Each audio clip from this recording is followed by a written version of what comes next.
Okay, good afternoon. We will call this regular board meeting for Wednesday, April 10th, 2024 to order at 4:01 p.m. Roll call, please. Ms. Olson. Director Bankus? Here. Director Carey? Dr. Carey is here in the building. He should be joining us momentarily. Director Hafley? Same thing. She would be joining us soon. Director Jorgensen? Here. Director Malpacum? Here. Director Nelson? Here. Director Ott? Here. We have all 5 board members in attendance, and 2 other board directors should be joining us soon. Please join me as we observe a moment of silence.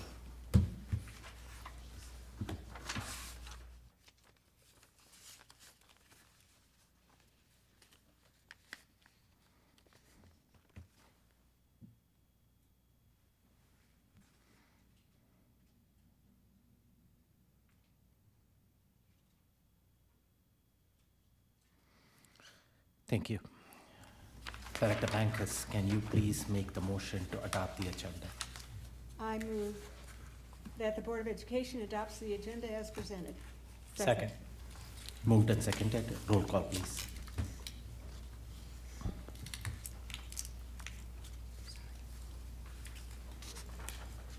Director Bankus? Aye. Director Carey? Director Hafley? Director Jorgensen? Aye. Director Malpacum? Aye. Director Nelson? Aye. Director Ott? Aye. The ayes have it. The agenda has been adopted as presented. Director Nelson, can you please make the motion to move into executive session?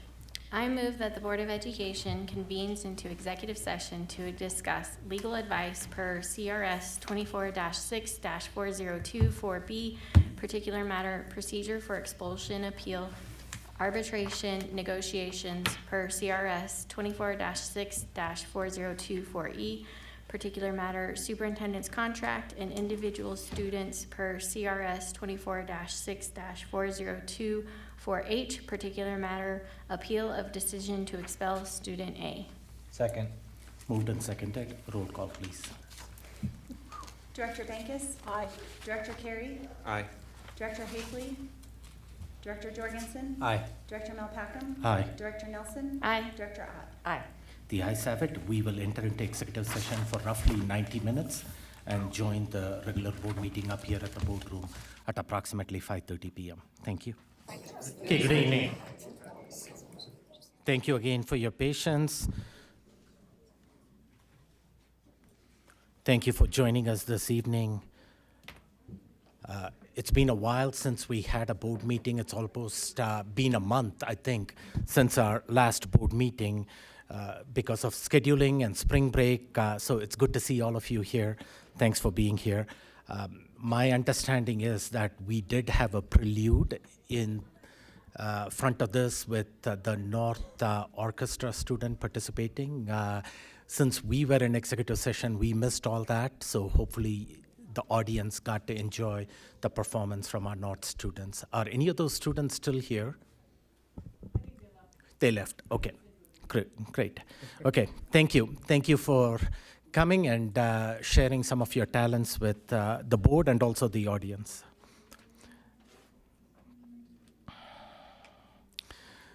So pursuant to executive session, there is a need to modify the agenda to add an action agenda item to tonight's agenda. Vice President Hafley, can you please make the motion to modify the adopted agenda? Yes, I move that the Board of Education modify the adopted agenda and add item G6 to the action agenda, decision on the expulsion appeal of student A. Second. Moved and seconded. Roll call, please. Director Bankus? Aye. Director Carey? Aye. Director Hafley? Aye. Director Jorgensen? Aye. Director Malpacum? Aye. Director Nelson? Aye. Director Ott? Aye.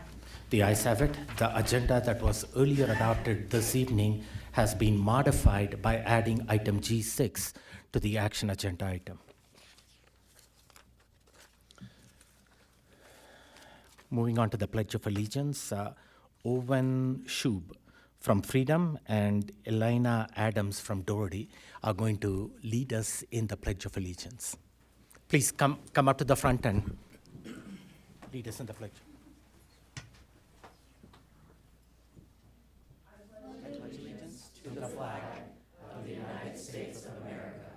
and to the republic for which it stands, one nation, under God, indivisible, with liberty and justice for all. Thanks to the both of you. You guys did amazing. We do have some awards and recognition. Superintendent Gall, I turn it over to you for the Student Recognition Awards. Okay, let's start with our All-State Jazz. I think we have an adult here to accept that, because I think our kids are outperforming. Kim? You got nobody? Bueller? We will go on to our middle school choir students. I know they're out there because they were eating up all my D11 logo candies. Colorado Middle School All-State Choir offers 7th and 8th grade students a chance to perform alongside the best middle school singers from across the state in one of 3 elite ensembles. Stop for a second. I'm gonna wait till we find the kids.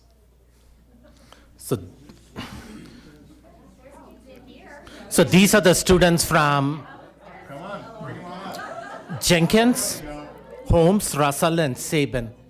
Come on up. You got to come up here and you get your certificate, and we'll celebrate you. Thank you. There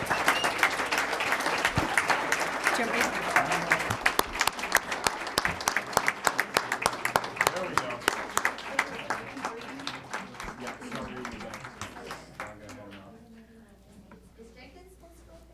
Yes. Middle school All-State Choir. If you're here, please come forward. Just like middle school. Depends on your angle. Colorado.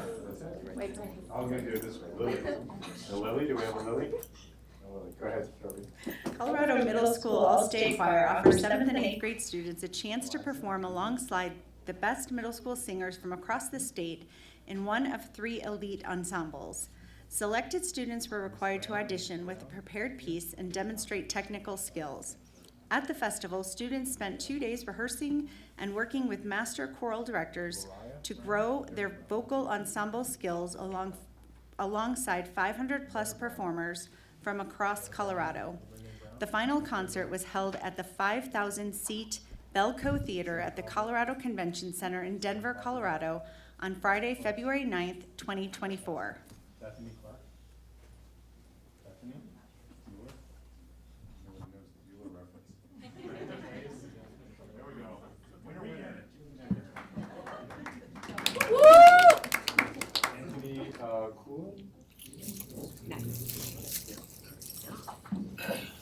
Riley?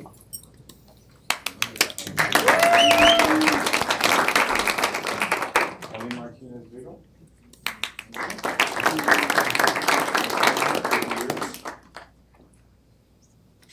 Lisa Nance.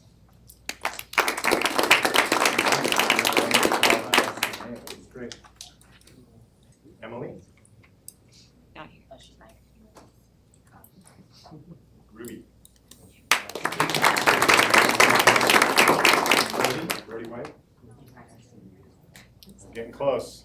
Start stepping forward or we mess it all up. Sydney White?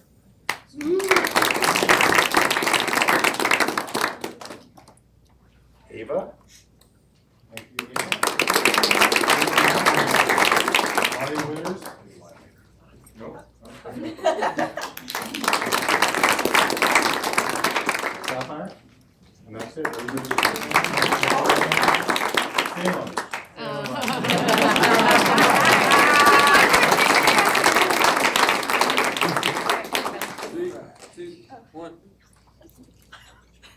All right, Salem, you got it last, so you get to say a couple words about what it means to be on All-State Choir. Excellent. Joy. Here, I'll give you the Where's this microphone. go? Here, pardon me. Here you go, just take All that. right. Let me tell you guys, a lot of training. Y'all gotta work hard to get in this. But it was really fun. I wasn't hungry. That's very good. What else? There was a lot we had to do. We had to learn 6 songs. Some were in different languages. I don't know about Triplo and Cambiato, but we had to learn like Latin one year. I think, what was this year's? some other language. Yeah, Filipino. Yikes. It's a lot of stuff you have to do, man. You have to be really, really skilled for that. Are you going to keep singing in high school? Yes, All right, where are you going to high school? Doherty. All right, go Spartans. Woohoo! Thanks. Big round of applause. Thanks, great job.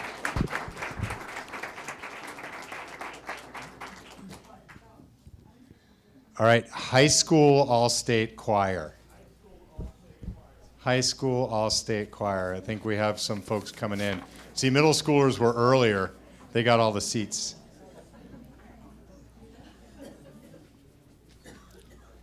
Come on in and be recognized. Go ahead and read for us, Melissa. These students are among the select few who were chosen from across the state to perform at the annual High School All-State Choir Festival in Denver. Singers were required to be a junior or senior and participate in their school vocal program. They were selected through a rigorous audition process that included melodic and rhythmic sight singing, scales, intervals, and a prepared vocal solo. At the festival, the singers rehearsed in one of three choirs: treble choir, tenor bass choir, or mixed choir, with master conductors over 3 days. The final day of the festival culminated with a beautiful performance at the Buell Theater showcasing their hard work, talent, and skills. The festival took place February 8th through 10th, 2024, and these students were among the selected.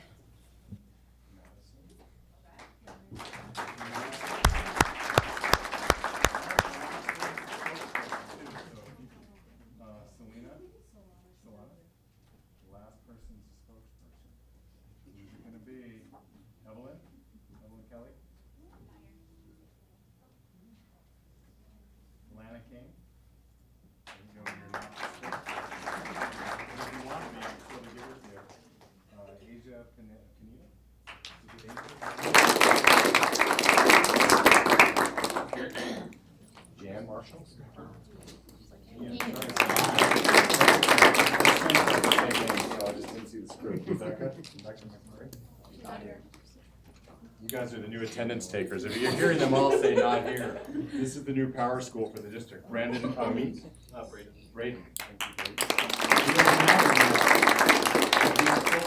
you, Braden. Myers? Not here. Oh boy, we're down to 3 or 4. What are your names here? Kaylee Schultz?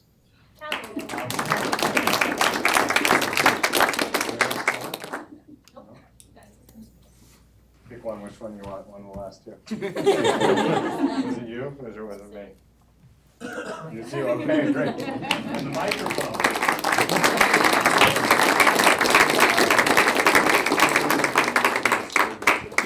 Hello, I'm Maggie Starkey, and I go to Coronado High School. All-State was a really cool experience because, well, I got to not only be surrounded by amazing musicians and have an opportunity to just be surrounded with people who are extremely talented and just be on that level, and to sing with those people is amazing. Awesome, great. Big round of applause. Thanks so much. You did a great job. That was awesome. Thanks. Okay. Big picture. Everybody tight for a picture? 2, 1. Awesome, thanks. Is that it, or are we done? Great, thanks everybody. Thank you. Thanks. Sorry, Ian. So congratulations. His name is Ian.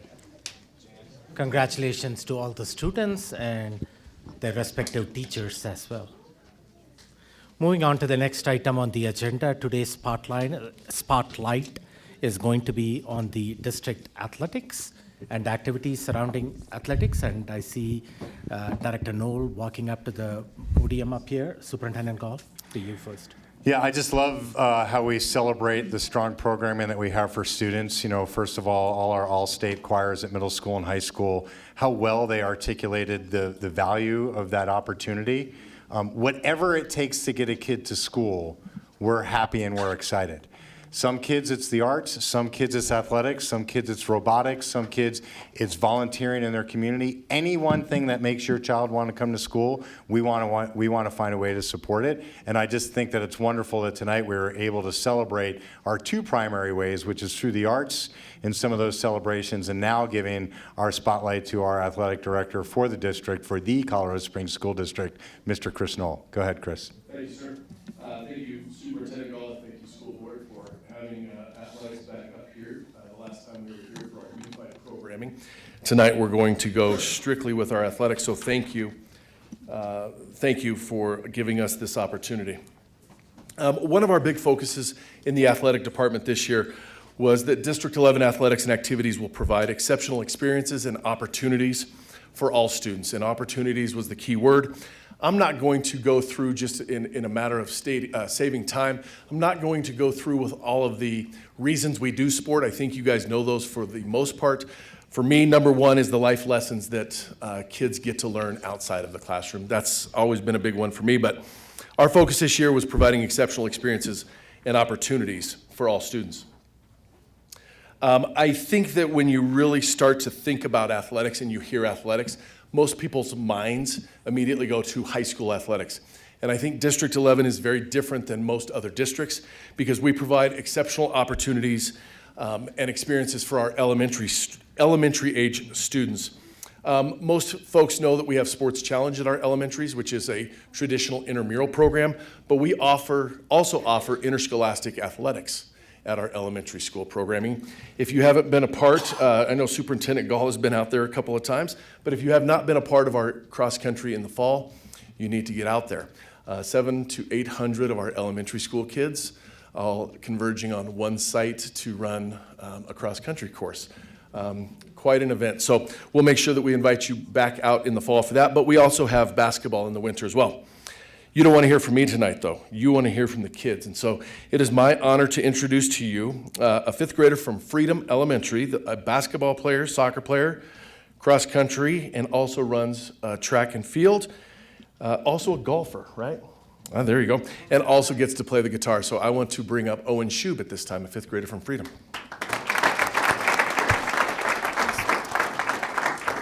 I asked Owen a simple question. I think he's ready to talk about it a little bit tonight. Yep.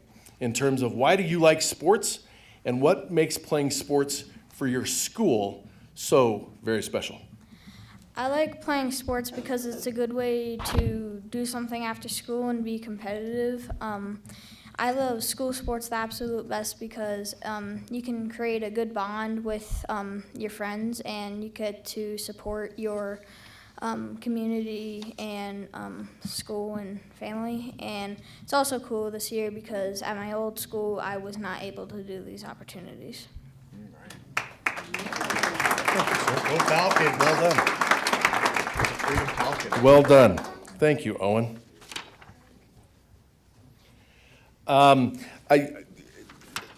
As special as our elementary schools sports are, I owe you a huge thank you tonight for inviting athletics tonight because I had a choice. I could either come here and present to you or I could stay at Gary Berry with all of our middle school boys track teams. That's an easy decision for me. I'm with you tonight. I did ask Jan Ulrich to come and present on middle school because he oversees our middle school programming, and he gave me a very clear no, I'm not going, because for the first time in the history of District 11, not by my doing, not by Jan's doing, but by the coaches doing, they saw the traction and the energy that came from our high school unified, and our middle school boys track coaches just said, we're going to introduce unified sports into our middle school track meets. So tonight, for the very first time, we have unified races going on at Gary Berry for our middle school kids. So that's pretty exciting. We run 3 different types of programming at our middle schools: the interscholastic, the traditional, highly competitive sports teams. We also run intramurals, which is a condensed version. It is the activities after school. You don't compete against others. And then in District 11, and this is another fact where we are very different, we run what we call hybrid intramurals, which is intramurals, but we get to go and play and face other teams. We're super excited with our hybrid sports offerings. We offer cross country, golf, soccer, and volleyball. Volleyball is a huge sport for us, and our coaches and athletic directors at the middle school level noticed that we either figure something out or we're going to be cutting 40 to 50 kids at a time. And they said, that's just not an option. So many of our schools, Jenkins right now has 5 volleyball teams. They have 2 interscholastic, and then, 6, 2 interscholastic and 4 hybrids. Holmes has 7 different volleyball teams. We just said, if we're going to truly talk about opportunity and experiences, we have to figure out a way to make that happen. And so we're doing that through the hybrid. Next year, we have a big change in our middle school programming. For the last 30 to 35 years, I don't know how long it's been, but we've always run our girls track program in the fall and our boys track program in the spring, and we did that because District 11 only had one all-weather track. Because of you and your yes vote to those tracks at Coronado, Doherty, and now Mitchell is under construction, we have the ability to flip our track seasons and put them where they traditionally belong. What that does is that takes our cross-country hybrid out of hybrid, and next year we get to introduce cross-country as an interscholastic sport, and our high school coaches are absolutely in love with that, because if you know anything about cross-country, it's tough to start cross-country in the 9th grade. So we are doing everything we can to bridge that gap between our middle schools and our high schools. Because of your yes vote to those tracks, we are now able to shuffle a lot of the things that we do to give kids an opportunity. Again, enough of Chris talking. How about we hear from Miss Layla Hanson? Miss Layla, will you join me, please?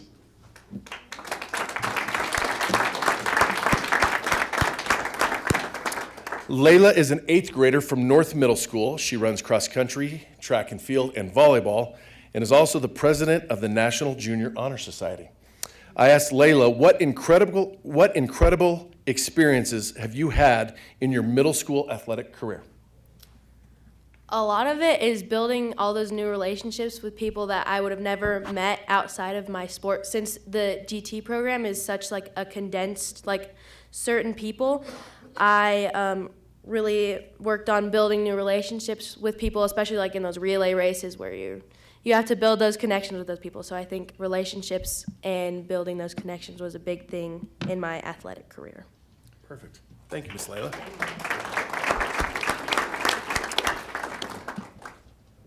Now we jump to our high schools.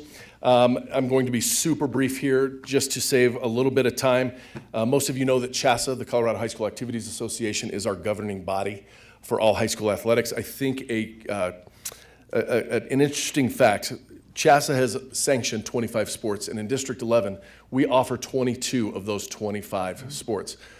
We don't offer field hockey, we don't offer gymnastics, and we don't offer skiing. So for the obvious reasons.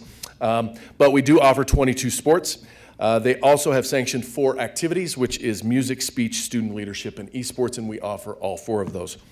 When you start to talk about opportunities, our unified programming continues to boom. We had a wonderful bowling season. We had an amazing basketball season, and now our numbers continue to grow. At all 4 of our high schools have very large track meets that we host at Gary Berry Stadium, and all have a very large unified component to it. I think what makes me most proud is when we run those at those track meets, we have people that come up and say, tell us how. Tell us how to do it. And I'm going to steal Mr. Gall's phrase in terms of what has happened with our unified programming. Leaders lead, and District 11 led the charge with that unified programming, and it is truly taken fire, and we're pretty excited about it. Next year, in the next week or so, you will notice that we're 99% sure that CHASA will officially sanction girls flag football for the fall. There's a huge partnership with the Denver Broncos, and we are excited to announce that Coronado High School this past year was a pilot program, and they are ready to slide in immediately and start hosting flag football as our official District 11 team. Mitchell High School also is going through the process right now of seeking interest from their student body to yet offer another opportunity for kids and another opportunity for our female student athletes. So we're excited about that. I think as we prepared here and we started to talk about opportunity, I started to put together and crunch the data. Lots of times in our world, we don't get to crunch data. We're just out doing. And so we start talking about participation numbers. And one thing that I want to share with you tonight is the way we count our participation numbers, we don't count the student. We count how many opportunities the student is involved in. So if a student is involved in a fall sport and a winter sport, they count as 2. I am happy to announce that at the high school level, we are up 111 opportunities or participants from this time last year. So that's a big deal for us because we want to continue to build those participation numbers. I was a little concerned when we crunched the middle school numbers because we're currently sitting at negative 57. So I went to Mr. Ulrich and I said, well, what's up with these numbers? I had the feeling we were going up. And he says, Chris, we haven't counted 6 track teams and we haven't counted any of our soccer because we haven't started our soccer. I said, what are those numbers usually? We crunch those numbers. We think we're going to be up right at 200 participants at our middle school programming. So that's super, super exciting for us. And I also want to share, we have some awards and recognitions in the athletic department as well. In the fall, in terms of our All-State, All-League, media, all of those different awards, we had 273 total awards for our fall student athletes. What I'm most proud of is that of those 273, 98 of them were academic all-state awards. The cool part about that is freshmen and sophomore are not eligible for CHASA Academic All-State Awards. It's only for juniors and seniors. So we have 98 kids hitting the super high bar that CHASA has set forth. In our winter, 133 have received total awards. 54 of those are academics. We have multiple league and coaches of the year, which we're super excited about. We have a swimmer of the year, a diver of the year, multiple coaches of the year. And I have to share this story. Coronado High School believes they are going to be in the mix within the top 10 in the state with their track and field program this year. Their numbers are up. Doherty, that gentleman right over there, has shared, Doherty has always been known for their relays, their sprint relays. Doherty has shared that their times right now are way ahead of where they were the last couple of years at this time. I asked them both, what do you attribute that to?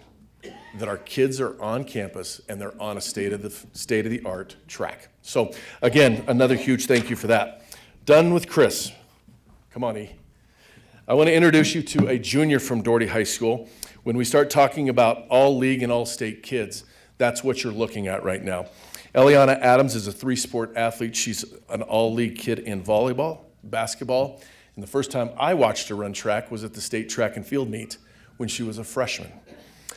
What instrument do you play? I play the viola and the French one. 2 more instruments, go figure. She also maintains a 3.82 GPA. Her question is, what is it about high school athletics and activities that has helped shape you into the amazing person that you are today? I think that there's a lot of different things that contribute, but one of the most important that I believe is the collaboration skills. I think that I've really learned to collaborate with my teammates and my coaches, and that's transferred into collaborating with my teachers and my peers. And I think another aspect is just like the sense of pride and just wearing this we before me mentality and being able to represent Doherty and something it just makes me really proud to do. Well done.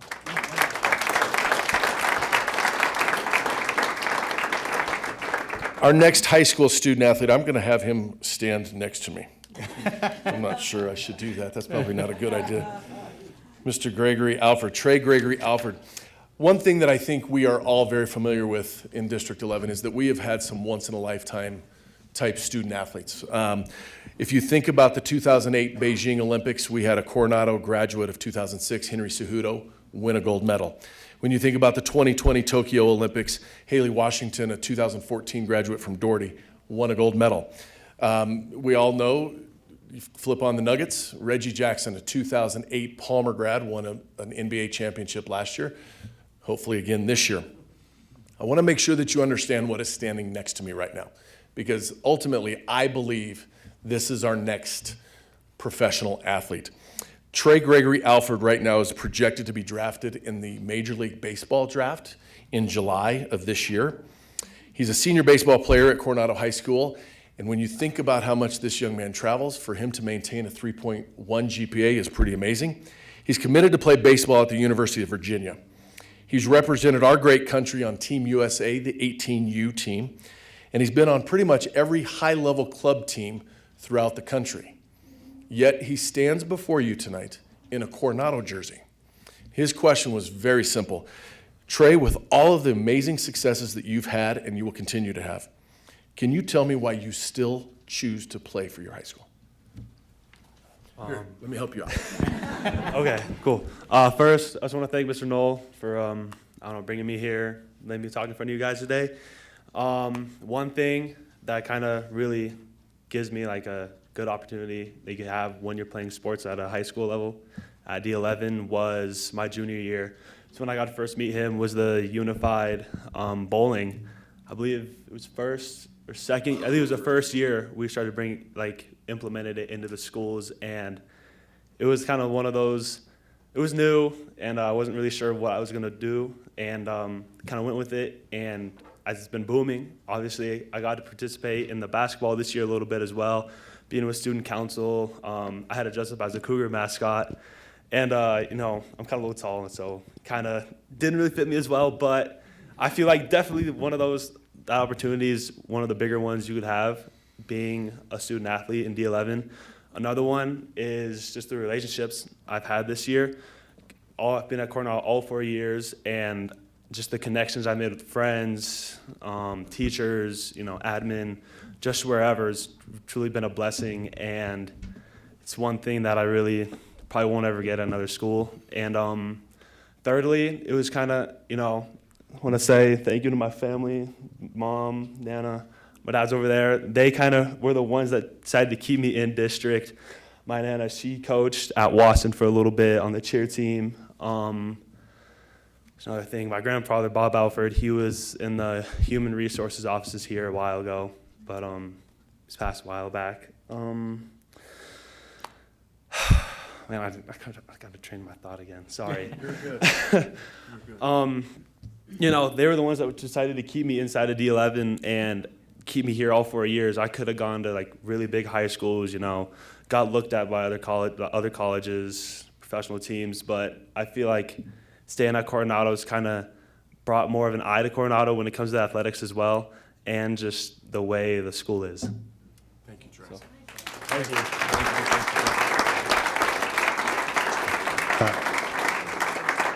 Trey is also on our student sounding board, and so Trey comes to the central office once a month to be able to give inputs on how it is that we can continue to improve the services and supports and offerings that we have for our students. So not just a scholar and an athlete, but also a leader in all regards. Thank you for that. When I talked to Trey, and I've ultimately known his, what'd you say, Nana? Yeah. Miss Nana? Miss Nana was, when I asked Trey, I said, what kept you in District 11? Because I'm sure every top high school in Colorado, recruiting's illegal. I'm sure every top high school in Colorado recruited you, Trey. And he goes, well, Nana told me I didn't have a choice. We're going to District 11. She was a state champion cheer coach at Wasson High School. And if you guys need to blame anybody for me, she was one of my mentors. So there goes Nana. I want to close with, you know what, we have to continue to build. We can't be comfortable. Our job is to get comfortable being uncomfortable. So we have to continue to build, and let's be honest, I'm going to give you all of the wonderful things athletics is doing up here, but we also understand that we have to continue to demand high expectations and excellence. And when those expectations aren't met, we have to go into a phase where we don't like to go into. This past year, since last June, we've had to make 6 changes within our leadership, within some of our programs. But I have to tell you that our building athletic directors will continue to make those changes, and we're not going to settle. We made a change last June in a program. We posted the position. We interviewed for it. We posted the position again. We interviewed for it again. And then we went and recruited somebody. That team last year was dead last at the state competition, 44. When you get the right people in that demand high expectations, what ends up happening is you take that team with the same exact kids and you bring them up, and now they're top 10 in the state, and it's the highest finish they've had since 1999. So as athletic directors, we're going to continue to hold those high expectations. And some of the focuses we have with our athletic directors next year is we need to have a system of improvement so all parties are accountable for the outcomes that we expect, those high outcomes. We're going to look at authentic and embedded mentorship of our coaches. We need to do a better job of that. 10 years ago, when we opened a coaching position, we had experienced coaches applying for those jobs. You'd have 5 or 6 JV coaches that were ready for their head coaching opportunity. Now we don't get that. So we're hiring young coaches at 25, 26, 27 years old, and we have to do a better job of mentorship. We also have to get our athletic directors out to practice more. You guys hear a lot about best first instruction. Our athletic directors do the exact same thing at practice, because that's where it's at. So we will continue to be at practices even more, and one thing that we're really focused on is continuing to open the lines of communication for both our student athletes as well as our parents. We are working with the University of Northern Colorado right now in their sports administration program. They've got a systematic way to help school districts figure out how they're going to get that information on a regular basis from both student athletes as well as their parents. The last thing that, and I shared with Mr. Gall before, when asked, athletics can tell you our story like no other. We know our story. What we don't do a great job of, unless we're here or we're doing unified, is telling that story. So what you are going to see as an emphasis from our athletic department next year is telling our story. Thank you for the time tonight. Thank you. Thank you. And that picture on the right, yes, that is flag football right there.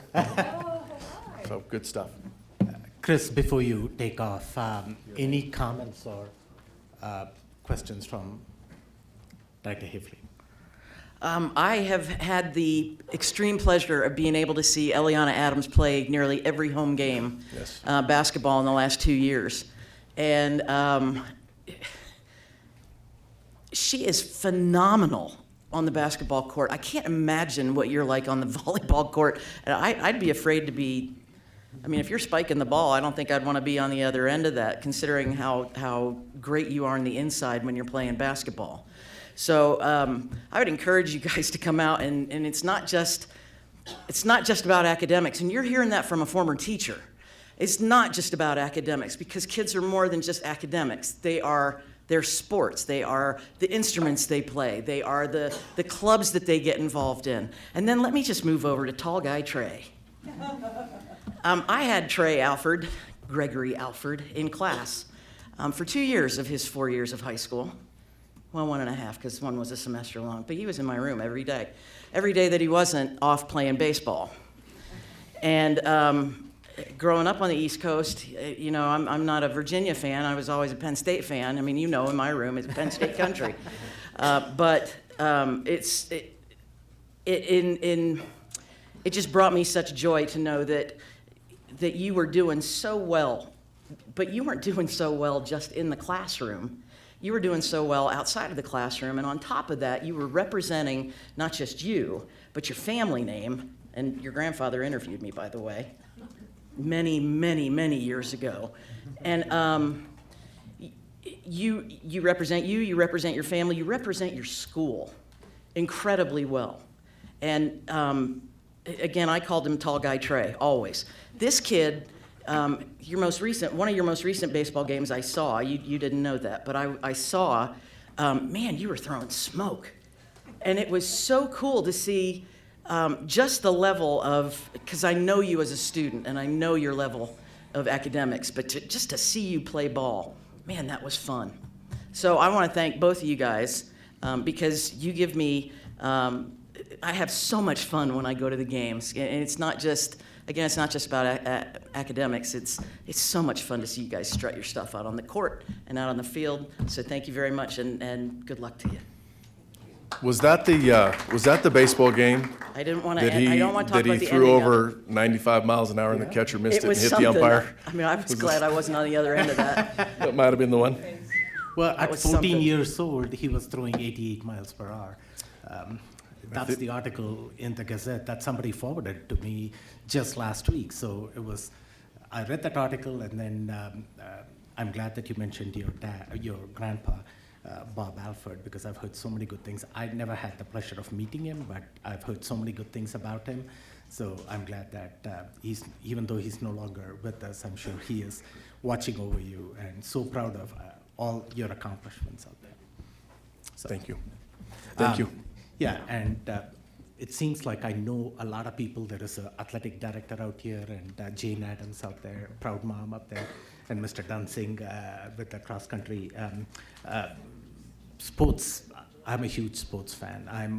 A lot of the times I come and watch our kids, and when you come into the Doherty Auditorium, the atmosphere in there, or the Palmer Gymnasium out there, when our kids are playing out there, the atmosphere is like no other. So to the people that are out there watching, if you want a Friday night football experience, or go and watch a basketball game, check it out.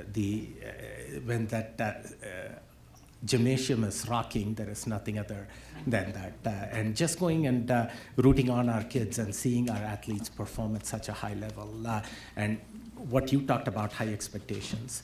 We need to set that high expectations and no excuses. So many I think if I remember right, Doherty Palmer basketball teams competed in the state championship. Coronado soccer team was in the state championship last year.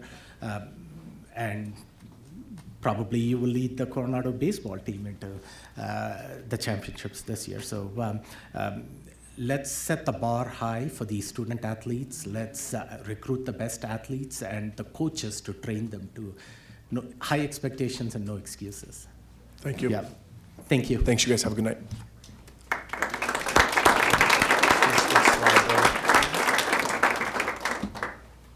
Chris, do you remember our quote?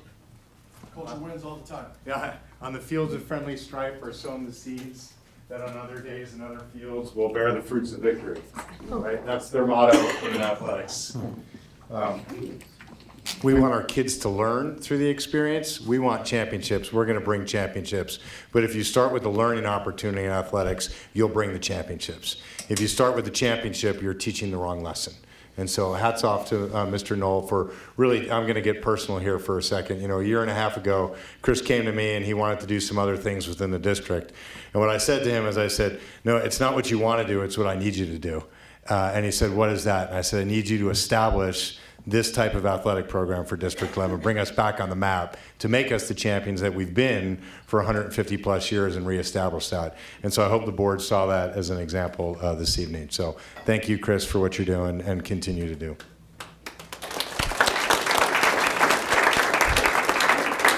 Okay, superintendent's report time. If I can get those two outstanding scholar athletes, Layla and Leanne, to come up to be able to do a teacher or coach shout out. So come on up around and come take my chair. You're first. Microphone's on. Just away. You can sit. Okay. She'll go first. Go ahead. Just tell everybody what you want to tell us about Miss Price. Okay, so I chose my 7th grade ELA teacher, Miss Price, and I chose her because that was my first GT ELA class, and so it wasn't really easy, but she pushed all of her students so well and really helped prepare me for my 8th grade ELA class. And so sometimes it was really, really hard to go up, meet her at her standards, but I'm really happy that she held that bar really high for us because it was nice for her to expect so much from us because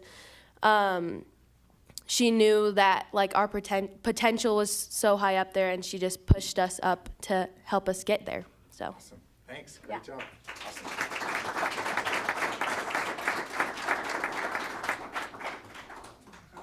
I would like to give a shout out to my teacher and my coach, Mr. Dunsing. He's over there. Stand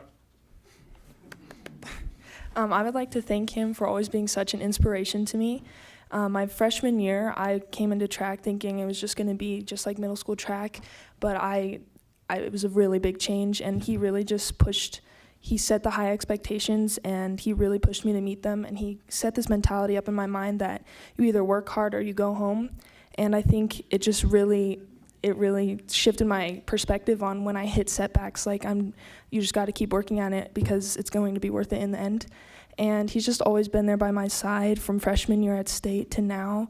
And thank you for always telling such exciting stories during class and during track meets. I know we get up early sometimes.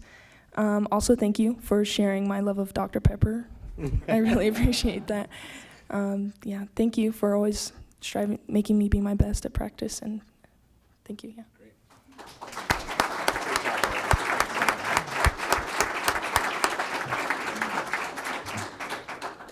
I'm with you, Director Hafley, just having shaken her hand. I'm a little afraid of the spike coming over the net during volleyball season. Can you turn on?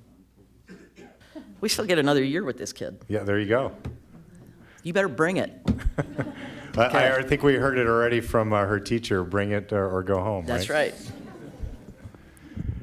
Keeping along with some of our traditions, ESP Wednesdays, I want to thank Pat from Midland, one of the most friendly faces in our front office. Her kindness and welcoming nature make her a true gem. A tandem team of Jim and Leslie in our Title I office. They go way out of their way to make a very complicated Title I process work smoothly, most specifically for the schools that need to be able to implement those funds.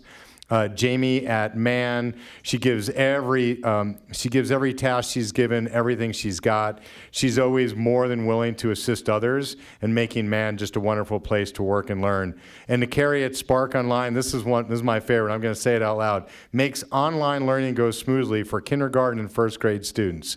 Can you imagine trying to get online kindergarten and first grade students on task? So thank you, Carrie, for what you're doing there. For our Teacher Tuesdays, I want to thank Jessica from Henry, a special education teacher. Patience and understanding are unmatched. She's an inspiring woman to be around and a great team leader. To Mr. Chris Hartman at Coronado High School, I've had the pleasure of sitting in on some of his AP research work with our students, and I can give you that a testament to a high bar and no excuses in continuing to develop our children. The quote that the school gave was, his students have the opportunity to apply and extend their learning to a level that is truly college and career ready. I completely agree with that statement. To Mr. Welch over at Russell, helping to lead our band over there as a band director. Hardworking, dedicated teacher striving for excellence in music education. I was sharing with some of our choir kids earlier. I couldn't carry a note if you tied it to my back, so anybody who can teach kids music is going above and beyond what it really means to teach, because music can be a very difficult language, so thank you for that. And also another teacher I have had the good opportunity of working with, Nathaniel Lohman at Palmer High School, as a science teacher, in just running science days, doing just creatively engaging with our students, superstar science teacher, and helps lead our architectural club called ACE. And if you recall, last year we had students there that won a state level award for the Drake plant redesign. So thanks to all our teachers and all the other teachers in ESP behind the scenes that weren't celebrated this week. We're very excited to announce some new principals, so I'm going to ask them all to come forward, and they'll all get just 30 seconds to say hi to the board and the community. Hillary Heighton, our now former AP at Doherty High School, and new We Before Me leader. Go ahead, Hillary. Yeah. I just want to thank you all for believing in me and believing in Doherty, our staff, and our students. I am a product of D11, Steele North and Palmer, and I'm just really happy to be a part of all the work that's being made. So thank you all, board members, thank you, Mr. Gall, and thank you to the many friends, mentors, and colleagues back there, We Before Me. Yep. Thank you, Hillary. Also happy and proud to announce Ray Cockrell coming to take over Jack Swigert and coming in as the assistant principal from Mitchell High School. Hi, Ray. Hello, thank you so much. I'm thrilled to be here. Really honored to get to continue to serve in the Southeast area. Also a product of D11. Definitely believe in our vision and mission, and glad to get to serve. Awesome, thank you.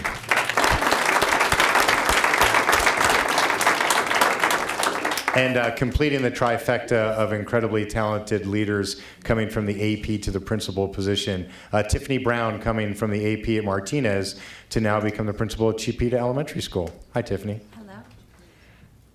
I just wanted to say that as much as I love being at Martinez, I have two of our wonderful teachers here tonight. I am thrilled to have the opportunity and the honor to become the new leader at Chipeta. We've got big plans, and I can't wait to meet them and move that work forward, so thank you for trusting me with that. Yeah, awesome, thank you.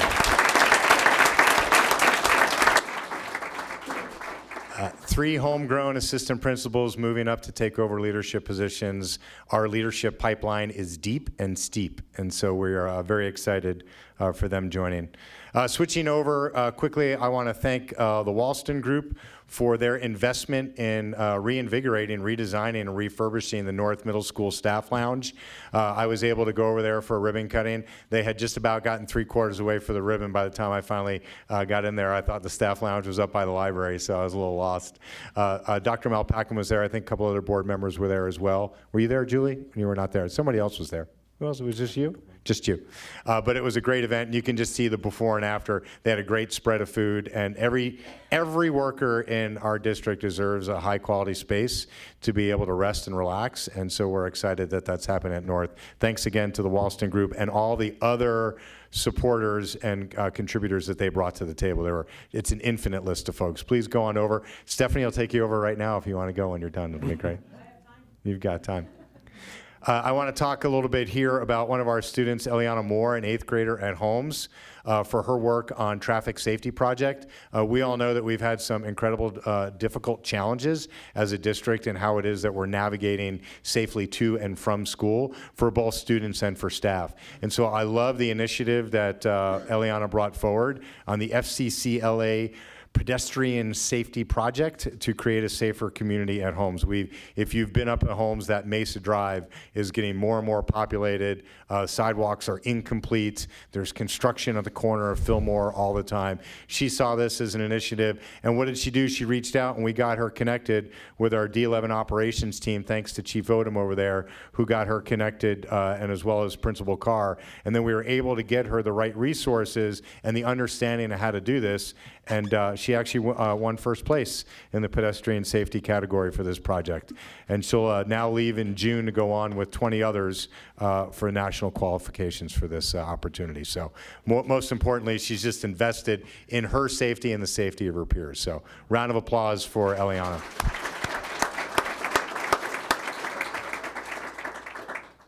Our Navy JROTC out at Doherty High School had an inspection, and as a retired colonel, there's nothing more fun than watching our 06 equivalent at Doherty High School get nervous, because colonels never get nervous, but he got nervous because the admiral showed up.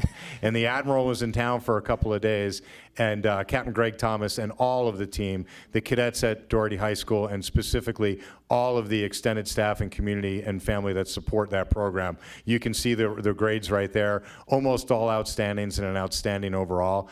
Just a perfect example at Doherty High School of finding your excellence through experience. Those kids are cadets for a couple hours a day, and then they are students, and they are always Spartans first and foremost. So thanks to Captain Greg Thomas. I'm always impressed as an Air Force guy. It's always hard to say it, but I'm super impressed at what they're doing over there, Navy JROTC. Thanks to Greg and the Doherty team. I also want to thank our West Point, our students that attended the West Point Leadership and Ethics Conference up in Denver. I'm going to read them off by name. I don't know which ones were there. I was not able to attend. But from Coronado High School, Carter Johnson, Denton Carter, and Ben Levito. From Palmer High School, Connor Strange, who happens to be here. Connor, stand up for a second, because I'll deviate. Connor is an intern that we're paying to help us in our engagement office. We now have 2 in our engagement office. One is actually behind the scenes right now doing video production. So you heard it here first. We pay you to go to high school, right?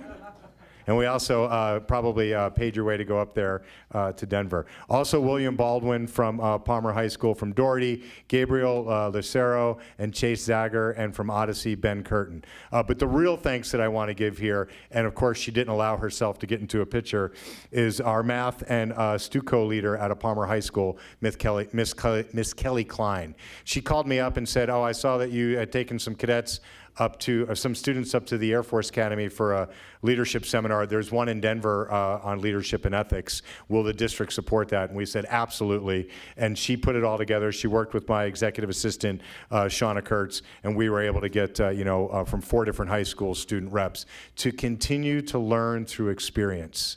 So there's so much way to take the things that happen in the classroom and then get that competency demonstration of knowledge in that experience. Having those kids come back and be able to talk about that is a wonderful experience. And then last but certainly not least, our Mitchell +1 partnership with Falcon Aero Lab on orientation flights.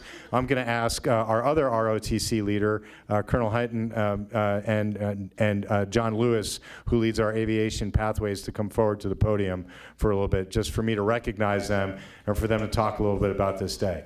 So again, we're giving kids a chance to learn how to fly in District 11.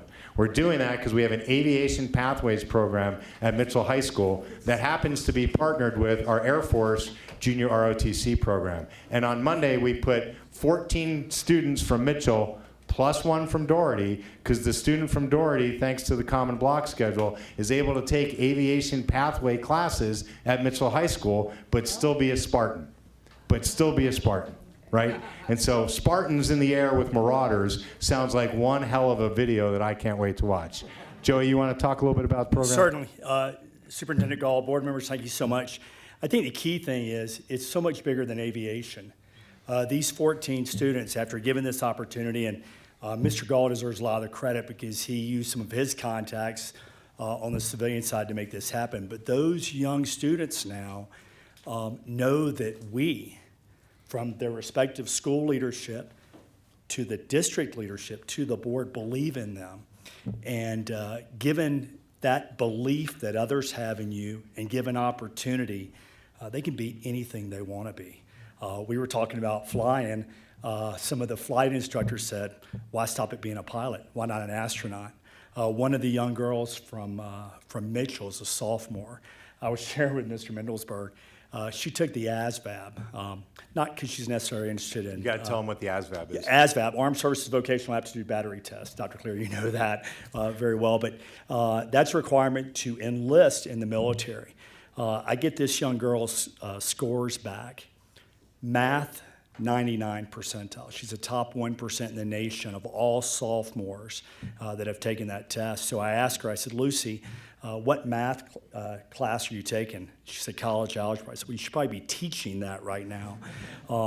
But, just John and I talking to her, hey, you can fly these planes, you can design these planes, the endless possibilities, because we, as a district, believe in them, and they can do whatever they want. So it's very inspiring to me as a teacher. So thank you. Yeah, and that's Lucy in the cockpit on the left, the far left, the young woman. You can see her sitting in that smallest airplane, and she had a real great time. John? I echo everything Joey just said, but I do want to add something about an individual that runs your CTE in District 11, Dwayne Robertson. This program, at least my piece of it, not the ROTC piece, but aviation pathways in total would not exist without Dwayne's support. I started in 2019. He just brought me in back when Carlos was running the school. Said, hey, we want to do this drone thing, drone licensing, in the top of the nasty auto shop that hadn't been cleaned up. So I got to go upstairs, no air conditioning. The bottom line is we got some kids through the program, and it's ballooned and blossomed since that point. We're still in the auto shop, but it's all cleaned up now. We're downstairs, and we're not just teaching 107. I want to highlight what they were talking about. This is the first year we had a kiddo from Doherty at semesters that said, hey, a counselor called up, said, I've got a kiddo, he's really smart.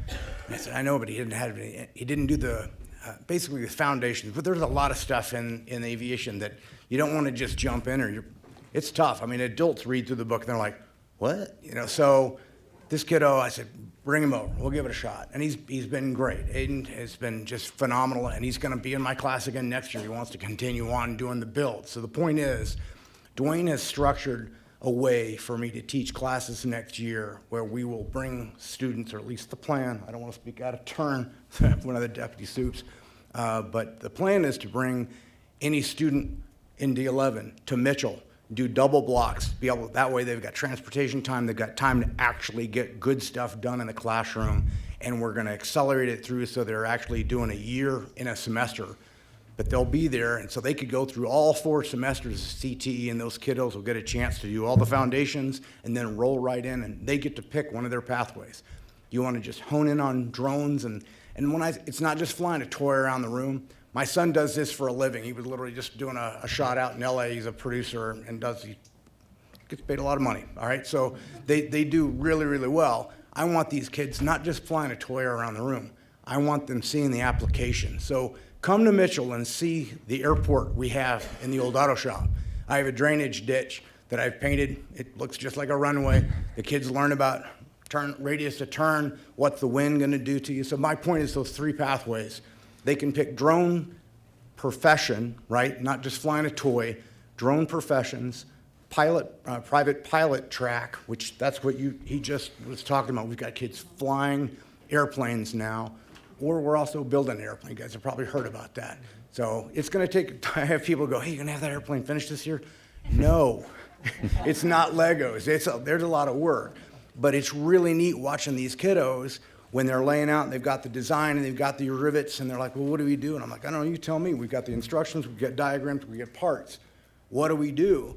And they realize that if they throw that rivet, once you throw it, it's either right or you're drilling it out. That's right. So the bottom line is we're creating an airplane that can be flown by someone, hopefully safely, right? Yeah, there you go. Pointed right anyway, at me. my point is, thank Dwayne when you see him, because he has absolutely made this thing go from 2019 to now, and it's way beyond anything I would have ever dreamed. So thank you all very much for supporting him and what he's trying to put together in the CTE. Right. Awesome. So I'll just, I want to thank those 2 individuals again, and certainly Dwayne, all the Mitchell staff that supports this. A real shout out to the folks at Falcon Aero Lab. Colonel Mark Hyatt has really just created a program where if we know that the state will allow us to get certification for children to learn skills trade through partnerships at Pikes Peak State College and other spaces, why can't we then be using those same dollars for kids to learn other trades, of which aviation is certainly a very high-paying opportunity. So we're super excited about the burgeoning partnership and potential. And again, there's nothing more joyful than seeing kids who have never been inside a small airplane get a chance. You can see they flew down to Royal Gorge and did a couple of laps down there, landed in Kansas City, swapped out. Any kid that wanted stick time got stick time, and nobody got sick. We had a couple of I don't feel goods, but 0 barf bags, 15 successful flights and 0 barf bags. That's it for my report. Thank you. Thank you for sharing some of the exciting things that are happening in the school district and our students too, to come and share and talk about some other teachers that have influenced you and made a positive difference in your life. Board members, any quick comments? Okay, seeing none. Okay, hang on 1 minute. Before I forget, Superintendent Gall talked about the north, the teachers' lounge area being remodeled before and after. I want to give a big shout out to Connie Rogers. She brought the Walston group together and everybody associated with that, outside partners. Sometimes we want to do the best for our student staff, but our resources are limited. So having external partners come and join with us to help provide some supports and services for our staff, which they can enjoy for several more years to come. So thank you for that. Director Ott. Just a reminder that, yes, they will let us, sorry, Sandra, they will let us as board members visit, and you can drill those rivets. Just don't touch the metal shavings. It's a lot of fun, and fly the drone. So I'm going to just remind you of that since they were here. Thank you. Moving on to the next item on the agenda, public comments. Melissa, do we have public comments? We do. Thank you. I have a few public comments, so just as a reminder, going over the board protocol for public comments. The board welcomes and is very interested in listening to community feedback as it helps us better do our job. Please approach the dais when your name is called. You have 3 minutes to deliver your remarks. Please monitor the clock on the display and complete your comments in the allotted time. Board meetings are primarily business meetings for the orderly and efficient conduct of the business of the district. Keeping that in mind, the clear expectation is that your feedback is provided in a civil, professional and courteous manner without resorting to disparaging or defamatory remarks. Students are often in attendance or watching our broadcast. Speakers' remarks, therefore, should be suitable for an audience that include minor students, including no use of profanities or obscenities. In order to adhere to the board policy and accomplish the work already on the agenda, the board will not respond to public comments, but rest assured that your comments will be taken into consideration as we discuss pertinent agenda items. And for the same reason, to maintain the flow of the meeting and not have prolonged interruptions, please refrain from clapping. If you want to show support or solidarity to a speaker, please stand as the speaker is talking or use a silent applause. Lastly, the statements made by the public do not reflect the views of the board or the district. With that, and they go in the right order, this order, okay.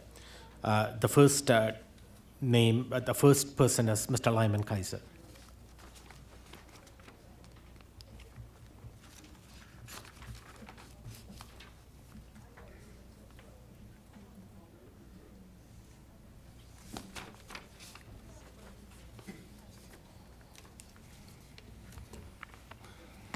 Please indulge me on a free comment.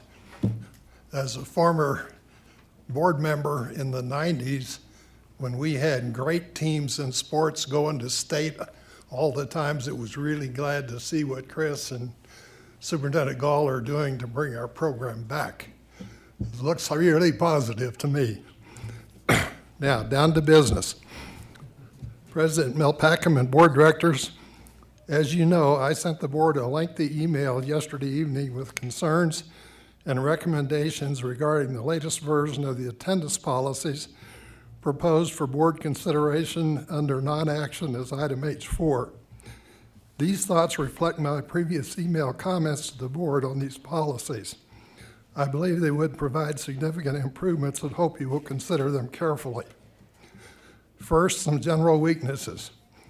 As currently written, the proposed policies, especially JH, do not align with the board's #1 goal of student success and improved academic outcomes for all students.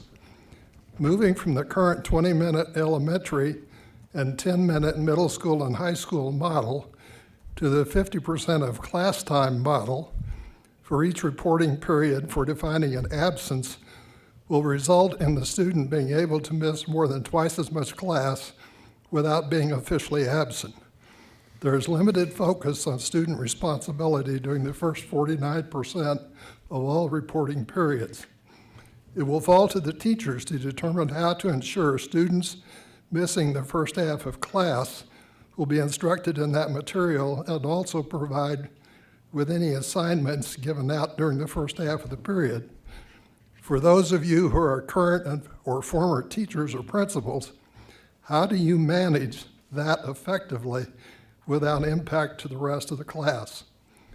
I have proposed changes to JH and JHB based on the board's stated desire for using the 50% rule.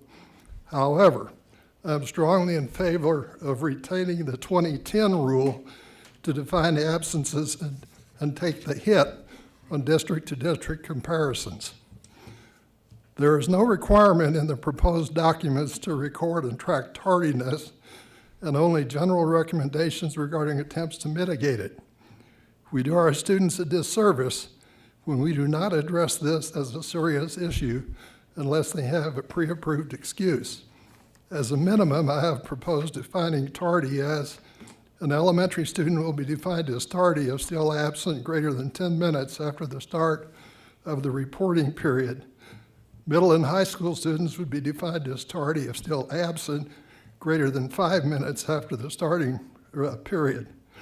But I would recommend that the board consider tardy if not in class when the bell rings.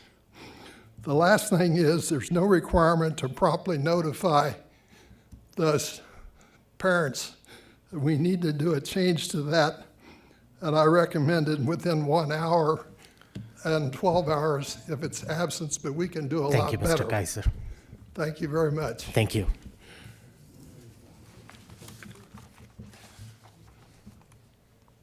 And thank you for your email to the board. I'm sure the board had an opportunity to read that. The next comment, Mr. Edward Huchette. Did I get your name right, sir? Okay. Okay. Please introduce yourself, sir. My name is Edward Mouchette. I'm here to speak on behalf of Mitchell High School. I am the co-chairman of the SAC committee over there. I've had 4 students in Mitchell High School. I remember a majority of your faces when I went to the parent-teachers conference at the beginning of the year when you were running for the board. I am here to talk on behalf of the students of Mitchell. They want to see you on this board. They want to see you speak out for their school. These students are now saying they are tired of being the lone dogs of Colorado Springs. When I first walked into Mitchell, what caught my attention, if you look at that alumni wall in there, one of your graduates, 2 of my nieces, my nieces aren't 2 of your graduates, but one of your graduates that is a Hollywood star right now, they work with in Sony Pictures. He is constantly asking them about Mitchell because their 3 cousins have attended that school. I talked to my one child before I came into the meeting. I was on a conference call with her. She said, "Daddy, you go back in that building and make sure you speak for us here at Mitchell." They were upset last year when they almost lost their football team, felt they got no support from the board. They lost their cheerleading squad. They again felt they got no support from the board. That planetarium, which is Mitchell is the only other high school in the state besides that has a planetarium. Those students have been talking about that planetarium now since I walked into Mitchell because I brought my house in District 11 when Mr. Smith went over there as the principal. That's why I moved into District 11 and put my students in Mitchell. I'm a very avid parent, and that can be said. My first year dealing with Mitchell, I was called the parent of the school because I was always in there talking to the students. They want to see you. Some of them are now saying they're reaching the age of 18. They can vote. They're paying attention, and my message to the board right now, they want to hear from you, and they would like to hear from you to support them. Thank you. Mr. Michael Bibbs.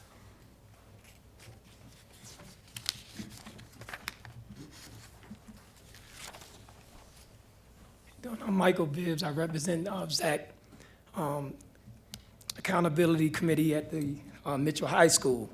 I wrote some things down so I could stay within my 3-minute thing. I was told, and I thank you for this honor, to be able to come to speak to you on the board of District 11, which I understand has a distinguished legacy of providing excellent education to the greatest of number of students and to staff and to this region.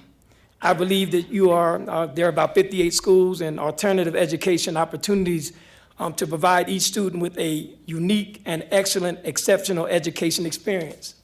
With that being said, I've heard from the grapevine that you are dedicated to providing resources. So with that in mind, it brings us to the point of the planetarium that we have that has been at Mitchell since 1967. And people, as Mr. Boucher has spoken on behalf of Mitchell High School, it's not just, it's also, I speak on behalf of also our students. Not only do I speak on behalf of the students, but we need that planetarium also to bring outside influence. We need your support in the community.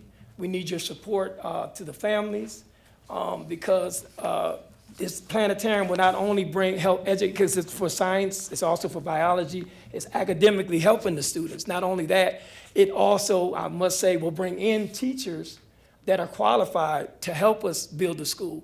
And so it's not just Mitchell, but we're talking about a community. And we're just asking for your support. We need your help. We need your assistance. I can't express it more. I've been at Mitchell High School, and I do want to let you know that George Smith is doing an excellent job. GPAs are going up. This is the stuff that's not being talked about. I need transparency. We did get an email. I thank you. On August 8th, or April 8th, you had a meeting. I did get the email at 4:21, an hour and 9 minutes before coming. But I do appreciate, I knew you're busy, but we do need more transparency. We need more help with Mitchell High School so that we can bring students in and we can bring more teachers. Thank you for your listening. I hope that you will digest this and take it in because we need you. Just like not only do we need you, but we need your support. I can't stress it more. We need to see your faces. We need to see you and be more transparent and let us know what's going on, not just before a board meeting, but we need to know. I can pick up my phone too, so I apologize. I can pick up the phone too and email and find out more, but we need to be more transparent with each other. Thank you. Thank you. Ms. Lisa Schott.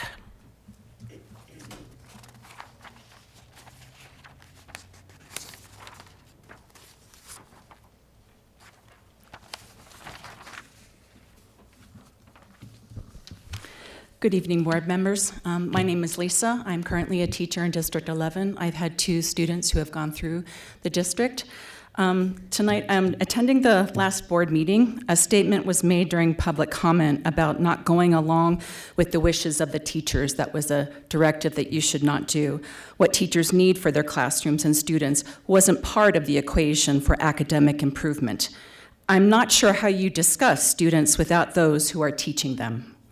I find it heartbreaking that teachers can be congratulated and lauded when they are highlighted at these meetings, but then blamed for the woes of this district. When it comes to educating our students, I feel teacher expertise and experience warrant us a seat at the table. We wish to partake in the discussion. Let me provide you with a snapshot of something we thought was dialogue with the district. Back in February, the district set up a meeting at our school to answer some of our questions about the district's educational program that we deliver. We teachers are invested in quality education. This meeting is being set up at many schools. What I would tell you is that we did have a district administrator come who proceeded to spend about 35 minutes telling us about their history in education, having us play a staff recognition game, and learning more about our own staff members, leaving about 20 minutes to answer our questions. We were on our second question when they said they had to go, and they abruptly left. Talking to them later, I asked if we could have the answers to our questions in writing, and to this day, we haven't received any response. They actually took names of some of our teachers who had questions during our first question discussion, and they also have not received answers to their questions. What was the purpose of this meeting then? It wasn't to answer our questions. It wasn't to begin a dialogue to move anything forward. It wasn't to give us any helpful information. It showed me that my thoughts and my time weren't really valued. A collaborative opportunity was lost. Collaboration works. All of our school teams, from building leadership and outdoor learning to school student success and positive behavior, are done collaboratively. We value the perspectives and experience of our team members. It works taking about our schedules, our class lists, assemblies, programs, solving issues, and just about everything else having to do with our students. My hope would be the district recognizing the success of this model and emulating it at the district level. Students will always be first for teachers. Something I heard at a gathering was a phrase, dialogued, not diatribe. That's what's needed. I want to be part of the student discussion. I don't want to be talked at. Thank you. Thank you. Ms. Maria Bergman.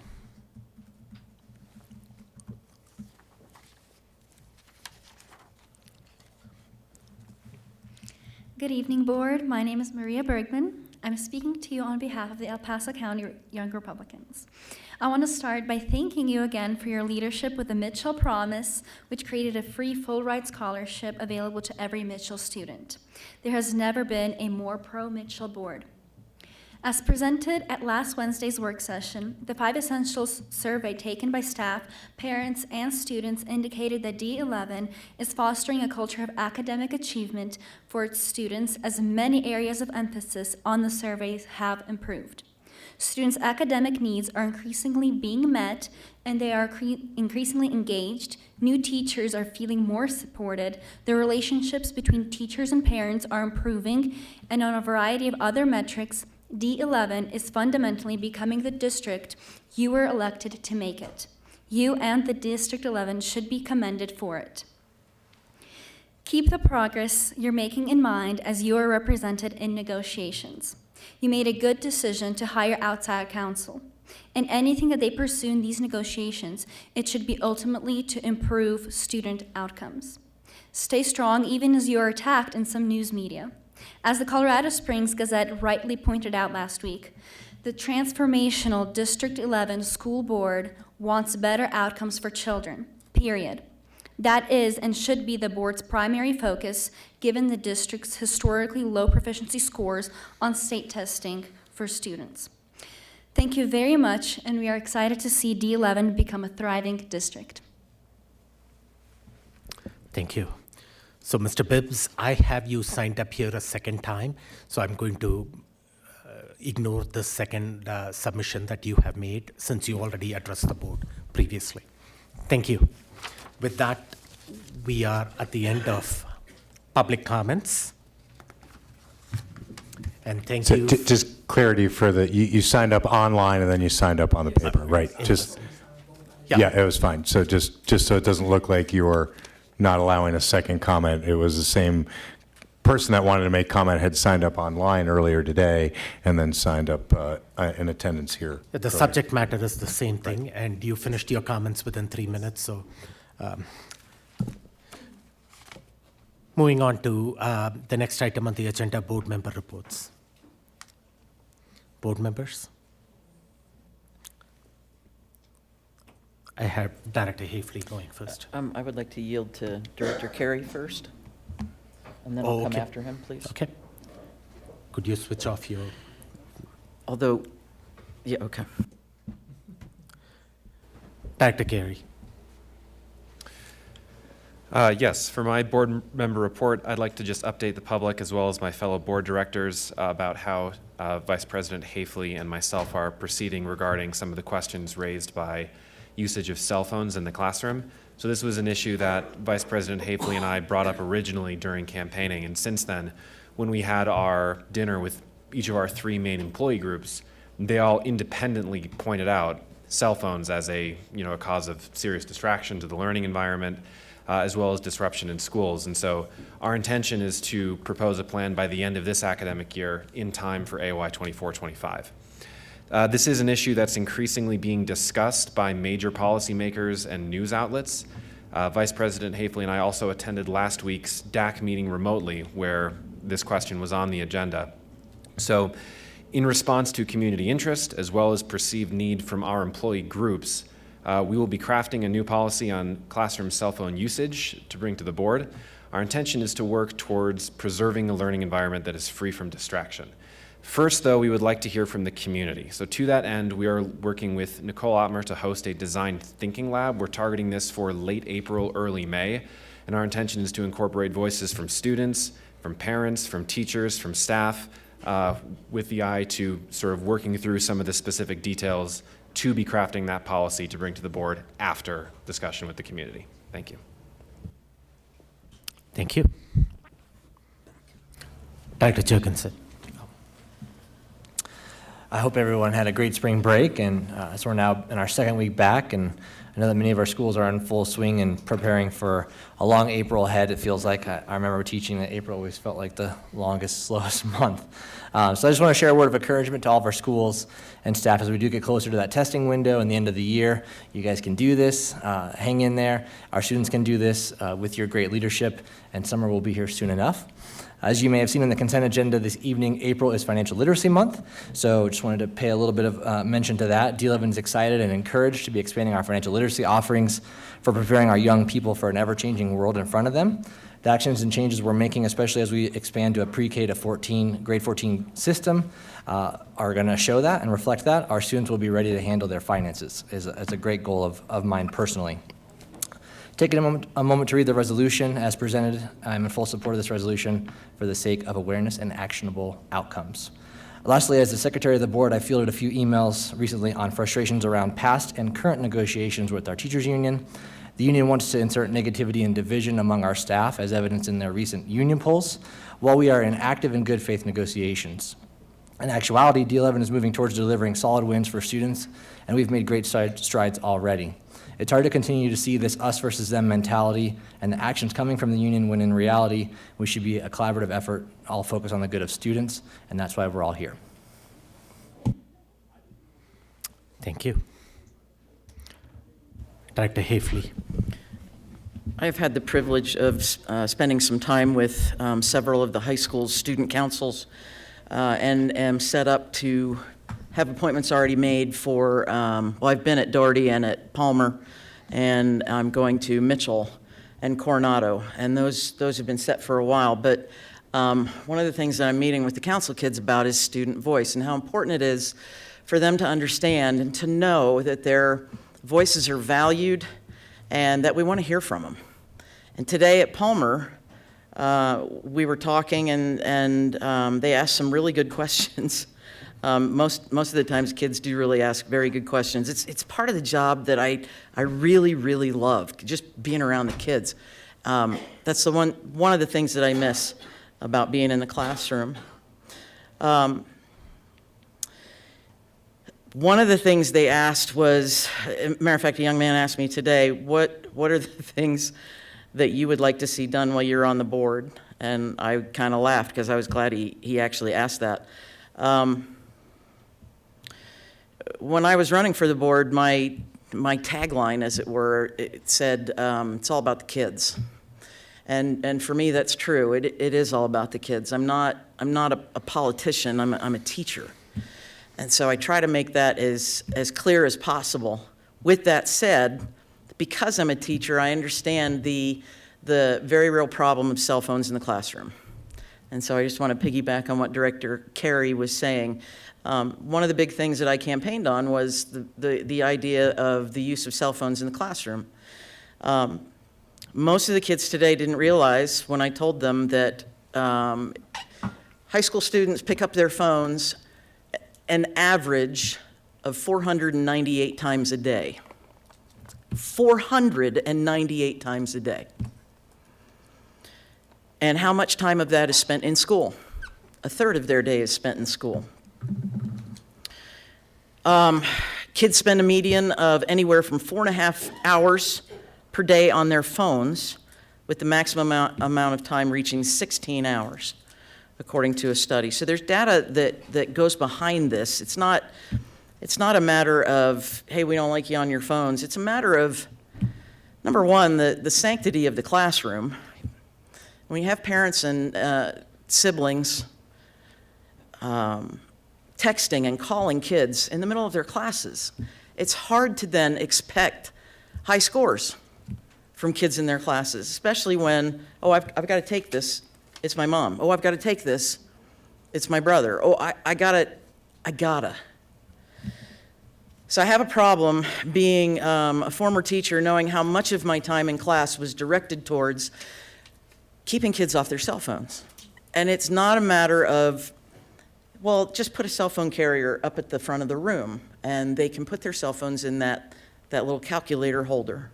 They can do that, but then they have AirPods in their ears that are Bluetooth, that are still connected to those phones. I had one kid, I mean, the things that they'll teach you, you ought to sit inside a classroom Because the things that you learn, just from the kids, one kid came in and wearing a beanie, and he wore a beanie every day. Even if it was 95 degrees outside, this kid had a beanie on. And he had no problem putting his cell phone in the cell phone carrier. Tell me what was in that beanie. Headphones sewn into the beanie that were Bluetooth. I was floored. I get floored a lot. So the idea here is not to keep the kids from their stuff. That's not the goal. The goal is to help them break the idea of, I need to touch my phone 500 times a day.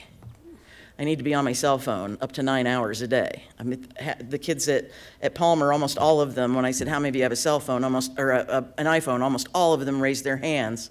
And then I asked them, do you have a report of what your cell phone will tell you, how long you were on your phone for the day? And they kind of started laughing. Yeah. And then I said, so how many of you have an argument with your cell phone? It's not that long. It's not really 9 hours that I spend on my phone. Yeah, it is. Your phone doesn't lie.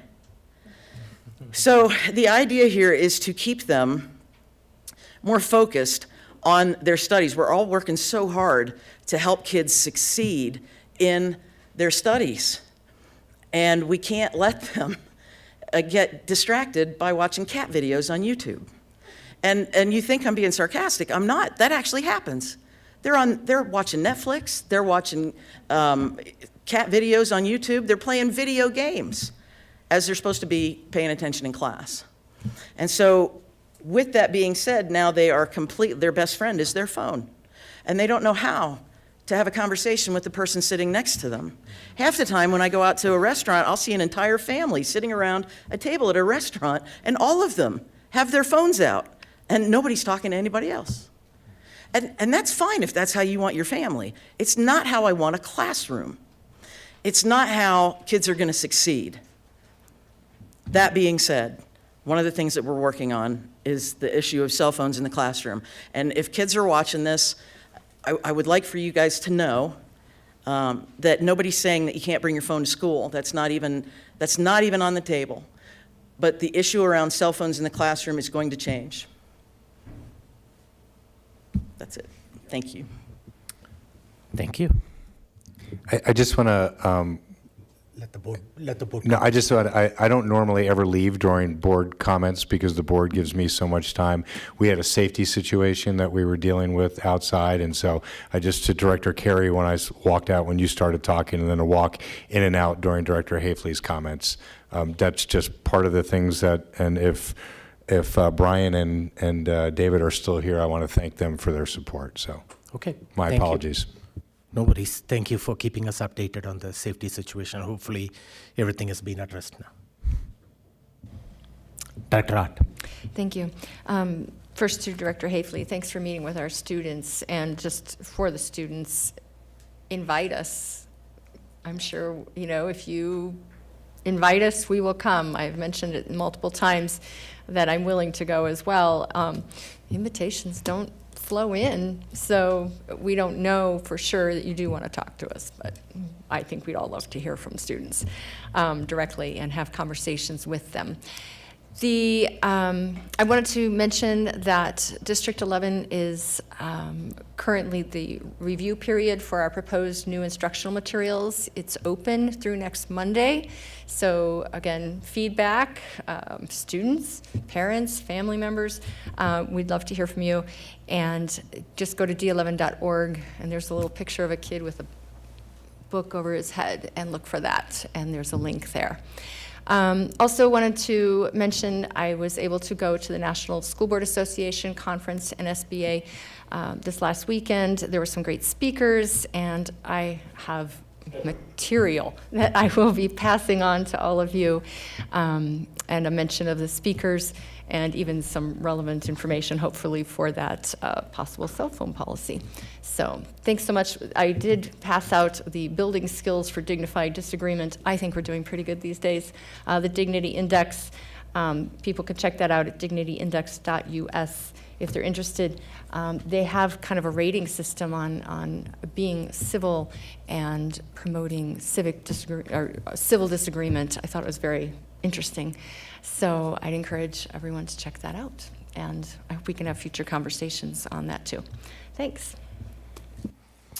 So thank you. Seeing no further board member reports, I will close my report reflecting on a board decision that transpired, I think, 2 or 3 months back, and that was what the board had to do with the relocation of the GMP program from a couple of our schools. Earlier in January, we talked about relocating our schools from Fremont to Freedom and West Middle School to Holmes.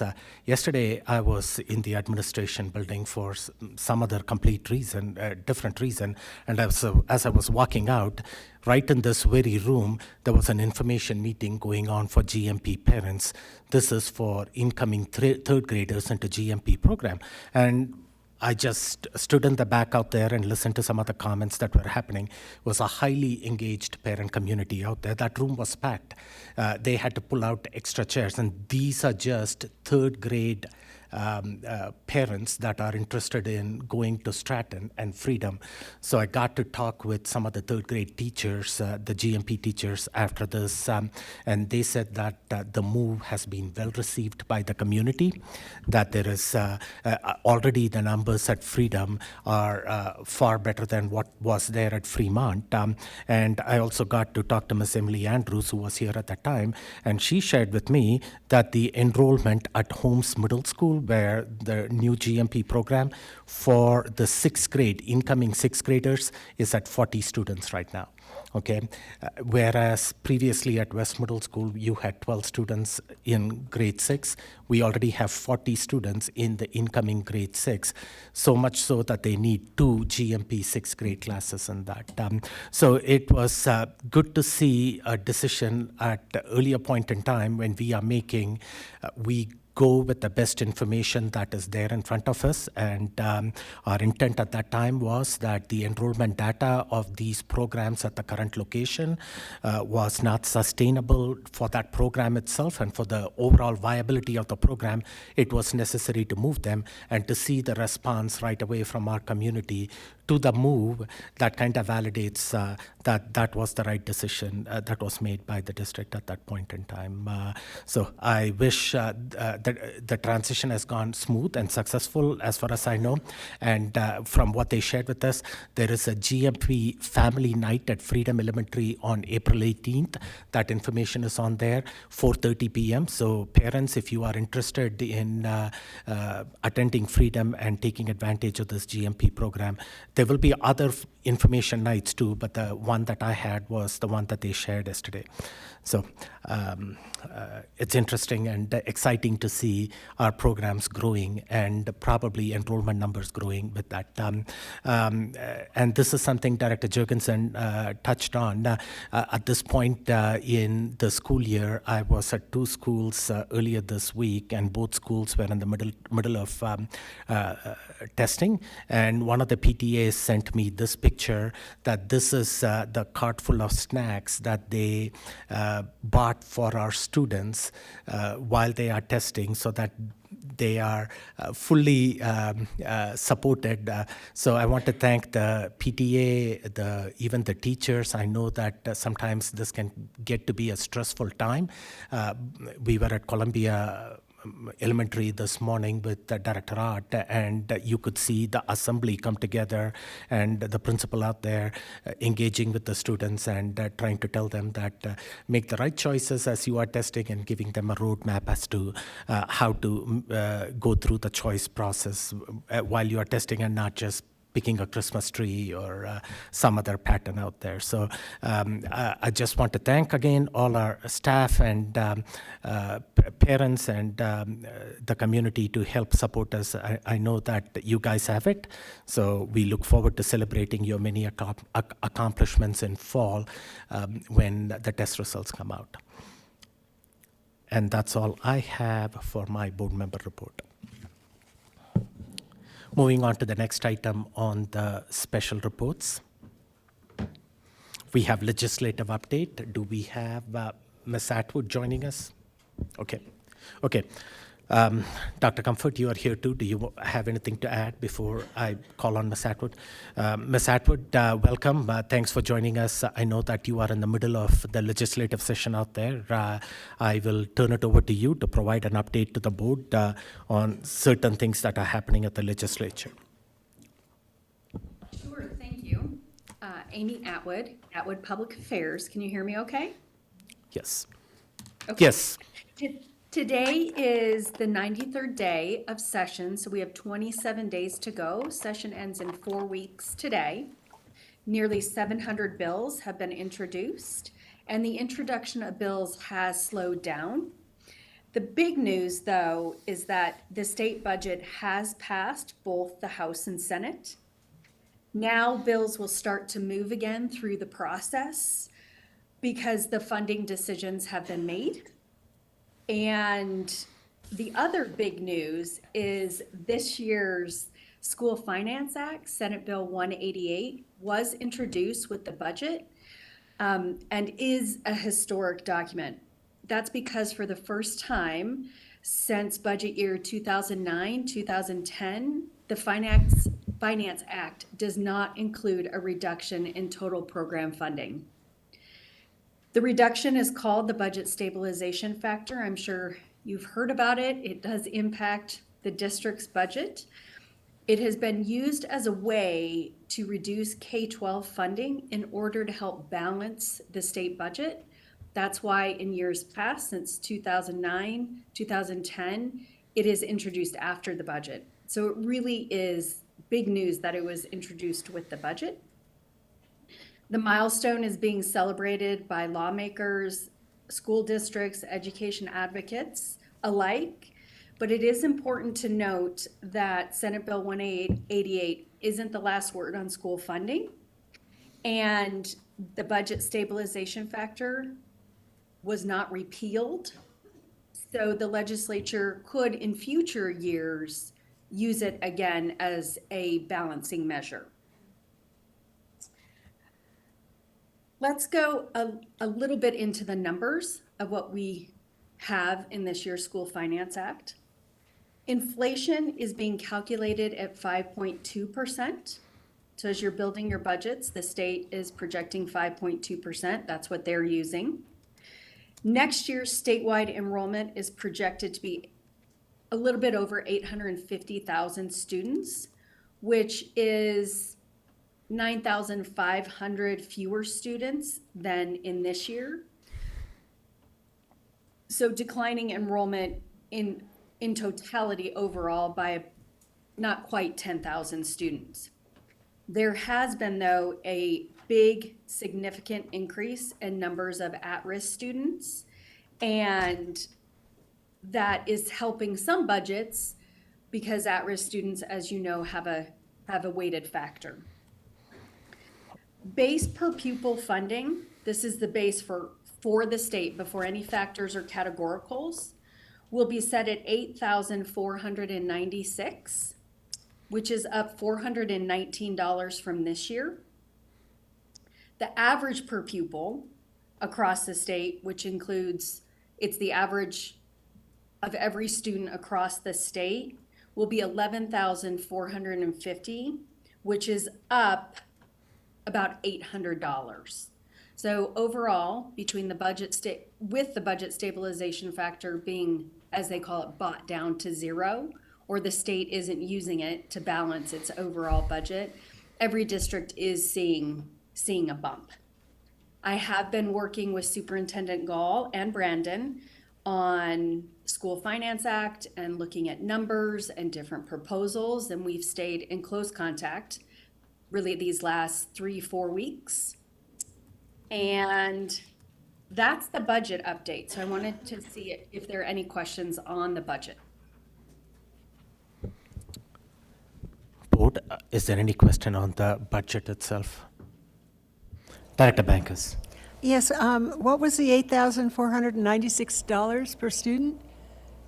That's Sure, not that is, I'm sorry, that is the base per pupil funding. So that is the floor funding. for each student. So school districts, that is the floor, the lowest that they will get in the state, or for the state dollars that come in. I see, thank you. Director Nelson? Dr. Comfort, could you just speak to that these numbers are pretty much what we've been guessing or estimating, and so the PBDA that the board reviewed last week is still good to go? Oh. Can somebody get his mic? That's all right. Thank you. Yeah, I appreciate Ms. Atwood saying that we have changed the inflation factor from 5% to 5.2%. The board will remember in our PBDA, we acknowledge that. And then also our reduction of the remaining budget stabilization factor for District 11 is 1.6%. So that's how we got to our 6.8% projection for new money for next year. Thank you. Please continue, Ms. Atwood, if you have any further updates. So let's move on to bill updates. So of particular interest to the board was House Bill 1039, the non-legal name change. If you remember, it was amended to what is already required by the federal government and Title IX. So that is what the district is already doing. The bill was amended to that, and it has passed all the way through and has been sent to the governor for signature. There are a couple school safety measures that are set calendared to go through the next couple of weeks. We do not expect any bills on accountability or the framework for school districts this year. Again, we expect those to start next year and roll into the 26 session as well. So that is really the update on the bills as well. Now that the budget has passed, bills will start to run through much quicker. We've had a lull here the last month, and that's because funding decisions hadn't been made yet. So now that the budget has passed, the state budget, bills will move through the process, and they will either live or die in Appropriations Committee. So that's it for me, but do you have any questions? Any questions on bills that board members could be tracking? Director Jurgensen. On the 1039 you briefly mentioned tonight, if it's something we're already doing, and based on what I've read from other pieces around the state, why the reason for a redundant bill? I mean, really? Well, when the bill was introduced, it was not redundant. And so I would say the sponsors would say that it was different. It is not uncommon, though, to have bills that codify in law what is already current practice in order to pass a bill. Okay. Yes, we're rationalizing extra work and codification of things. To that degree, I'm reading the most updated bill. It's 6 pages on legislative.colorado.gov, and it still does not mention any language on parent or guardian involvement when a student has a preferred name change, and it actually forces some compelled speech in the way of, basically Section 3, unless done at a student's request, knowingly or intentionally using a name other than the student's chosen name, or the knowing or intentional avoidance for refusal to use a student's chosen name is discriminatory. So I'm sure there's going to be some sort of concern here with compelled speech, but I know it's already at the governor's desk, so I just see this one as still a very sticky and redundant bill. I had one more to ask about. Go ahead. The other bill I'm asking about is House Bill 1406 on the mental health, school-based mental health support program. I know it's recently been passed. I appreciate the details of giving and saying, hey, we have a need for mental health, especially in our rural areas. But my concern, as I think we have in our legislative kind of pamphlet, is expanding government and expanding mandates and pushing more things onto school systems that we aren't capable of handling. And so to that degree, they go, well, we're going to offer, mental health support and make appropriations to pay for this, but you're going to have schools outsource this. So when you look at the lobbyists and the supporters, it's all the, Colorado Academy of Family Physicians, the Healthcare Council, the Psychiatric Society. There are all these, societies and organizations that are going to benefit from basically these public dollars funding into the districts picking these outside providers to meet the mental health need. And so I'm concerned with the way we're going about meeting the need of mental health support, and I know that it is a need. I just don't know if you've had any discussions about this bill in this degree. Thank you. So House Bill 241406 was introduced with the budget. It is called an orbital bill. And so you're correct in that it is more money for mental health supports through the Behavioral Health Administration. And an orbital bill is one that sets the law for a line item in the budget. And so the sponsors of this bill were the Joint Budget Committee members, and the bill was because they wanted to put more money into this and had to have a bill to do it. It has already passed and is on its way to the governor. All right. Director Carey. Oh, I'm sorry. There you go. I have hopefully just a quick clarifying question. So concerning House Bill 24-1363, charter school accountability, is that one of the accountability bills that you anticipate being pushed into next year's legislative session for discussion? Well, that is a very good question. So if you remember, I believe the first time I presented, we talked about that we were going to see a charter school bill that was coming from the League of Charter Schools, and that was sponsored by Senator Lundeen, and that bill quickly died. This is the counter to that bill and being pushed by advocates that are not for charter schools. So it is still hanging out on the calendar, waiting for a bill hearing.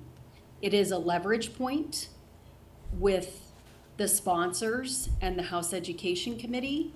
So it is a very political bill, even though it's very political, as well as charter school advocates would say it's not positive for charter schools.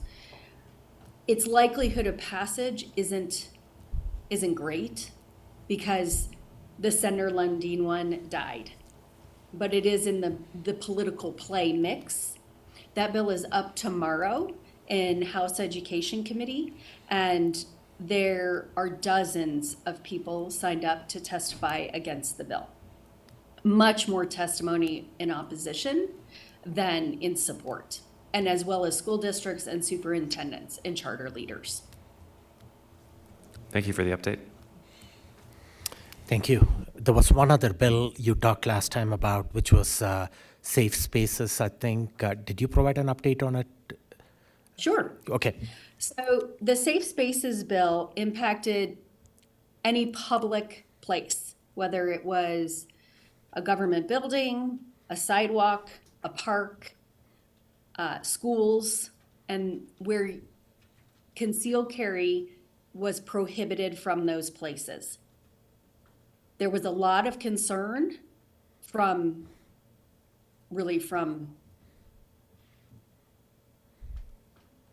governments, everybody that was impacted by it. It was amended so that there's no concealed carry in the Capitol, in government buildings, or on school grounds. And on school grounds is current law right now, federally, that is something you can't carry on school grounds. So again, that is one of the redundancies from that they're codifying here in state law. So it was really amended down. It's a short bill now and won't compel us or the district to do anything that it's not already doing. Okay, thank you. Seeing no further questions, thank you for keeping us updated. The end of the session is May, what date is it? 8th. May 8th. Okay, so it's coming up fast and furious. So we hope to, after that session ends, we hope to have you in person so you can have a debrief with the board at that point in time, at some point. Yes, definitely. I can't wait to be back with all of you in person. Okay. Thank you for your patience as I'm still here downtown. Okay, thank you so much. Thank you for keeping us updated, and if anything else comes up over the next couple of weeks, please let us know. Thank you. Moving on to the next item, consent items. Director Carey, can you please make the motion to adopt the consent items? I move that the Board of Education adopts all consent items as designated in the agenda. The consent items are F2, approval of March 13th, 2024 regular meeting minutes. F3, approval of March 20th, 2024 special meeting minutes.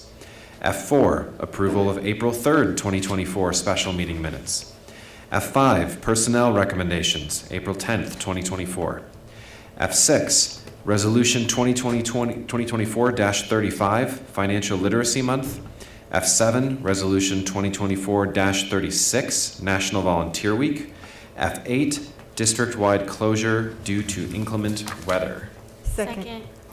Moved and seconded. Roll call, please. Director Bankus? Aye.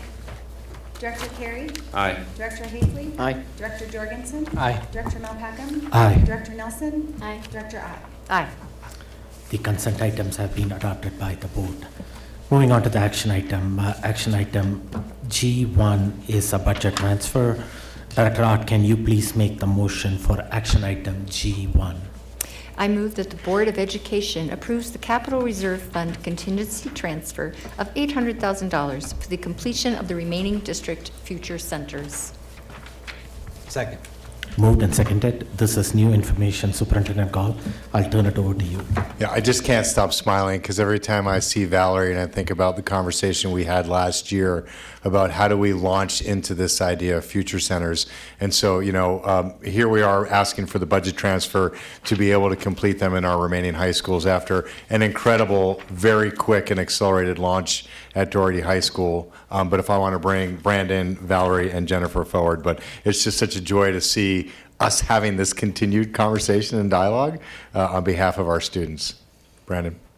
Yeah, good evening, board. Thanks for the opportunity. I will get off the mic very quickly. I just want to say this is a really great celebration of the cross-functional work we have in the district. You're going to see somebody from the academic side of the house and somebody from the capital program who are going to talk about coming together and doing some really great stuff on behalf of kids. And so you're going to see some really awesome data, and then Ms. Hotelling is going to show you some awesome renderings of our future center renovations. I just couldn't be more excited. So I'll turn it over to Ms. Gates.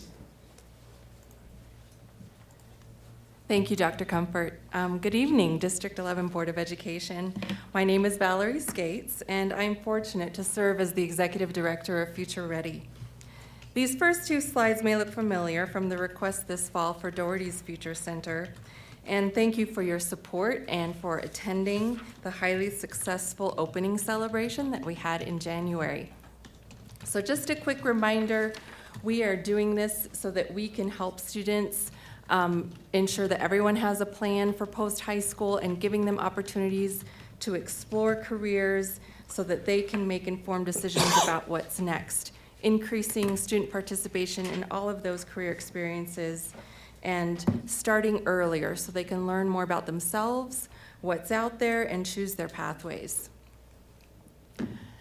The Future Center Task Force has been a variety of stakeholders. And one of the things that we worked on in conjunction with the Engage office is coming up with our mission statement. So this is what we're going to use district-wide. Doherty launched us with Forge Your Future, and we liked it. We're like, we're going to use that at every Future Center.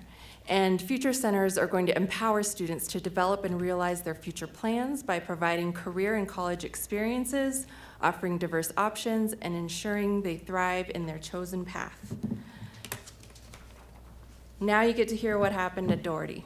So in just a little bit over 2 months, we had 665 students check in at the Future Center. When they were asked what brings you in today, what Doherty started with was they wanted every senior to go through there. So they took all the senior English classes through there, and they're close to like 400 seniors. So the number one answer was, we're here for our class visit, coming to see what this Future Center is about. And then the second most popular reason of why they're coming in is to help with career planning, and then help with college applications and help with scholarships. And then you'll see Mr. Huggins there helping out a student. You may remember him if you saw the fall request. And we asked them, did you get your questions answered, as they're leaving? And 96% of them are saying yes, and then some of them are saying, I need follow-up. And so we're taking care of that as well. In the short amount of time, the Doherty Future Center has hosted all of these events, along with, of course, daily advising and guidance that happens with the school counselors and with Alexa Green, who's a CTE teacher.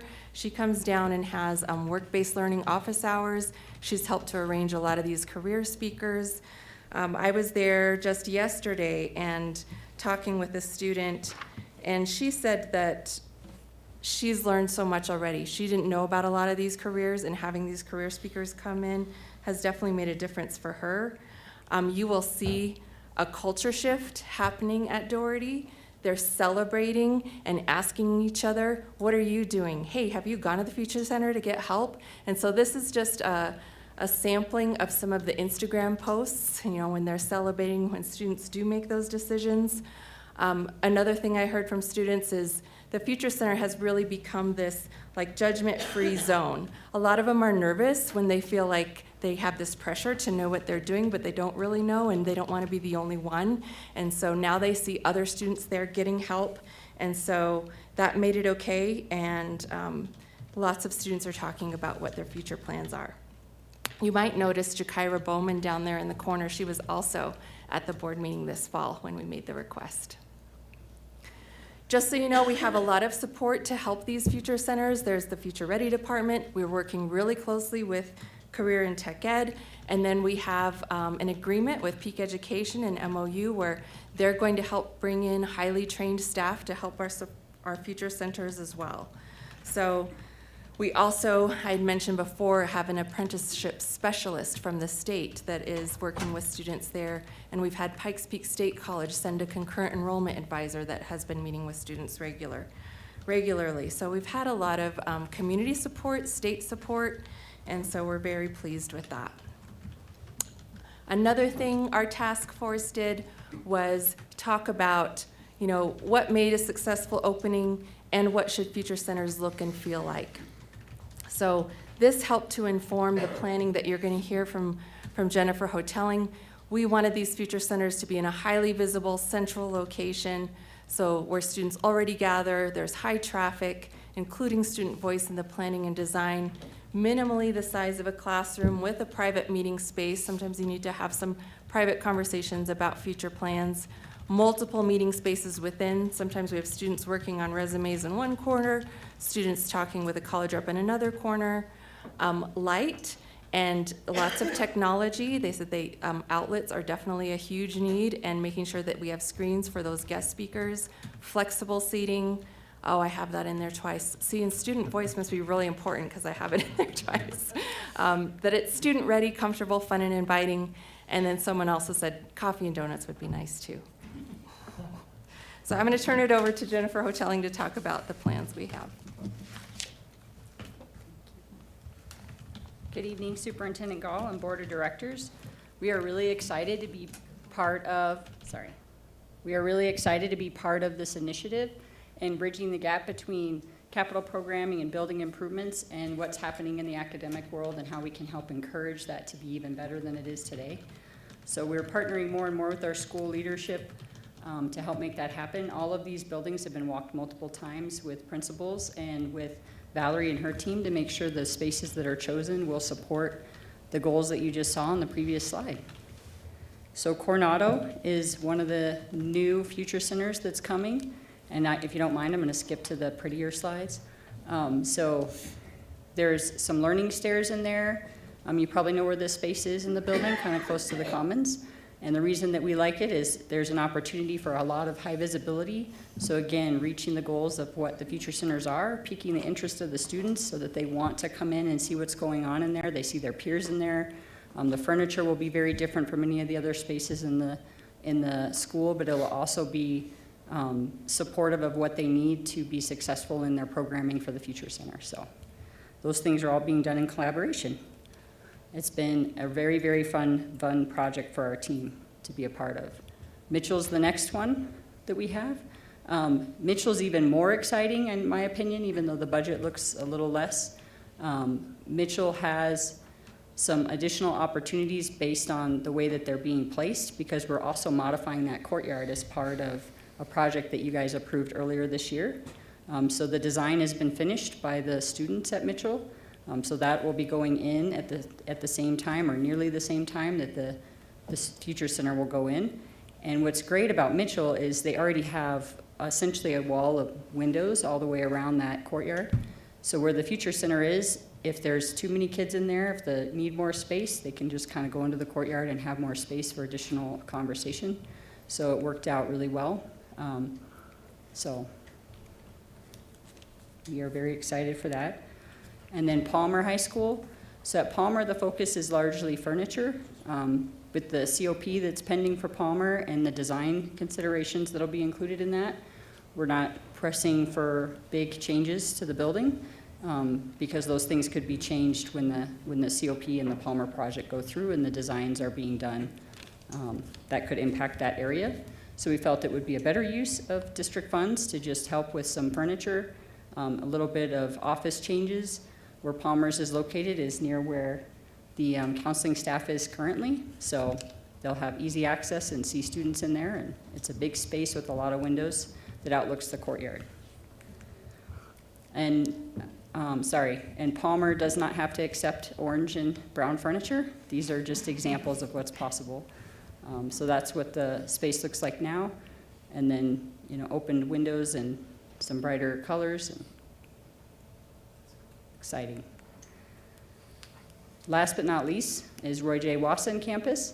So this is where digital is right now, one of the rooms that they're in. So they're going to graciously allow this to become the future center for the Roy J. Wasson campus. That one brings together multiple areas because of the unique setup of Wasson. So again, the great thing about Wasson is this is close to the entrance. It's right there where everybody's walking in. It's high visibility. Also has great visibility to the courtyard, lots of light. So just furniture's fixing it up, some new doors, and it'll be ready to go. Any questions for me? Thank you. This is exciting, the before is. and after pictures Yeah. that you shared out there. So all this would be ready by August when students come back? Yes, sir. Okay, thank you. Yes, Yeah, ma'am. this August. Yes, ma'am. Yeah. Director Ott. Thank you. Looking at that orange furniture, I was curious about how much student voice was going to be requested, so I was really glad to hear you reiterate that, and yes, not once but twice in your slide. The amount for Palmer of $100,000, that just seems higher in relation to some of the others, given that it's just furniture and technology upgrades.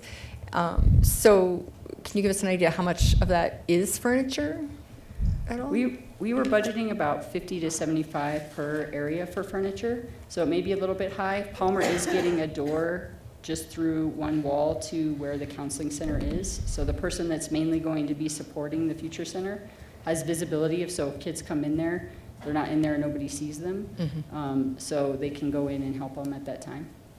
So they're getting a little bit of construction, but not much. So that, Okay, that's good to know. Yeah. Thank you. Sure.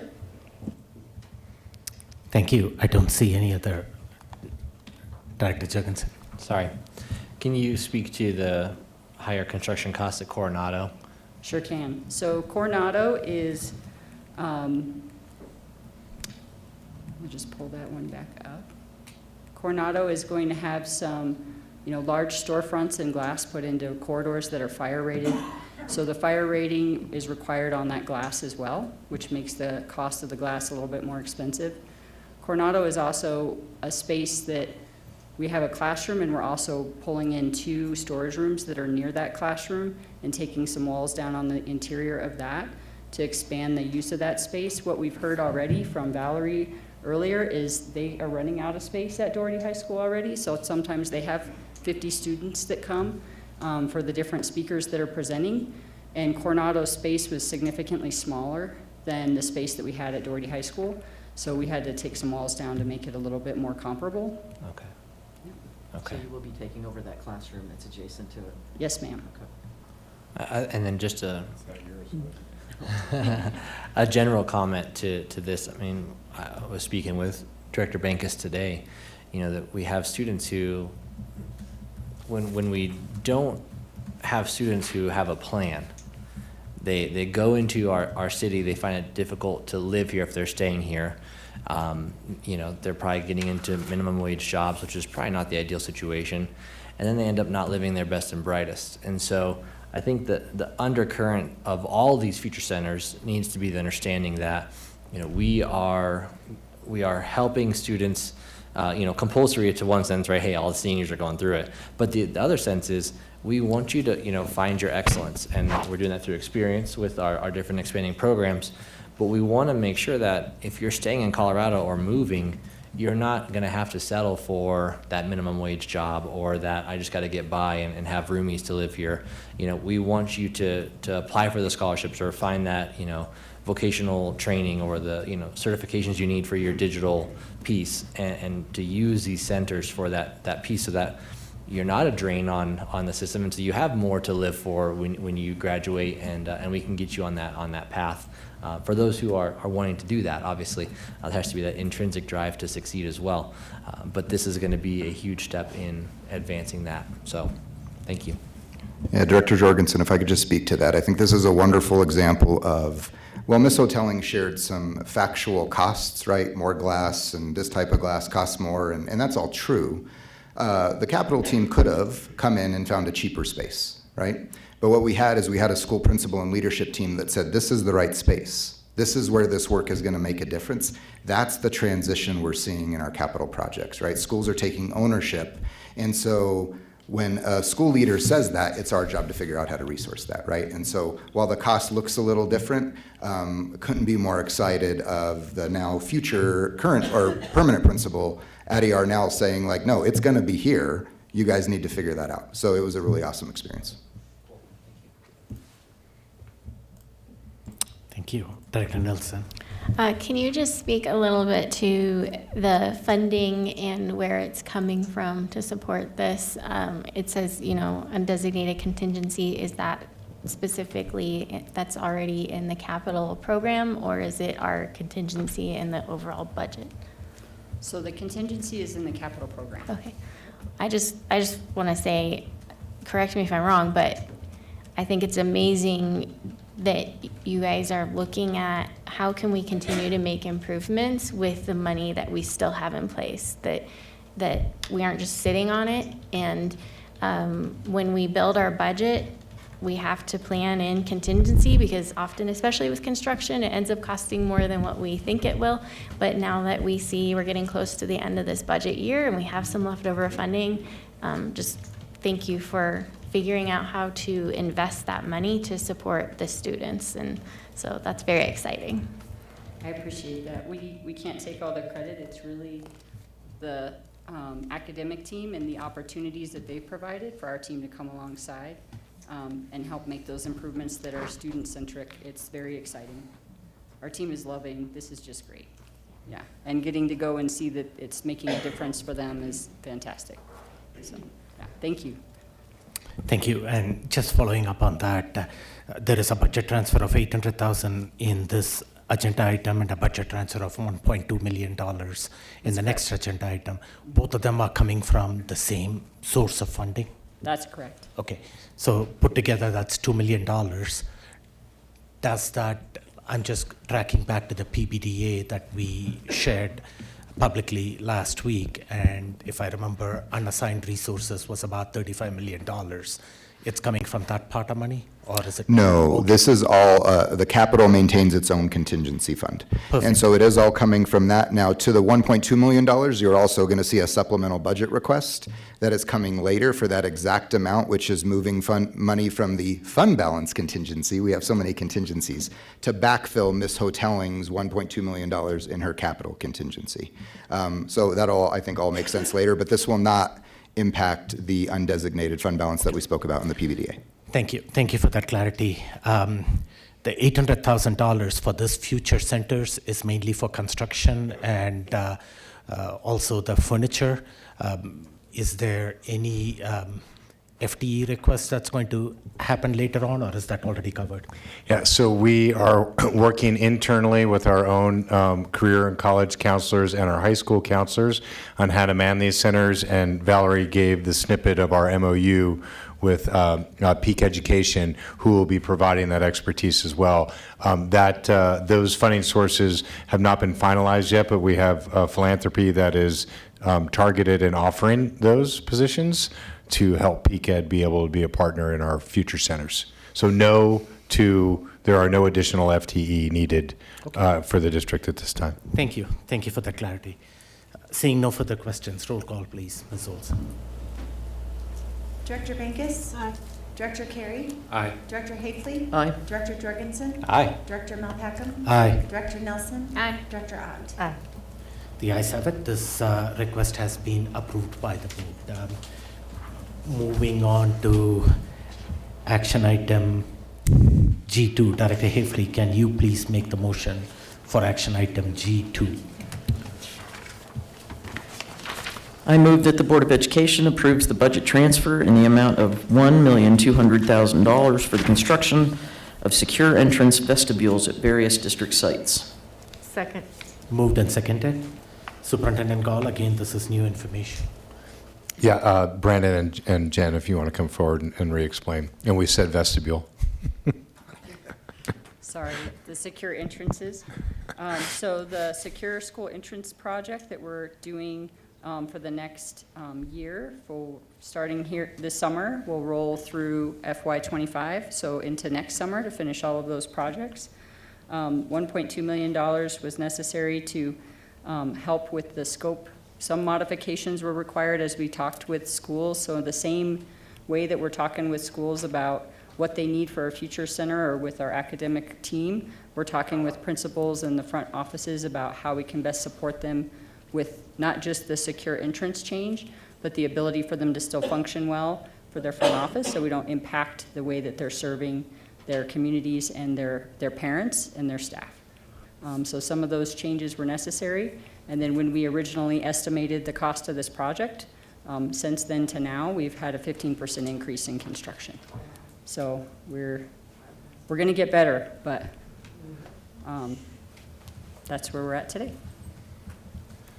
Brandon, can you talk to us a little bit? Remind some board members are new on where this originated from, and because I don't think that's been made clear.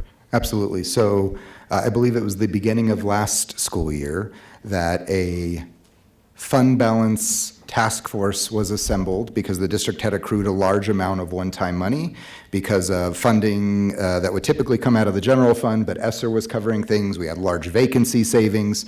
And so there was a pool of money that the district brought a committee together and said, how do we want to spend this one-time money? One of the larger projects, in fact, I think the largest project, was the safety and security entrance project, which is going to be addressing sites across our district. And so this is now where we're finally at the realization of that point in time where drawings and designs have been done. Ms. Hotelling sold herself short. I do want to acknowledge that in their work with principals, they also engaged with SACs at many of those schools and said, what do you want to see in terms of not just safety and security, but also the experience when you enter into the building. And so this money has been sitting in a fund account waiting to be spent. There are many other items that we have been spending along the way. This is the largest, and we're now getting ready to execute on it, and we'll need to dip into the contingency to cover the increase in construction costs. Thank you. Thank you for that explanation. If I remember right, it was about $11 million or something like that was the initial budget set aside from that fund balance, and now an additional $1.2 million. Correct. I do believe Ms. Odom will probably speak to many of the details when she describes the contract. Okay. Thank you. Any questions from the board on this? Seeing none, roll call, please. Director Bankus? Aye. Director Carey? Aye. Director Hafley? Aye. Director Jorgensen? Aye. Director Malpacum? Aye. Director Nelson? Aye. Director Ott? Aye. The ayes have it. The budget transfer that was requested has been approved by the board. Moving on to the contract award, which is what Dr. Comfort referenced. Contract award. Director Jorgensen, can you please make the motion for action item G3? Yes, I move that the Board of Education approves the contract C2024-1016 in the amount of $12,353,538 and award to Adolphson and Peterson and allow an additional 10% cost increase for any approved contract modifications without further board contract approval. The period of performance is June 1st, 2024 through March 31st, 2026. Second. Moved and seconded. Again, Chief Odom? Superintendent Gall.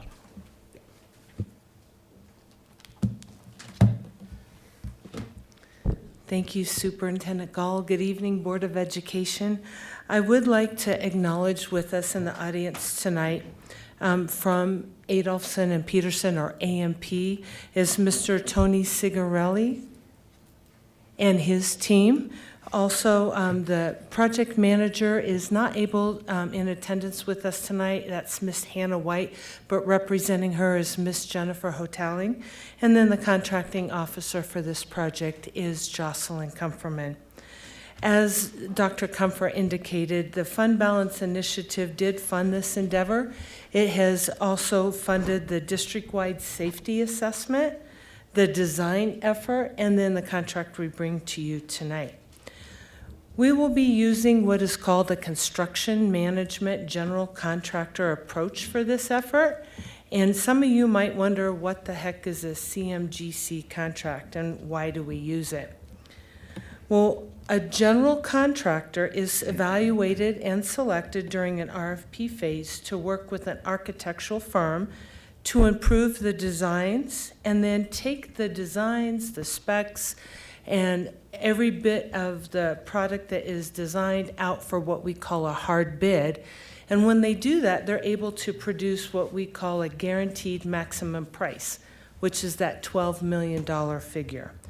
During the construction phase, the general contractor will perform general construction management oversight to ensure all work is performed in accordance with the contract, as well as the schedules. We typically use a construction management general contractor process when we have new or complex construction initiatives where we want to optimize risk reduction for project costs, improve cost controls as the process uses value engineering during the entire part of the design and the construction implementation process, when we want to refine the design, and it also promotes innovation and collaboration between the parties and the customer. In December of '23, we issued an RFP for a competitive evaluation, and we selected AMP as the general contractor. The evaluation team noted the following strengths in their proposal. They had an extremely detailed and thorough, well thought out processes that are student safety focused. They demonstrated strong, recent, relevant project resume in the K-12 arena of similar magnitude projects, most of which are within the state of Colorado. They proposed a well-documented construction schedule that identified realistic timeframes, and they proposed a schedule that the most difficult projects would be completed during the summer, and the less invasive projects would be done during school operations on a non-interference basis. Finally, their proposed fees, although not the lowest, were in the construction management fees, but when compared to the second-ranked technically superior proposal, it was less than $19,000 difference in price. The construction contract, as stated earlier, will begin June 1st. There are 2 phases that are identified in the board packet. Excuse me. The second phase will begin spring of 2025 and go through summer and fall. The contract stipulates that the work will be substantially complete in December of 2025, and that will allow the contractor to reach final completion, remedy punch list items, and submit all project closeout documents by March 31st, 2026. This contract has all of our standard terms and conditions. There's a 1-year warranty period. There are no liquidated damages in this contract. Progress payments will be paid for actual work completed. And then once we receive approval, we will obtain payment performance bonds and the necessary insurance to begin performance. This concludes my overview. At this time, Ms. Hotaling and Mr. Tony Signorelli are here to answer any technical questions you might have. Thank you. Board, do you have any comments or questions at this point in time? I don't see any, so thank you for your presentation. This is exciting. Safety and security of our schools and our students are utmost priority for the board, and I'm glad that this work is going to get started in a couple of months' time in the summertime. And the list of schools and the order in which this work is going to be completed is listed on board docs for people to see. So thank you. Thank you for being here. We look forward to working with you and partnering with you and making our schools a safe place. And just for the community, this was in response to a safety audit that was conducted previously. So we want to take the safety of our students seriously. Roll call, please. Director Bankus? Aye. Director Carey? Aye. Director Hafley? Aye. Director Jorgensen? Aye. Director Malpacum? Aye. Director Nelson? Aye. Director Ott? Aye. The ayes have it. The contract has been awarded as presented to the board. Thank you very much. Moving on to the next action item on the agenda. Director Nelson, can you please make the motion for action item G4? I move that the Board of Education approve contract C2024-1000 and award the contract to TN Parker Construction LLC for $1,597,068 and allow an additional 10% cost increase for any approved contract modifications without further board contract approval. The period of performance for this project is May 13th, 2024 through August 9th, 2024. Second. Moved and seconded. Again, this is new information. Superintendent Call. Chief Odom? Thank you again. You know, it is exciting to be able to see that we've been able to put money into the schools in the manner that we've been able to get going. And even though I don't sound very excited, it is really very exciting to get things taken care of, both from a safety and security standpoint and replacing a 40-year freezer. If it's, do you mind being able to bring up the attached drawing? If not, I have a picture. I would like to just show it to the community, whichever is easiest for you. With us tonight is Mr. Neil Parker from TNN Parker. Thank you very much. The project manager for this contract is Terry Johns, and then the contracting officer is Miss Christina Sandoval. Thank you very much, Melissa. This current freezer is where you see on the drawing where it says existing walk-in freezer. That's a huge amount of space, 96 feet by 28 feet. And you can see that it's attached to the north side of the warehouse. This project will replace that and add a new walk-in cooler, which is adjacent to it. And we can just leave that up, or you can take it down, whatever the board desires. But this freezer is 40 years old, it isn't working properly, and it is beyond repair. This also was a fund balance initiative that came in front of the board, and it was funded in the initial amount of $566,163. But it was intended to replace the existing freezer as what we would call a plug-and-play type of replacement, like you pull it out and we put it in.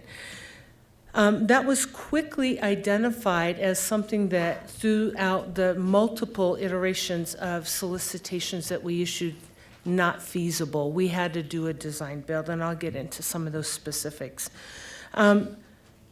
The initial estimate did not include any construction work, any demo, any removal, any installation, or any prep site work or impacts when we had to move things around. So that's why you see the big cost difference. We couldn't just plug and play, and we had to do what we call a design build. So the initial solicitation was issued as a plug and play. We received 0 proposals for that. We issued the capital program team decided to pivot to what we call a design build approach, and we issued a second solicitation. We did contract through a competitive proposal with Galetta Architect to design this. The second solicitation also received no proposals. The feedback that we received on that iteration was the people that could provide the product couldn't do the construction, and none of the general contractors that we invited submitted a proposal. So then we went back to the design firm and said, we got to change our procurement strategy, and we got to find someone to do this. And they did find T.N. Parker, and we did pivot to a direct negotiation procurement strategy, which means T.N. Parker is going to be the general contractor. They hard bid out the freezer, and that piece is what food services is paying for. The rest of the project is being paid for by the Fund Balance Initiative and the Cap Reserve Fund. So T.M. Parker will be the on-site general contractor. They're going to oversee and be responsible for demo, on-site prep, and then the third-party vendor who's going to come in and install the actual replacement freezer and cooler system. They will begin demo on May 13th and work through August 9th when they estimate completion. This will not impact summer bridge programming. All the food that is currently in place will be relocated to other high school sites where we have walk-in coolers. It'll be a little inefficient for going to different places to get the food, but that's the plan, and we'll be ready for next school year. This contract has all of our standard construction contract terms. We will get payment and performance bonds and insurance. Again, no liquidated damages. And this comes with a 5-year warranty on our freezer cooler units. This concludes my overview of the contract, the budget, and the effort and the long, very complex process that we had to go through to get this on contract. And I can tell you, Janine's here in the audience. She is super excited to get a brand new freezer after over 40 years. So we thank the board and every effort that was put into this. This was kind of a long drawn out process, but thank you so much. We're very excited. Thank you. Another exciting addition that we are going to approve today that's going to improve the service that we provide for our students and staff. In fact, I mean, we set aside this money a year and a half back, and I thought we already had the freezer. So I guess like it takes time for this to come around at this point in time. Director Bankus. And looking at this picture, I just have a question about the footprint. So the existing walk-in freezer will be replaced by one with the same size? And then this new walk-in cooler will be adjacent? Is that? That's correct. Wow, that's a big freezer. It certainly is. Just to give you perspective, you can see the buses and the two vehicles. That's just the size of the cooler. So there's probably 5 of those sit side by side to give you an idea of how big this is. It's crazy big. Hopefully food doesn't get lost in there. Sometimes even in my freezer, I have to dig in there and I forget, hey, this has been there for such a long time. Director Nelson. I remember there being a balance built up in the food and nutrition services over the last couple of years. So is some of this coming from that? 822,000 and some change is Wow, good funding job. the actual materials. Yeah, so and we're just equipment. spending down that balance that Yes, had built. we are. That's wonderful. Janine has a spend plan that was $2 million. She had to submit Yes. that to the auditors 2 years ago. Yes. It went through Laura Horonic to the external auditors, and she is spending. Good job. And we can give you a list of all the improvements that they're able to do if you want. Sure. We'll send it to I you. don't know if they via all want to email. see it. That would be interesting, but yeah, it's exciting that we're finally making things happen. Yes, that Thank was you. a positive out of Yeah. COVID. Thank you. Seeing no further questions, roll call.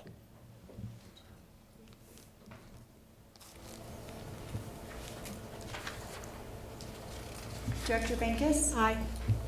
Director Carey? Aye. Director Hafley? Aye. Director Jorgensen? Aye. Director Malpacum? Aye. Director Nelson? Aye. Director Ott? Aye. The ayes have it. The contract has been awarded as presented to the board. Thank you very much. Thank you. Moving on to action. Agenda item G5, Resolution 2024-37, Executive Professionals Week. Director Bankus, can you please make the motion for action item G5? I move that the Board of Education adopts Resolution 2024-37, recognizing April 22nd through the 26th, 2024, as Executive Professionals Week in District 11. Second. Moved and seconded.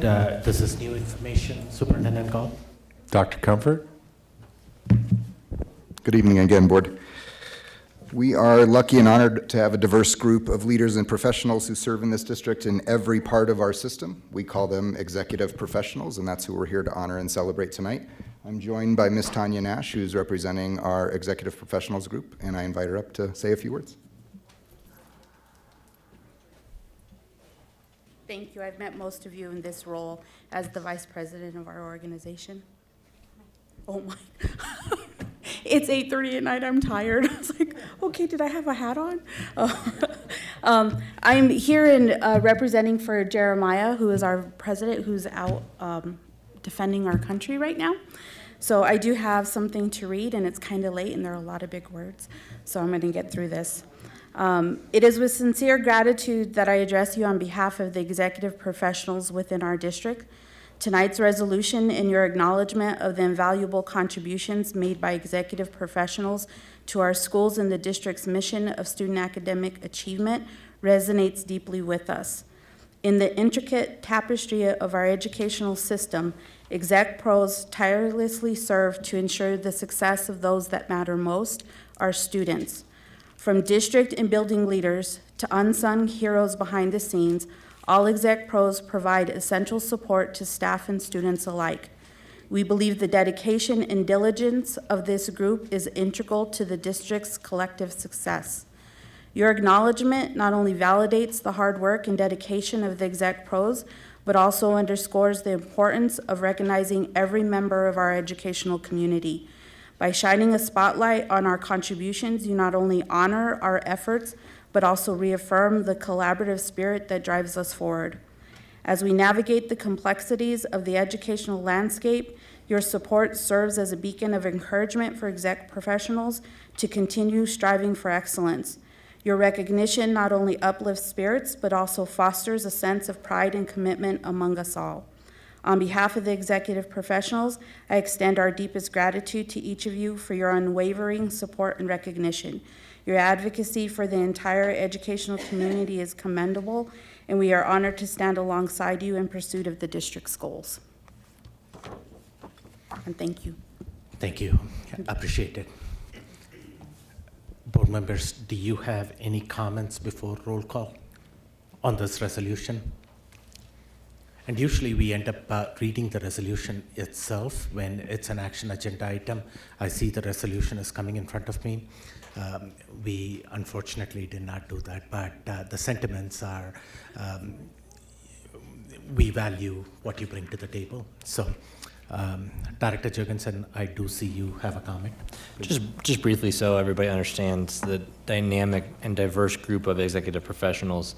It's everybody from Melissa Olson, our board secretary, to area superintendents, to directors at our Tesla professional development building. So a broad range of professionals in our district that serve at the capacity and pleasure of the superintendent, and for the goodness and the purpose of educating students. So thank you to all of you here tonight, and we appreciate all that you do for us.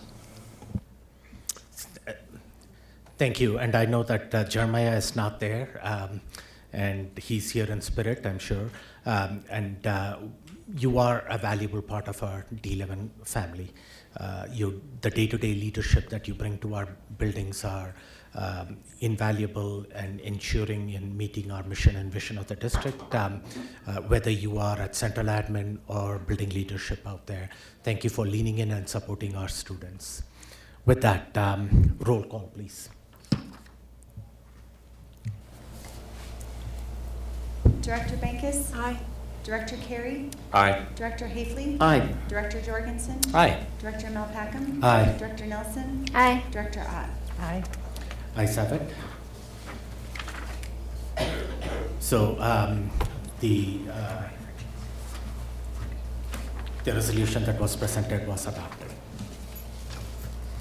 We do have another action agenda item G6 that was introduced by a modified agenda at the top of this board meeting. So Director Hafley, can you make a motion for action agenda item G6?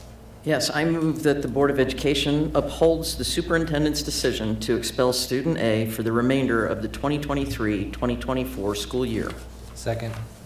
Moved and seconded, and just for the community that is watching, the board listened to and considered all reports regarding this agenda items. We do take these type of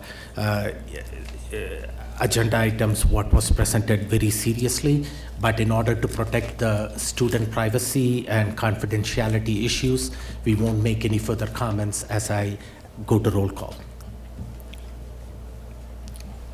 Roll call. Director Bankus? Aye. Director Carey? Aye. Director Hafley? Aye. Director Jorgensen? Aye. Director Malpacum? Aye. Director Nelson? Aye. Director Ott? Aye. The ayes have it. The agenda item was adopted as presented. Moving on to non-action items on the board agenda. The first one is the amended fiscal year 23-24 budget. Superintendent Gall, I turn it over to you. Dr. Comfort. Good evening again, Board. We're here tonight. Melissa, would you mind bringing up the memo document just to help guide? We're here tonight to bring a supplemental budget to this year's budget. We do that when we're kind of in between budget cycles and we have emergent needs that we need to address some appropriations for. And so that's what I bring to you tonight. All of these things all of these items are good for us, and we'll just kind of walk through them. All of the backup documentation is attached in board docs as well, but I'm happy to answer any questions. So our first item is, we referenced this earlier tonight, it's a transfer of $1.2 million from the fund balance contingency. So as we said, there was a fund balance task force that assigned projects, and within that, we also set aside a contingency in case projects ran over or we had other emergent needs. So as you just approved earlier tonight, the $1.2 million increase in the security entrances is, until this is approved, being funded out of Ms. Hotelling's capital contingency. And so our hope is that we can take $1.2 million from the fund balance contingency, backfill Ms. Hotelling's capital contingency, so then she can put that money towards other projects. Our second item is a transfer of $286,000. It's basically the exact same thing, the exact same concept, but for the freezer replacement. So again, Ms. Hotelling is currently funding that out of her contingency. We want to use the fund balance contingency for its intended purpose to cover that. The reason that it's coming a little bit out of order is to get those projects accomplished, waiting another 2 weeks for approval is going to cause a little bit of delay. And so we wanted to get the projects moving with the board's approval and then take care of the transfers after the fact. Our third item is a small item, a transfer of $33,000 from the general fund to the food services fund. This is all related to the move to the National School Lunch Program. We had to do an application for that. It had man hours, and any time we move even 1 penny from one fund to another fund, so this is from Fund 10 to Fund 21, we have to get board approval because we appropriate by funds. Our fourth item is the most confusing item. If you remember, when we had our audit finding or our audit report, we did have a finding related to a new governmental accounting standard, lovely called GASB 96. And what GASB 96 requires the district and all government entities to do is to treat any potential multi-year agreement, something such as Power School, a software agreement, as debt service. Now, that doesn't make a lot of sense, but that's what the accounting standard says. And here's why it says that. Because we have been able to carry large liabilities as a district, like Power School, even though we pay them every year, without really disclosing those to the community. And so that's why GASB 96 has been put in place. Our mechanism for addressing that is complicated. Our finance office and procurement office is working very diligently to ensure that we're following all of that. So what we're asking is that we can assign an appropriation of $3 million as a set-aside. So as contracts that qualify for GASB 96 are approved, and we already have 2 of them, we're able to address those. Remember, there is no lost money here. It's the exact same thing as debt service, which means the revenue exactly matches the expense. But this is going to be a set-aside that allows us to accomplish GASB 96. When you see our budget build in our adopted budget for 24-25, you will see a line item in there for GASB 96 so that the procurement and finance office is able to adhere to that standard without trouble. Because we are now encountering our first agreements, that's now why we're bringing that to you today. Okay? Even though, remember, while we have to treat them as multi-year obligations, we have the ability to non-appropriate every single contract on a yearly basis. So that's kind of the confusing part here, but that is the standard. We do have to treat it as debt service, and so this is what we need to accomplish that. And then next, increase revenues by $211,189 for E-rate. E-rate is a reimbursement the district gets. I believe Chief McCarron can speak to this. There's a little part of everybody's cell phone bill that kind of goes to school districts. Typically, that arrives in time to be built into our mid-year budget. It arrived too late for our mid-year budget this year, and so this is increased funding. Again, the expenses the revenue will be completely offset by the expenses in terms of the network operation services. It helps fund our network operation services. And then finally, other great news, our grants department, under the leadership of Miss Annette Bass, I believe she's behind me, has been diligently working to find grants as much as possible, because we have the ending of ESSER, and obviously we want to continue to resource our schools. And so she has found grants that are in excess of the contingency that she carries in her budget. And so she's above that with the grants that have been awarded, above that over $900,000. And so we need the board to approve that appropriation. Remember, our grants, again, anything we appropriate, we collect that when we seek reimbursement. So all of these things are wonderful things for the district. I do apologize that they're coming a little out of sequence. There really wasn't the ability to bring any of those into the mid-year budget, though. And I turn it over to the board for questions. Okay. Thank you for that presentation and update. Questions or comments from board members? Okay, seeing none. Oh, okay. Director Nelson. I'll just comment that you did a very good job summarizing all of that, and thank you to Ms. Bass for finding us more money. Or the team, she's saying not me, but so all of the folks who helped us have to go through this process, because now we've exceeded the contingency amount of money, that's a good problem to have. So thanks to everybody for finding us more resources for our kids. Thank you. This will move to action item in a couple of weeks when it comes back to the board. Thank you. Thank you. Moving on to the next non-action item on the board's agenda, it is the North Middle School Innovation Renewal. Again, this is new information. Superintendent Gall. Yeah, I have Nicole Ottmer and Principal Stephanie Leisure here to present the triannual innovation plan renewal for North Middle School. David's going to assist as well with some data at the end. Nicole, you want to do a quick introduction, remind folks the time in the cycle on what we're doing here? Absolutely. Good evening, board. Nice to see you this evening. North had an innovation plan approved in 2021. Every 3 years, once you have an innovation plan, the state board requires that the local board does a review of that innovation plan, specifically honing in on the school's performance to make sure that the approved waivers are meeting that performance. At that time, we can also request additional waivers. If that were to happen, the local board would have to approve again, and it would have to go to state board approval a second time. Tonight, North is not requesting additional waivers, so we have a presentation for you on their academic progress, and then we also have all of the innovations approved within their plan to update since we have new board members since this was approved in 2021, just to give you an overview of what North's doing at their school. I'll turn it over to Steph Leisure, and then David Colicky will talk about some of the data pieces as well. Thank you for having me tonight. Good to see all of you. I know most of you, I think. I want to thank Marika Gillis for being here. She's a North mom and one of my SAC members. So thanks for holding on tonight. I appreciate that. So I thank you for the opportunity for speaking with you tonight. We are smack dab in the middle of CMAS testing. I have my walking shoes on. I have almost 15,000 steps, and we are in a very good spot. The kids are doing great. They're in a great frame of mind, and I'm really pleased with how the week has gone so far, and last week was STAR.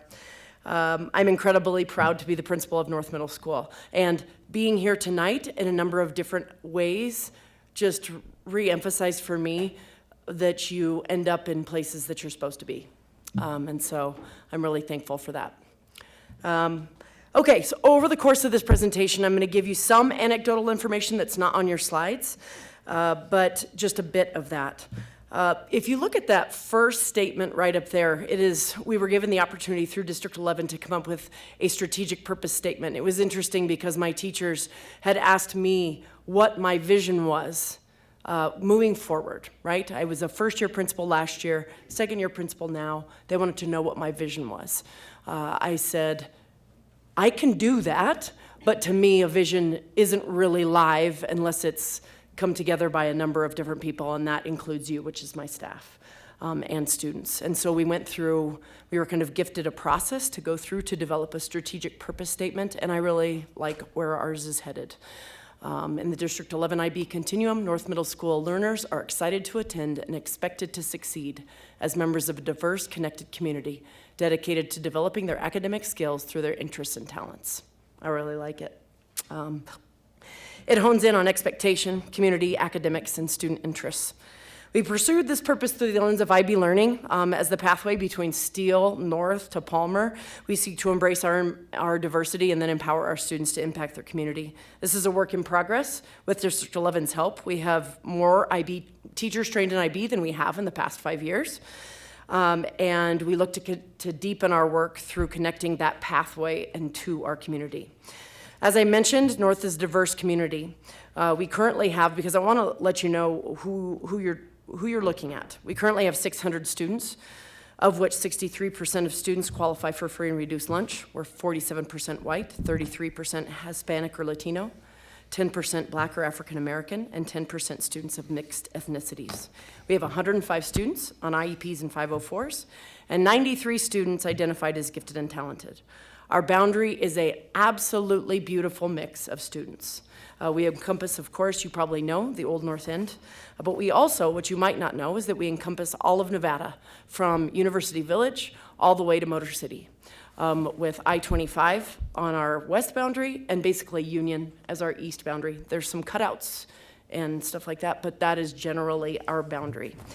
As it states in the slide, as you see further down there, our 100-year anniversary will be next year. So in the fall of 2024, we'll be 100 years old. So we're really excited to celebrate that milestone with all of District 11.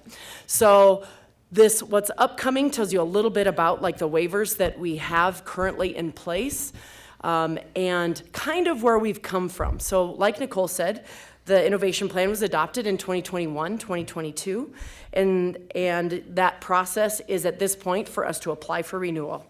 As you can see on this slide, in the past 3 years, we have utilized Title I funding to accomplish several goals, including increased student attendance and performance. We look to renew our innovation plan by maintaining that same positive trajectory. You're going to see that through Dr. Colicky. Unaccounted. So there wasn't any, because of Title I, we didn't incur any kind of funding issues. We were able to supplement that with title money. As of next year, we will no longer receive Title I funding, but with the superintendent's and D11 curriculum and instructions help, we do have a plan for moving forward to maintain that positive trajectory, focusing on academics, student access, and professional learning. So this is the meat, basically, of our innovation plan. So this far left column really ties together, and so I'm going to kind of talk about them together, but you'll see I'm going to kind of jump back and forth a little bit. I would say the most significant part of North Middle School and the success that we've experienced over the past 3 years resides in that second bullet point on the far left side. Our reduced class sizes has given us more flexibility in strategic academic scheduling. To give you an example, we start every student schedule at North with math.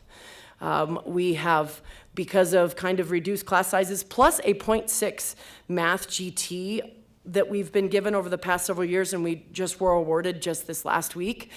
We offer 5 to 6 levels of math at every grade level, which is not what other people do. We range in offerings from 1.5 to 2 years above student grade level, all the way to students who are operating about 2 years below their grade level. So among that span of students, we offer about 5 to 6 levels of math, depending on the grade level. We also offer 4 levels in ELA, social studies, and science. So, but we do start with math because it's got that, we have that 5 to 6 levels, so we really have to start there to make sure kids have what they need. It's that really, so you're looking at these waivers all building really into what we would consider our main goal, of course, which is increased academic achievement. You know that takes place, of course, with intentional instruction and really purposeful scheduling, but it also keeps in mind, of course, mental health. It keeps in mind community, like us serving our community partnerships, but that's kind of in some of these other areas. Okay, so I would say in that academic scheduling with those 5 to 6 levels of math and multiple levels in other contents, that really helps us to meet kids where they are. And as opposed to, we are able to really move the needle by putting kids, we don't have kids who are so different than others in the same class that it's super difficult for teachers to manage that differential. So we have, with more classes, we're able to put kids together so that they're able to move them more consistently in a positive direction. Okay, we even have a 6th grade teacher who teaches a 5th grade class at Steele, a double advanced math class at Steele. So we've been doing that for the past 2 years, and it's been really effective, not only in exposing those students to what middle school math looks like, but it also has increased our retention with students from Steele to North. So that's been a really positive element of that reduced class size. On the bottom left, you'll see what I would consider the next most significant part of the waiver. At North, we offer gifted programming to students who wouldn't typically be offered gifted programming. Most of you probably know that students are identified as GT if they operate in the 95th to 99th percentile on standardized assessments. Well, what our Gifted and Talented Academy, that's what we call it, our GTA, and it's different than a GMP because GMP is typically operate in that 95 to 99, right? In our GTA, we pull along students who are 85 to 94th percentile. So I selected Layla purposefully tonight, the young lady that you met earlier, not only because she's an athlete, but also because she is a member of our GTA, but a non-identified member of our GTA. And so she operates in that middle ground and was not in our GTA when she was a sixth grader, but was then kind of identified as a sixth grader, as a student who's super motivated, performs well, and is in that range where we thought she could move forward. So she's a great example of a student that we include in our GTA. Our GTA has almost 150 students across 3 grade levels, and of those 3 grade levels, 62% of our students are identified gifted and talented. The other 38% are not identified GT, but we offer the same programming. I absolutely agree with the, and this is not my phrase, watering up of including students who are not necessarily identified, but giving them access to programming. All of our GTA students are in kind of cohort group classes, just like a GMP, but again, it's just slightly different makeup of students. We believe that engaging students with potential in that kind of high-level, challenging content, and she stated it perfectly when she did her teacher shout-out. She absolutely hit the nail on the head when she said, I appreciate Ms. Price for consistently setting the bar at a level where I didn't know for sure whether I could reach it, but she, by being consistent, made me able to do so, right? So she didn't even know that really I was talking about this, and she stated it right there, exactly what she was exposed to. Just this past week, I asked Dr. Colicky to take a look at STAR data, just in case, to compare our identified students with our non-identified students. And I was really excited to learn that there really is not a statistically significant difference between those 2 groups of students within our GTA, which to me tells me that students, their impact, whether they're identified or not, doesn't really have an impact in how well they are achieving academically. They are achieving at the same rate, which means that we are giving those Tier 2 students the chance that gifted programming lifts up their academic performance and is not, no one pulls down the achievement of identified GT students.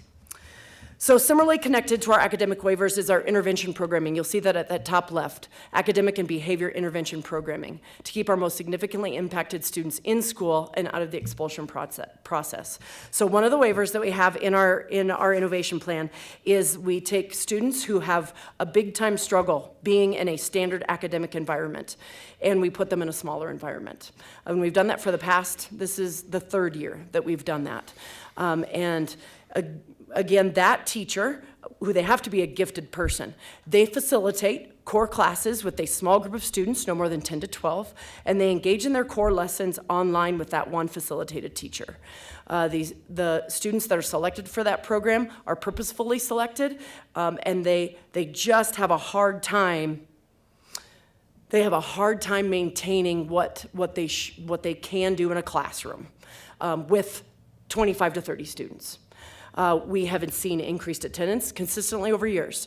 Increased attendance, increased GPA, and even a bit of increase in student achievement in the students that are in those classes. And then also, our other classes, of course, are able to function probably more efficiently as a result.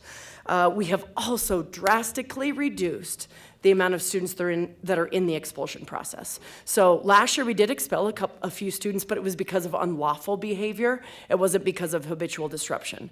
Our habitually disrupted students are in that class. And I don't know for sure, I should ask, but I think we are the only middle school this year who is not sent to student for expulsion. And I am really gonna knock on wood at that point, that we have not this year. And we don't honestly see it happening. Lastly, and that's the 3rd bullet down, as part of our innovation plan, we have, and to serve our community and students, we have early and late access hours. So we are open at North from 7:30 a.m. to 5 p.m.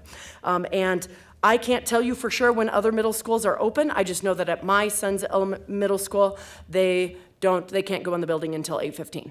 So Us opening at 7:30, we serve anywhere from 3 to 50 students right at 7:30, and by 8 a.m. we have 75 to 90 students in the cafeteria to study, or they do homework. We have a teacher and both a teacher and a classified staff member who are in the cafeteria at that time, and they help students with homework, or the kids socialize and they hang out and they have a safe place to be. Just this past month, I did a school tour for a prospective 6th grade student, and the parents and family were making a decision between us and another D11 middle school, and the 7:30 was the deciding factor. They have to work, they were gonna drive, like they had to drive a decent amount of way for both schools, and because we're open at 7:30, it was us. So not only does it help our students, but it also helps us, I would say, and that's just a small capsule of enrollment-wise. The middle column talks about our kind of the wraparound services that we offer at North. And they are important, but not all of them require a waiver, but they are in our current innovation plan. Over the past several years, we've partnered with outside counseling services. ITSCO is our current partner, and that stands for In the School Counseling. But it's sort of reminiscent and will be indicative of the programming that I think District 11 just signed a partnership agreement with CHP for in-house counseling in schools. So I think it would function similarly. We have 25 to 30 students who are served weekly with free counseling services with parent permission, of course, by ITSCO. We have community partnerships with multiple other organizations. Colorado College is in our building consistently. We have a really long-standing program called North Boys. We have 25 to 30 students at North Boys, of course, who are partnered with mentors at CC, and they do weekly or bi-weekly activities with those mentors, and those mentors also come into our building and do shadows of our students and kind of some peer mentoring things. We, of course, offer kind of those community school services. We have laundry services, we have a food pantry, we provide student basic necessities through our community liaison, and we look to continue those. The last waiver, one that is a waiver on that bottom column, which we haven't used often, but we look to retain it, is that if a student, because we do so much to intervene for students who struggle, we would look to retain the ability to revoke a permit if a student simply cannot maintain what they need to be doing at North, if they kind of opt out of all the services that we offer. In the last part, in the professional learning, this is a waiver in our innovation plan, and we also look to retain it. Staff and our administrative team can elect to engage in pertinent school-based PD outside of district PD if we need something that we need to have that's more relevant. So in the past, we have opted for some IB training, and we have also done some we've done some educating children of poverty, educating children of color type PD. In recent year, this last year, we didn't opt out of any district PD to do different PD because we were engaged in relevant PD. So it was stuff that we needed and that we thought was important. So we have not done this past year, but we have done it in the past. Okay, I think we are ready for data review. There we go. All right. Thank you. So as we look at just kind of the normal panel of data for North, basically the takeaway is it's one of our highest performing middle schools, and it is on an upward trajectory. These are all data from the state website, so these are state reported numbers, so you can see enrollment over time, and then enrollment by subgroups, a relatively stable number. Average daily attendance, 91.3%, so it does exceed the district, below the district middle school average of 93%. But 23 enrollments beat projections, slightly missed the target, but those targets again are very aspirational. So by 27 students, that is nearing that target, and it's very positive growth. So enrollments across all subpopulations, the takeaway is that it's relatively stable. When we look at our overall panel, you're familiar with many of these measures. So if we take a look at STAR, you can see an upward slope in both the top one being math, the bottom line graph being reading or ELA scores. That is over the entire scope of STAR, so that's starting last year up till winter of this year. So you can see the various data points, but from winter to winter, we see significant improvement in that time frame with an upward trajectory there. When we look at the performance plan, they've been consistently performance rated by the state, made up mostly primarily in academic growth. So they're in the 69th percentiles and so on. Academic achievement has been approaching. 5E results that we talked about at the last work session, you can see that over the 5 years, they have now gotten rid of that one red area in supportive environments, and that was right after a principal change, and they're on an upward path there. So it's basically a consistent performance rating, moved from not yet organized to partially organized, and their STAR results are significantly on the upward improvement trend. And, whoops, there we go. So if there are any questions, I'd be happy to answer, and otherwise I'll turn it back to Principal Leisure. Thank you. So I don't know if you all, I'm sure you know this, but I talked with the kids about this, and they've seen all our data. We talk about it before testing because I want to know where they've come from. I want them to know where they've come from, and I want to know where they aspire to. I put all of the other schools' data up on the screen, and we look about where we look at our competition group. And where we are is we're number 1 in math, and we're in the top 3 in ELA. We talk about what it is to be in that competition group, and one of the things that we are very plain about, and I tell them why I'm so proud of them, is that you all probably know that probably one of the most significant indicator of how a school's academic performance, how it shakes out, is by your percent of students of poverty, right? It's a very clear indicator. And so we talk about it at school as, I am incredibly proud to be your principal because you flip that stereotype on its head. And they're proud of that, and they want to continue to improve. And so I'd ask in that vein that you let us continue to do the things that we're doing well.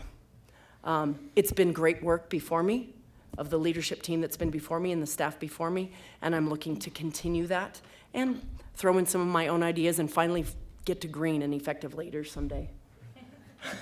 Yeah, and as we open up to board questions, I do want to acknowledge the tremendous efforts that Stephanie's brought with her own instructional leadership and style to making the change in leadership not the destiny of a school.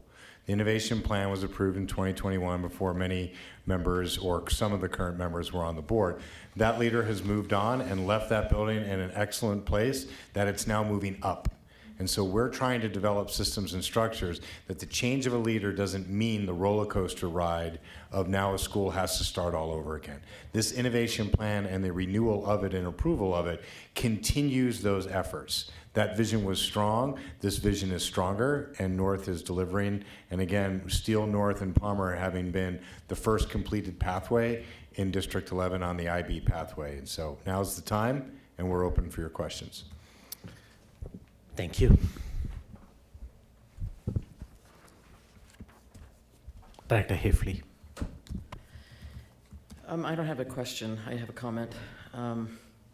I haven't known you, but I've known who you were for many years, and it goes back to basketball, where you were our nemesis.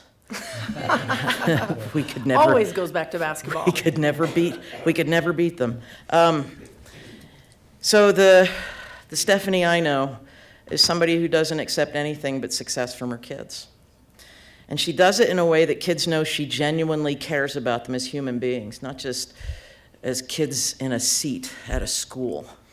And so it excites me to see the upward trajectory of North Middle School, and simply because the kids know that you're a relational leader, but you have high expectations, and you set the bar high for them, and you know that they'll meet it, and that's why you set it like that. So, 2 thumbs up, man. Thank you. Good job. Thanks. Thank you. Director Bankus. I am thrilled to hear about the different programming that you have for students at North. I was at North for 5 years and was part of that transition into the Innovation School. And to see the development and the evolution of how it is that we stretch to meet the opportunity that we can give to kids. And I strongly believe in nurture and nature. I think that the programming that you've set out is more inclusive, and it speaks to the fact that we recognize student talents in many different ways. And there are some, my experience there were some behavior issues that needed to be addressed, and giving students an opportunity to learn and be in a cadre that has partners at their same age and at their same neighborhood, in addition to not in addition to, but allowing kids who would benefit from a calmer classroom the option of having that calmer classroom. That speaks volumes of the breadth and the depth at which this program continues to develop. So thank you for what you've brought, and thank you for the good work. Thanks. Director Nelson. I have a few questions. Can you speak a little bit to the IB portion? I know at Palmer we're shifting towards only IB ELA is going to be offered to all students. So I'm not as familiar with North Middle School. My brother went there, but that was a long time ago. And at the time there was like an IB strand or just, the general classes. So is that still how it's set up, that there are like IB kids, IB classes, and then non-IB? We don't have it set up that way.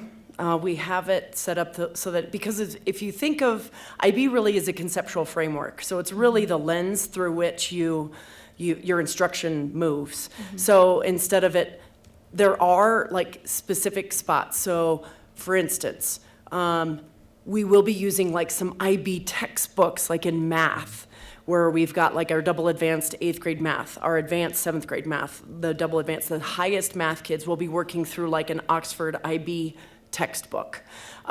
So not all of our students are going to use that Oxford textbook. So there's some small variations like that where there's some different exposure to IB material, but overall, it's the framework that we need to be working at, which is that global and community perspective.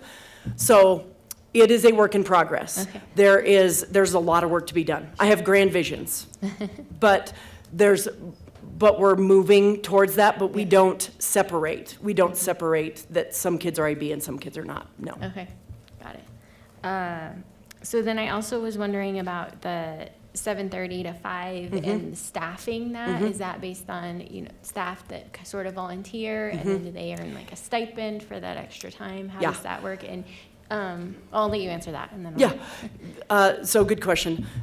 It was funded through title. So but we've asked when we're getting some help with that. So it is, yes, a teacher who volunteered for extra duty pay and a certified staff who we adjusted her hours so she leaves early. Oh, yeah. So we adjusted her hours so that she's there at 7:30. That's great, the flexibility.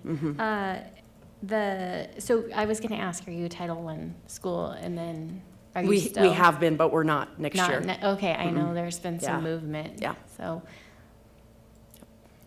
some adjustments to your budget then. Yep. Yeah.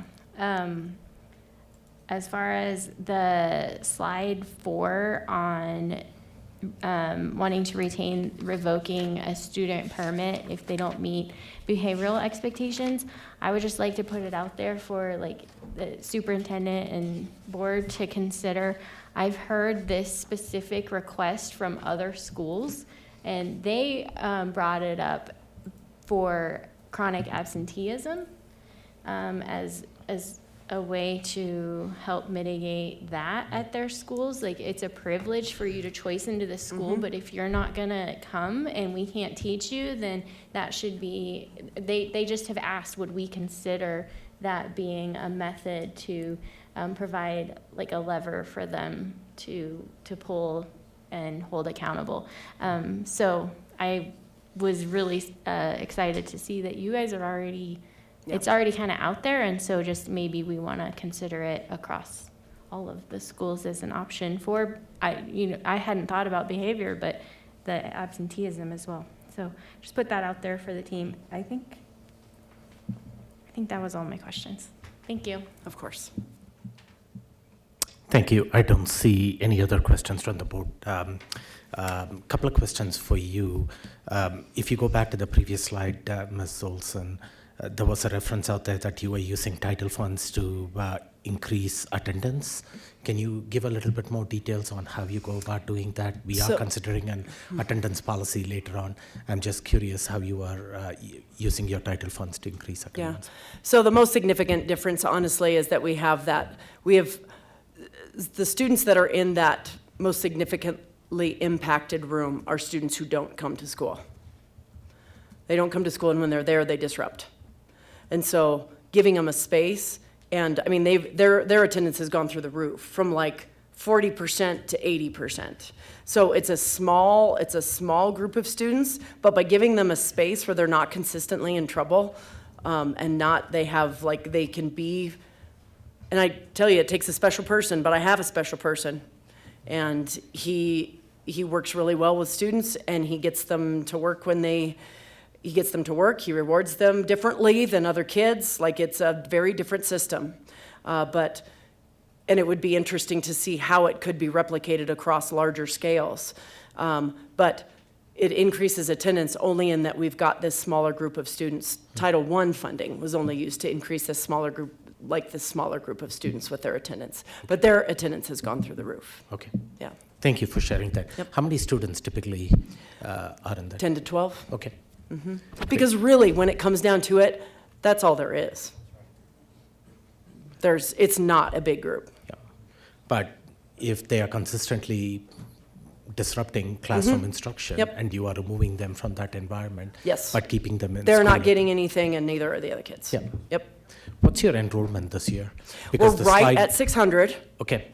Right at 600, we have a lot of transients, right? Lots of movement in, lots of movement out. And it's been even bigger this year. I was looking at our STAR completion, and we have so many students who do not have a test in the pretest window, right? We haven't had them since the fall. So our enrollment fluctuates, but I'm very happy to say that we're right at 600 right now. And by this time last year, we were close to 580. And so we are keeping more students, and we're enrolling more students. So you should also know, this was in middle school pathway work, we are only geocoded about 450. We don't have a big, our capture area does not have a ton of kids. So we're taking a ton of permits. Yeah. Which is good to see. If you move a couple of slides further down where they had the data slide up there. When I look at the enrollment, there was a time when you were closer to 700 students 5 years back. Yes, we were. pre-COVID. So you even have an opportunity, if it's possible, to capture more students, but at least you hit the dip and you are going in the upward direction now. So overall, my takeaway from this is that this innovation program, which I remember when your predecessor came and presented it in front of the board at that time 3 years back, it is being highly effective for your school and achieving the desired results in improving student outcomes. And the other thing, Superintendent Gall touched upon it, the transition between the previous principal and you, but I think you lost, if I remember right, a highly effective math teacher too. Yes. But when you talk about your math is still high up there. Yes, it is. And which means that sometimes teachers leave due to various life circumstances. You are able to find the next person to step into that role and carry on, and the performance doesn't dip. Yes, and you'll be happy to know I have a teacher, a sixth grade teacher who's moving on. She's having a baby, so she's not going to come back. But I have a teacher, I stole one from Discovery Canyon. So, Who yes. also coaches track, Who also right? coaches track, That's is a right. heptathlete, college heptathlete. So, heck yeah. Good. Thank you so much for making this presentation. Hopefully you don't have to torment Vice President Hafley too many times. Yeah, there you go. So, Board, this item can be moved to consent. And if you have questions that has to be answered 2 weeks from now, I wouldn't move it to consent. But if you are okay, we can move it to consent by show of. Okay, great. So this can move to consent, and which means that you don't have to come back here 2 weeks from now and have to wait through this. Thank you so much. Thank you so much for being here. Moving on to the next non-action agenda item. It's release of exclusive chartering authority for 2.0 high schools. Again, this is new information, Superintendent Gall. Dr. Mendelsberg, if you want to introduce our guest as well. Sure. Thank you, Board. Good evening. A little bit different for me today. Usually I'm coming to you with an application and all that kind of stuff. This is a little different. We're asking for a release. Sorry, yeah, well, we're now you got me off topic. I can't remember. Yeah, we're asking for a release of exclusive chartering authority. I'll find the middle here soon. As this is new, I'm going to just talk about the summary a little bit and what our recommendation is. I've got Melissa Mouton here. She is the founder and CEO of 2.0 Schools. She'll provide some context and be ready to answer some questions from you. The summary of this is that Colorado Springs School District 11 currently maintains exclusive chartering authority per Colorado statute. Applicants for a new charter school, absent a release, must apply to District 11 or seek a release. Asking the Colorado School Institute to deal with this, so the CSI. 2.0 High Colorado Springs is seeking such a release, providing the rationale that their intention is to establish a small, single satellite charter within their network. The intent is for 2.0 schools to establish charters throughout the state of Colorado and eventually establish charter schools throughout the country. 2.0 High School Colorado Springs has requested that Colorado Springs District 11 allow them to apply directly to CSI, thereby relinquishing their exclusive chartering authority. So that's why we're here. Again, I've asked Melissa Mouton to be here to provide just a small contextual piece on this about what her reasoning is and what her rationale is, and to answer any questions. So Melissa, if you can join us, thanks. Thanks so much. Hi, I'm Melissa Mouton. Thanks for having me. The schools that I want to start are very small, very unique niche schools. We help youth who struggle with substance misuse to stop using drugs and alcohol, as well as finish their education in the process. And so I started a similar school up in Denver that has proven the model and is now very successful. And what I'm trying to do now is to scale it, because we've gotten a lot of requests from different communities to bring these services to their youth because they feel like they're not equipped to handle substance use on a level that these kids need. And so in service to that goal, I started 2.0 Schools, which is designed to be a network of 4 schools in Colorado. And those 4 schools, in addition to the Denver school that's already operating, would reach 90% of Colorado youth who do struggle with substance use. So that's the mission, and Colorado Springs is one of those 4 sites that we've identified. And the reason that we're starting here first, we're starting here and in Aurora this round. And the reason we're starting here is because we have had so many connections with people in the Springs already who visited the school in Denver and have been wanting it here. And so I was already looped in enough to partners in the work here that it was just a natural fit to start here. So the reason I'm asking for release of charter authority is nothing personal. I would much rather be more aligned with D11 if possible. The reason is that these schools are extremely complicated and they're extremely expensive to run. And my goal for having a small network is to make them fiscally sustainable and also to be able to provide the expertise around the complexity around substance misuse that is needed, and the staffing structures. I mean, it's half education, but it's also half mental health. And so figuring out how to work that together on per pupil is impossible. And so what I'm trying to do is, with having one state authorizer as CSI, is to reduce the complexity and the per pupil cost so that we can serve as many kids as we can. So I'll take any questions.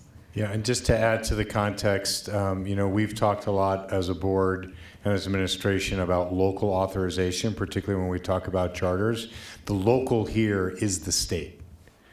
The school network that they're trying to build is statewide, and so this idea of then the local authorizer should be the state, instead of the competing or sometimes conflicting policies and or funding formulas at each individual level. And so, we continue to be pro-quality as recommendations to the board. We believe this is a high-quality program. We just think that it's better served with CSI as an authorizer as they grow that network to service many communities across the state, instead of adding complexity that could be detracting from the potential impact of the individual school here in Colorado Springs if we were to seek direct local authorization. Thank you. I do see several board members with questions, so Director Bankus. So my question is, you caught my attention with 6 school sites reaching 90% of the kids in K-12 with a substance abuse. And if you're opening small schools, is the how small? Didn't I read 50 students somewhere? Sure. Yeah, thanks for the question. Each school is about 80 to 100 students, and they're all along the Front Range, which is where 90% of Colorado's population is. And that's 5 school sites. The way I've done the math is it works out to 5 schools, because the goal is to be within a 30-minute driving distance for any family, because then we can run transportation routes and provide access. Beyond those 5 sites, the next biggest would be Pueblo, and then beyond that, Grand Junction, and then you're dealing with Alamosa. So it gets exceedingly less fiscally sustainable as you go down, and I'm building partnerships with people at the state level to try to figure out how can we make that work. But right now, we're starting with the Front Range because that is where the population is the densest and the fiscal sustainability is there. So these are going to be on-site, in-person classes?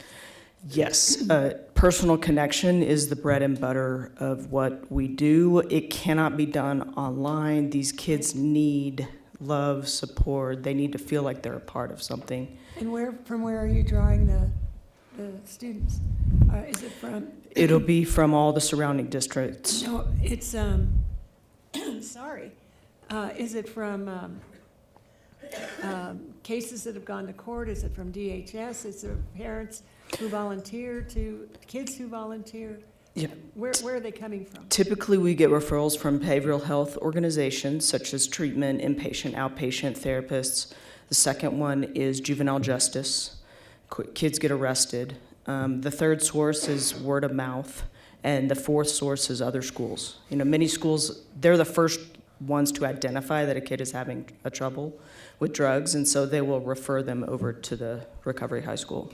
Do you have a location already thought about here in Colorado Springs? Not quite yet, but once we get authorized, that'll be my first priority to get that settled. I'm definitely hoping for something kind of in the center of Colorado Springs so that we can be accessible from all areas. With that 30-minute drive time to and from. Would it be a traditional school day?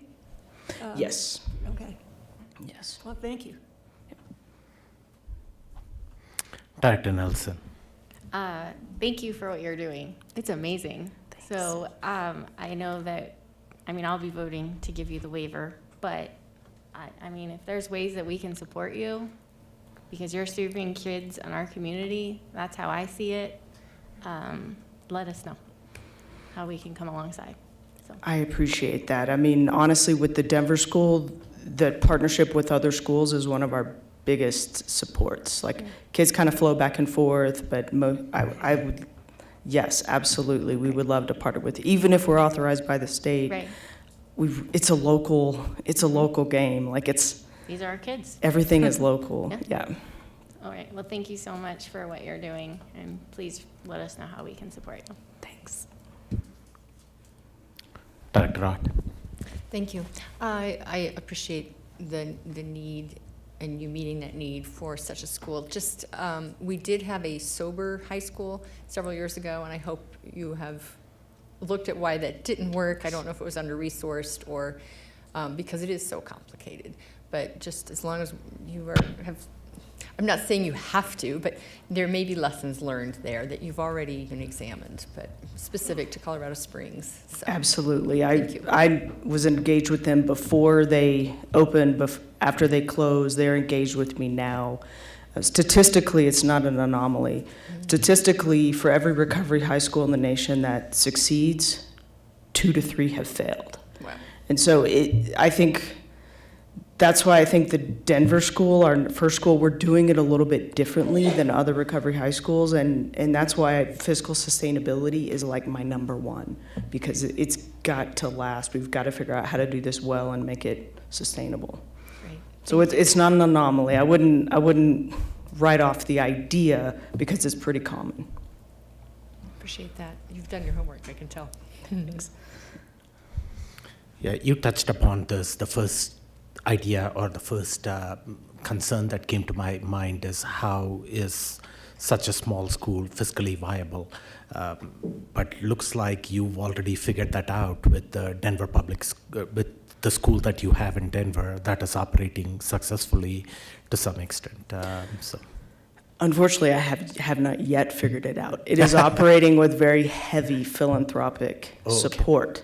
And so my goal for this network of 4 is to use philanthropy for the first 4 to 5 years, but then I want to ultimately create partnerships in the state that will allow us to be fiscally sustainable at like year 5 and beyond. So I'm currently working through that. If you have any ideas, let me know. Well, we can go collectively together and see if we can raise philanthropic dollars, I guess. Yes. But this is a need that is certainly, when you go out into our community, so many of our young kids have the substance abuse issues that you are talking about. So even though you are facing a challenge, you are stepping into this gap and trying to provide that type of service. So I applaud that initiative that you have. This would be a tall mountain to climb, but you are willing to lead that fight up there for the sake of our students. So thank you. Thank you. Seeing no further questions, this will move to an action agenda item 2 weeks from now. Are you local here or you live in Denver? I personally live in Denver. Okay. 2 of our board members live here, and a third will live here. Okay. So. I don't think we will need your presence 2 weeks from now. If the board has specific questions, they can direct it to Dr. Mendelsberg and they can get answers from you. So I don't want you to commute back and forth 2 weeks from now. So Sure, and my contact information's on the slideshow that's on board docs, so feel free to reach out to me. And this school is not starting this fall. You're talking about a year and a year from now, yeah. Okay, thank you so much. Thank you.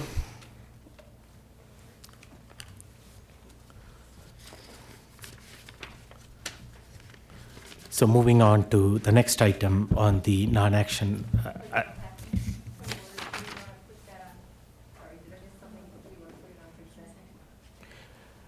Well, I didn't know that this can go to consent. I thought that this may have to go to action. Can this go to consent? I'm not sure. It can go to consent if the board agrees that we just diminish his ability to speak to it. Okay. Okay, I wasn't sure legally if we can move it to consent, so that's why I moved it to action, which can move to action, and we can move through it fast. If it's possible to move it to consent, maybe we talk to legal and move it to consent, if necessary. Okay, safer choice. We'll leave it at action. The next agenda item is the attendance policy series. So just to set some context on this, we did consider these policies at a work session in March and provided some feedback to you at that point in time. Board members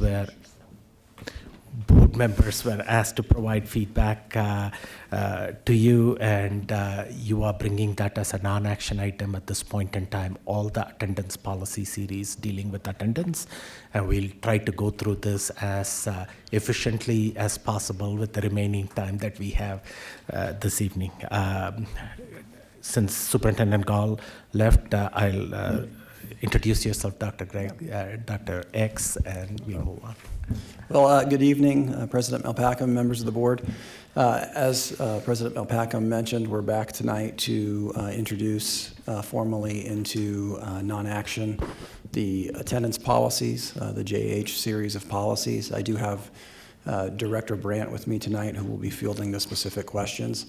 After the work session that we conducted in March, Director Brandt made some revisions and worked tirelessly to get these prepared. Prepared a cover page as well as a kind of a summary document for you, as well as breaking the policies into individual red line and clean versions for ease of reference this evening. So I don't want to take any more time, and I'll hand it over to Director Brandt if he has any introductory comments, and he can field your questions. So can we pull up that attendance policy cover sheet, the one there? Maybe that can help you summarize, give an overall summary as to what is happening up here.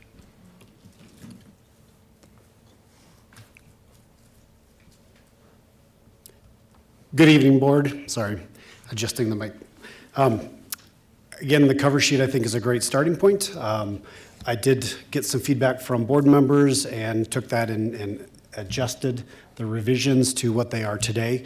It gets a little complicated in terms of thinking through what was presented in March to what changes were made to what's presented now. So think of this as kind of a clean slate of what was recommended in March. Much of that is still there, but there were some fairly major overhauls based off of recommendations from the board that now reflect in a very different manner in terms of the policy. So what's in front of you today is really just kind of a clean slate of recommendation based off of feedback from March.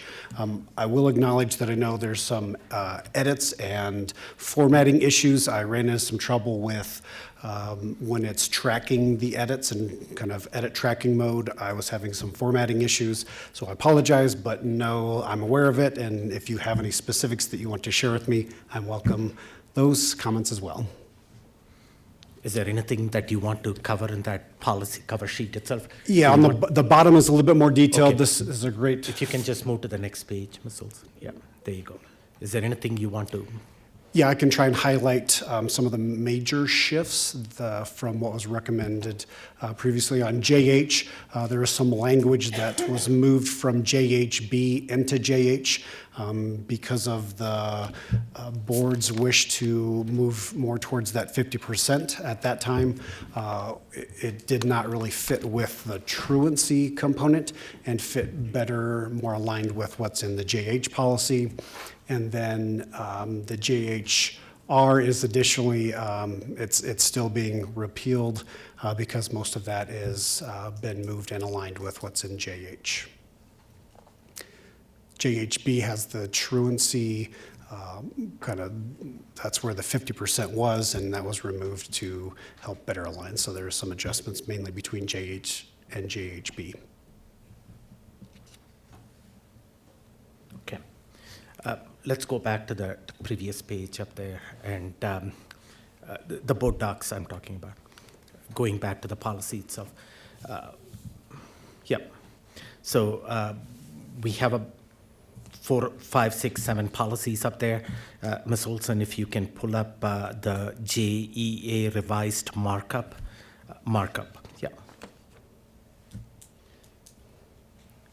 So this is the policy that's in there. If the board has any specific comments on this policy, this would be the opportunity to provide that feedback, and we can move on from policy to policy in that manner. Are there any revisions or suggestions that you have in this policy? If not, we can move to the next item on the thing. The one suggestion that I'm going to provide for the board's consideration out there, this is to align with policy AKB that the board wrote, which was the parent partnership policy. And in that, we addressed parent guardian first time in every policy, parent guardian, and we put in parenthesis parent, and every subsequent reference to parent guardian throughout the policy, we referenced it as only parent. So to align with policy AKB and that practice, is the board open to following the same thing? The first definition of parent guardian, we will have, like just what we have with Colorado Springs School District 11 Board of Education, in parenthesis the board, and after that we reference it as board. Okay, is that a thumbs up? Okay, okay, great. So this policy is good. We don't have any, then let's go to JH markup.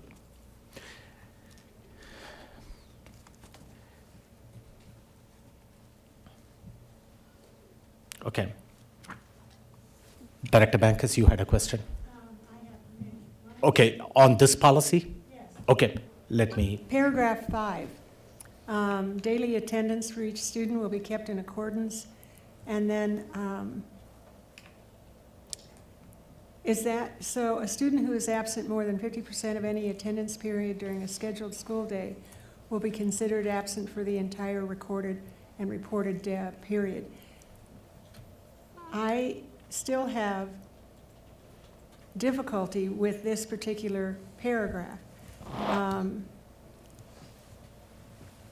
And we've talked about it briefly at the work session. So if it's a 90-minute class and somebody comes, half of that is 45 minutes, and somebody comes in at 44 minutes, they're considered tardy. They have missed half my class. And it now is on my responsibility to make sure that this child is brought up to whatever it is I taught. So I effectively teaching twice, but that's only if it's one child. If it's 3 children, and they have come in at various times within that 44-minute period,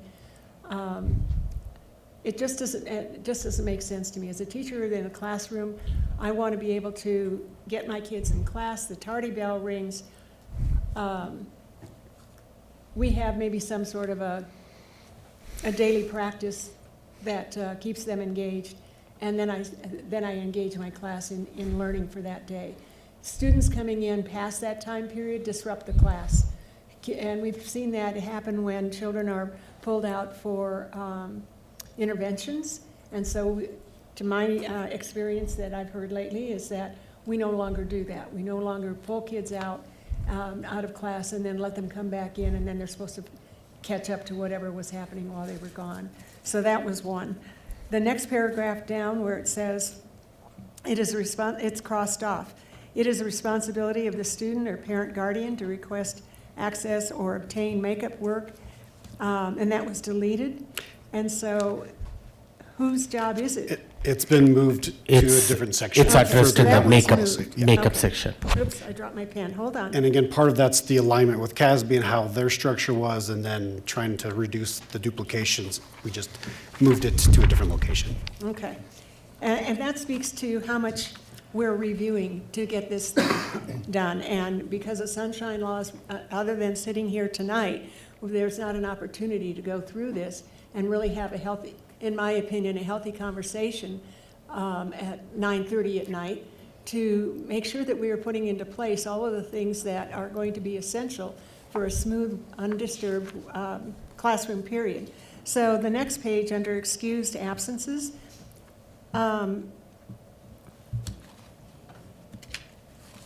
so I circled this, and I don't know, and I put, my note is this new? So number 3, a student who has been suspended, blah, blah, blah, blah, blah, the remainder of the school year, the parent, guardian, or legal custodian is responsible for seeing that either the provision of School Board Policy JK are complied with during the period of expulsion. Is that new? No, That's so, just a repeat. so in that summary sheet, the JHR1, that kind of sits as a current policy, that's being recommended to be repealed because much of it is now included in there. So if you looked at the JHR1 that's up for repeal, Yes? that paragraph is in our current policy now and was just kind of moved over into the JH. Okay, so that So moved it over. That's existed why- and was there and got moved over. And that was a justification for, part of the justification for repealing this? Correct. Was Okay. that a lot of that, the vast majority of the regulation in alignment to CASB was a part of the policy JH, not a regulation. And then number 4, a student to whom a current age and school certificate or work permit has been issued pursuant to Colorado Youth Employment Act, blah, blah, blah. So does this mean that if at 16 a student has a work permit, that they can miss school and it's an excused absence? Yes. So a 16-year-old can go work at McDonald's and they're excused?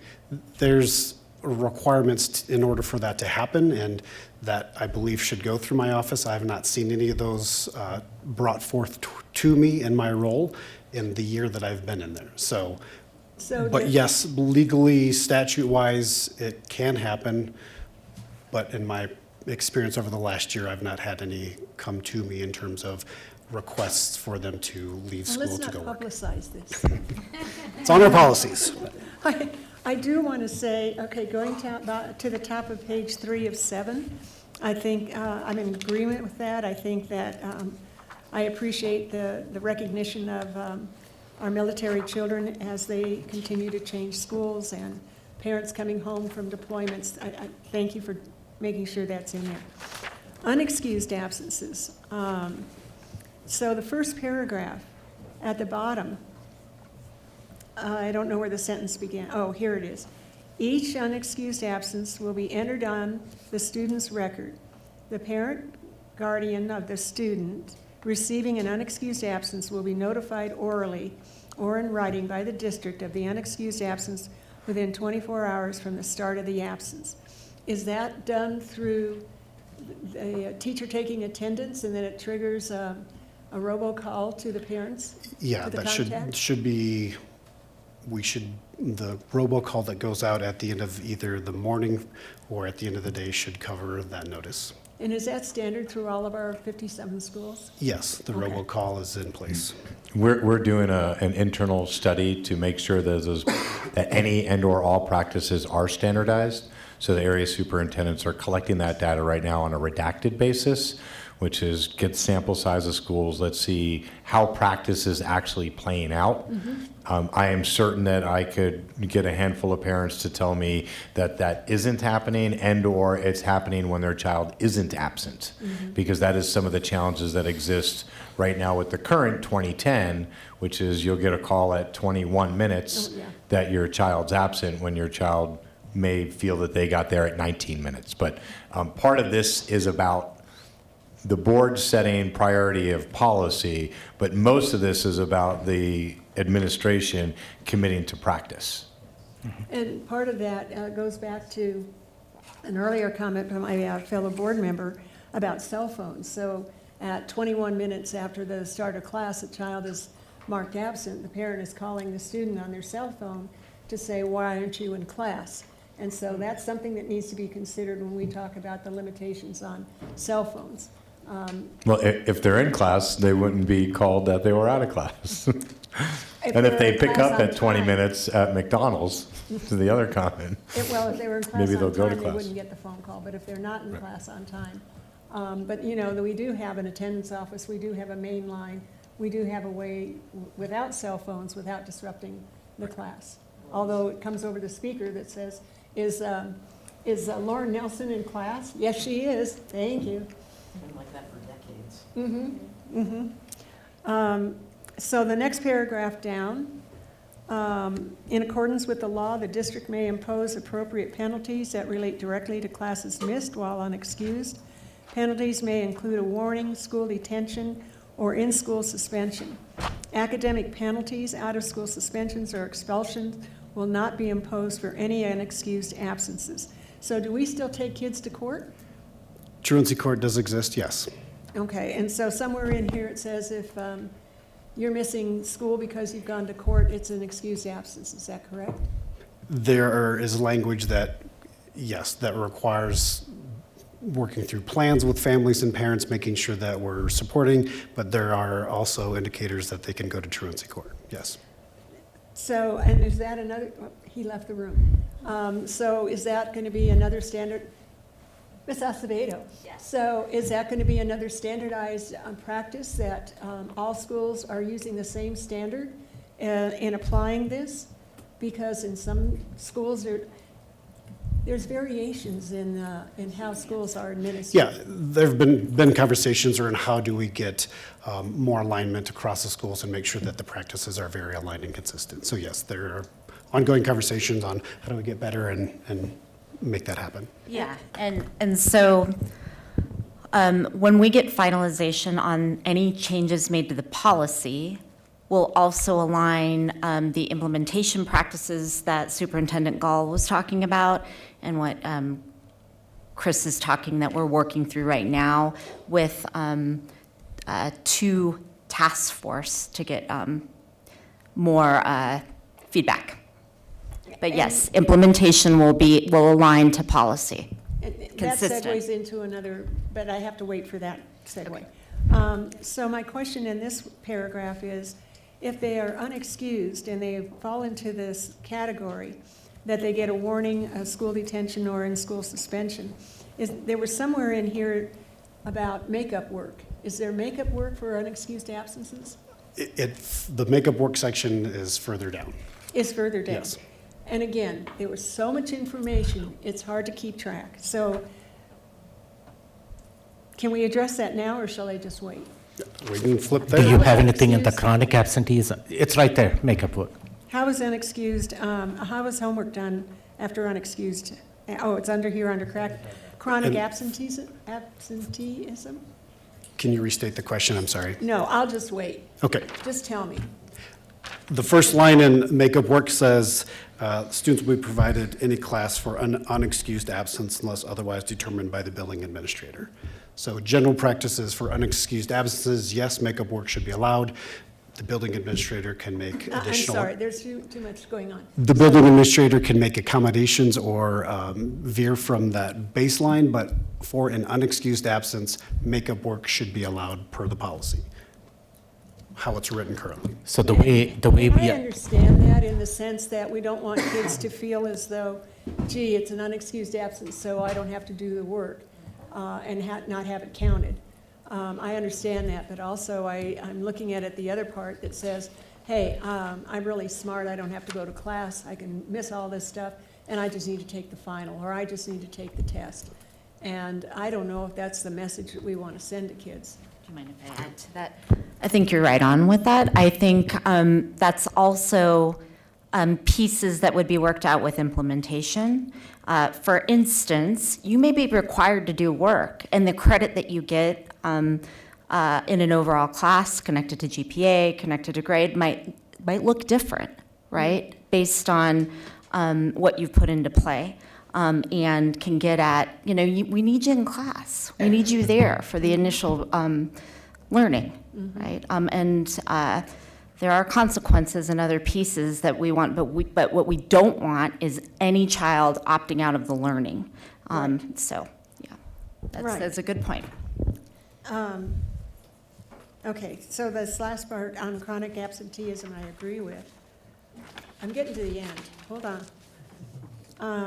The makeup work, I did look at this, and I did put, I'm glad to see that this was in there.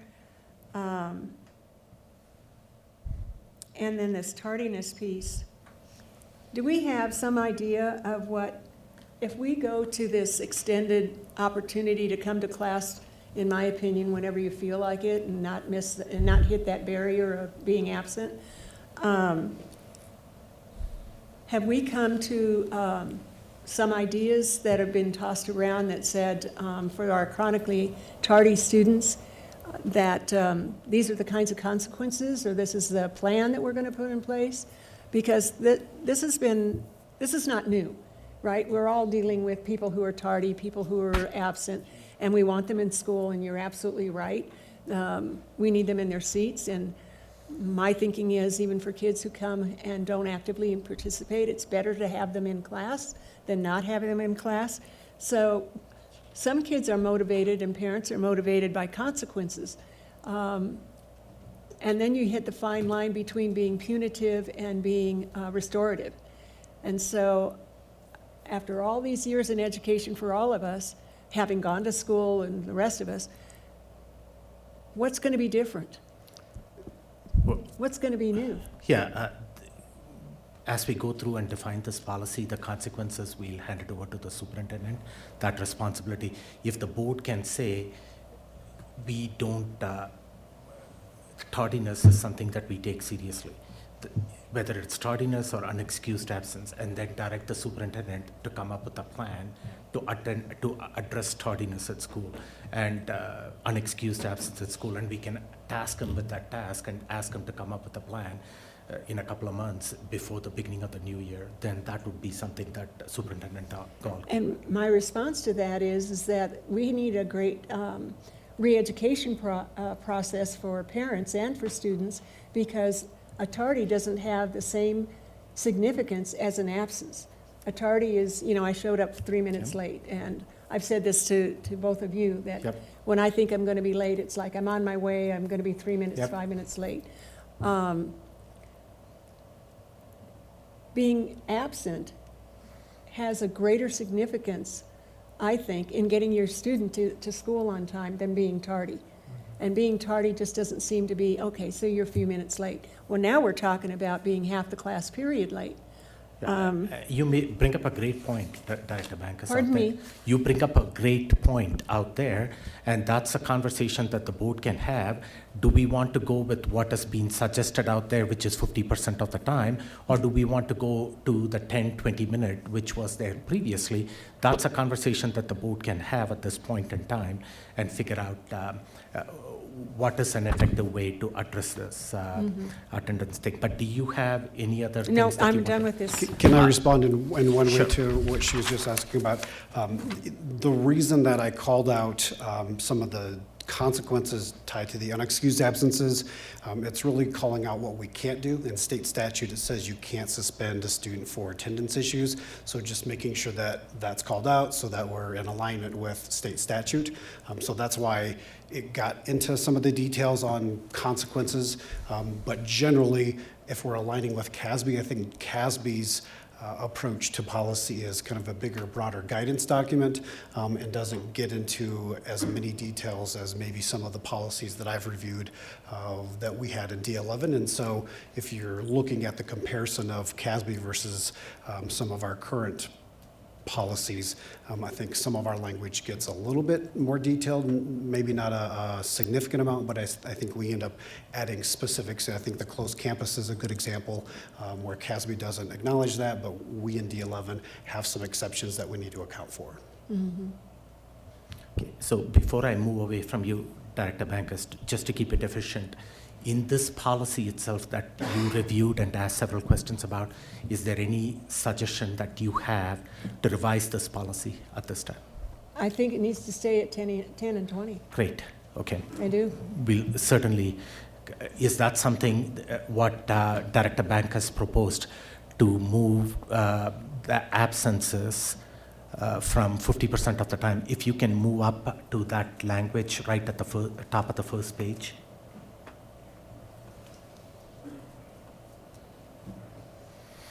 Yeah, right there. A student who is absent more than 50% of any attendance period. That aligns with current CDE reporting requirements. Other school districts may follow this, so we may not be comparing apples to apples when we compare our data with other school district data, but our expectations are higher for our students, and that's what we want, and we can monitor it that way. If we say 10 minutes for if I remember right, 10 minutes was for high school, secondary students, and then 20 minutes was for elementary school students.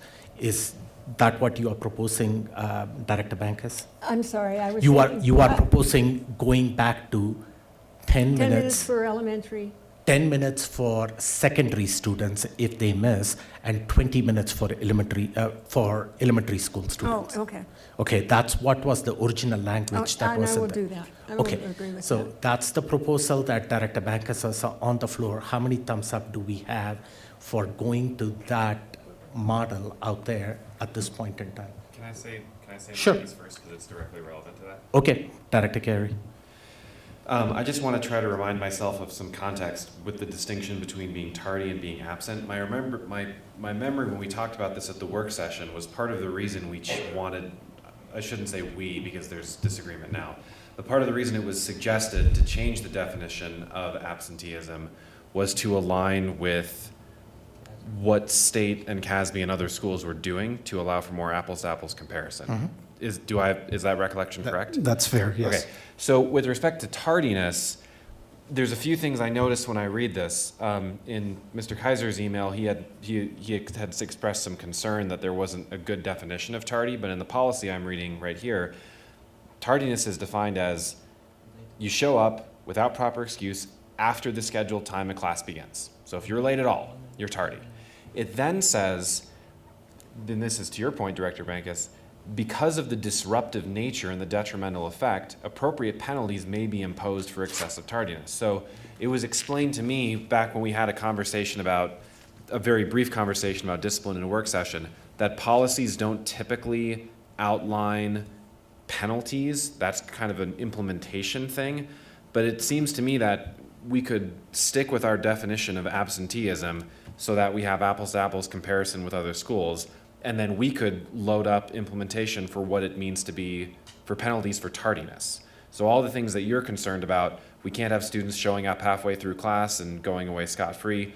We could address that by telling the superintendent, tardiness, define absenteeism however the state wants. Tardiness is a big deal as well. Being late at all is a big deal. Let's get serious about how that's enforced. That I have other things to say, but if you want to do the thumbs up thing, you can come back to and I think that's the two differences that we have right now to consider. And Director Bankus mentioned that the very nature of tardiness is not taken seriously by some of the parents, so they are usually lackadaisical. If a student is tardy, they are okay with it, but if a student is absent, it's got more severe implication for the parent, and that's the perspective. I don't want to talk for you. Yeah, and that is it. In the input that I've gathered, I have not talked to a parent who thinks this is a good idea. I just haven't. And I've gone ahead and I've talked about how it is when we're comparing apples to apples, when we're looking at that. And that does make a difference. The board part of me says that we want to be on equal footing. We're doing great things in District 11. A high absentee or tardy rate looks terrible, and yet the teacher in me goes back to, and I'll just repeat myself, it's a substantial interruption to the educational environment to come in halfway through a class. Okay, so looks like we still have some, disagreement on which way to go towards. Superintendent Gall, do you have any comments on how to resolve?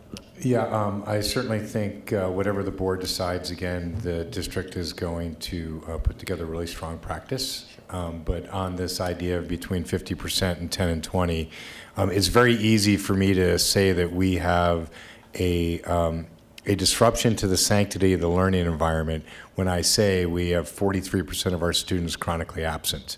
What that means that 9,000 plus children are missing 18 days of instruction or more every year. That's a very easy talking point to rally around. We need better practice. I'm not sure I'm going to get the same depth of feeling in my statement if I start talking about tardiness instead of absenteeism.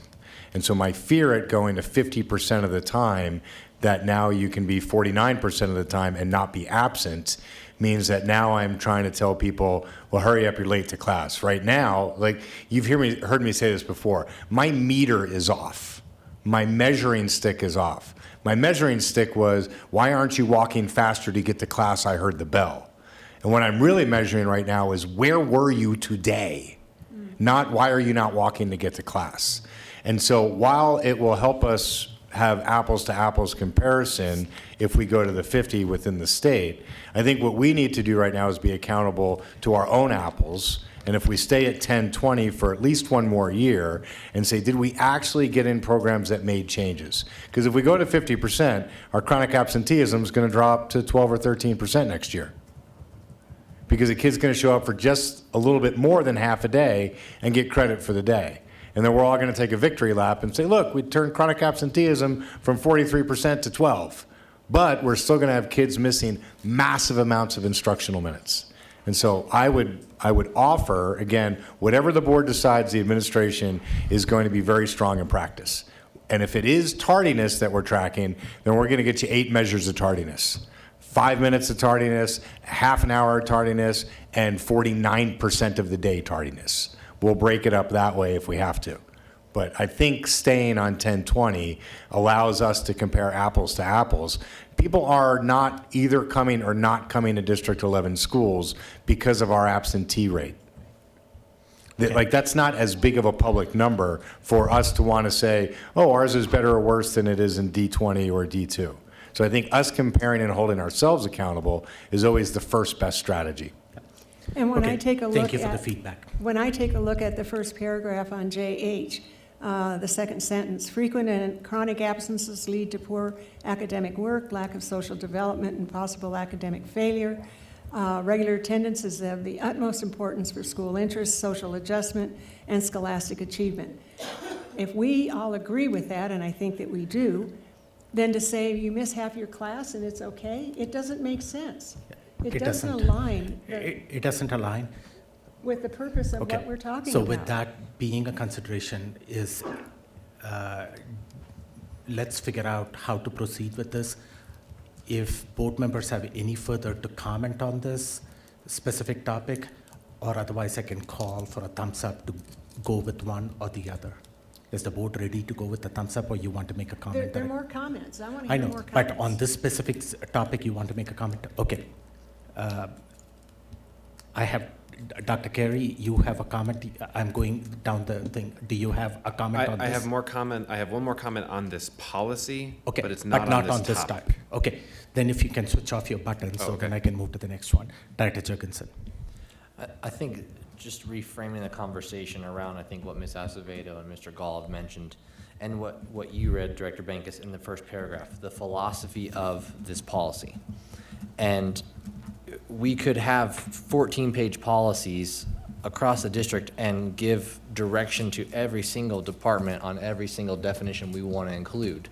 Or we can say, we want your kids in school. We want them there on time. When the bell rings, they're in their seat. And when they're absent, we want a system that the school designs or that our administration designs that tells the parent they're not there, that has some sort of level of progressive consequences, and that they deal with it. But to do that in a policy that if the system changes all the time, we're going to go back and reiterate and reiterate and reiterate, we want to keep, as the board, the policy level philosophy. We're saying it right there in that first paragraph. We want you at school, we want you on time, we don't want you missing 45% of the class and still being there, but let that be Mr. Gall's and his team's charge to take care of. We're saying right here exactly what we want in that first paragraph, right? We're saying we want you there, we want a system in place, we have everything spelled out, absence, excused, unexcused, makeup work, it's all defined. I mean, this is even too much, I think, but it's clear enough for our superintendent and administration to act on, in my opinion. Okay.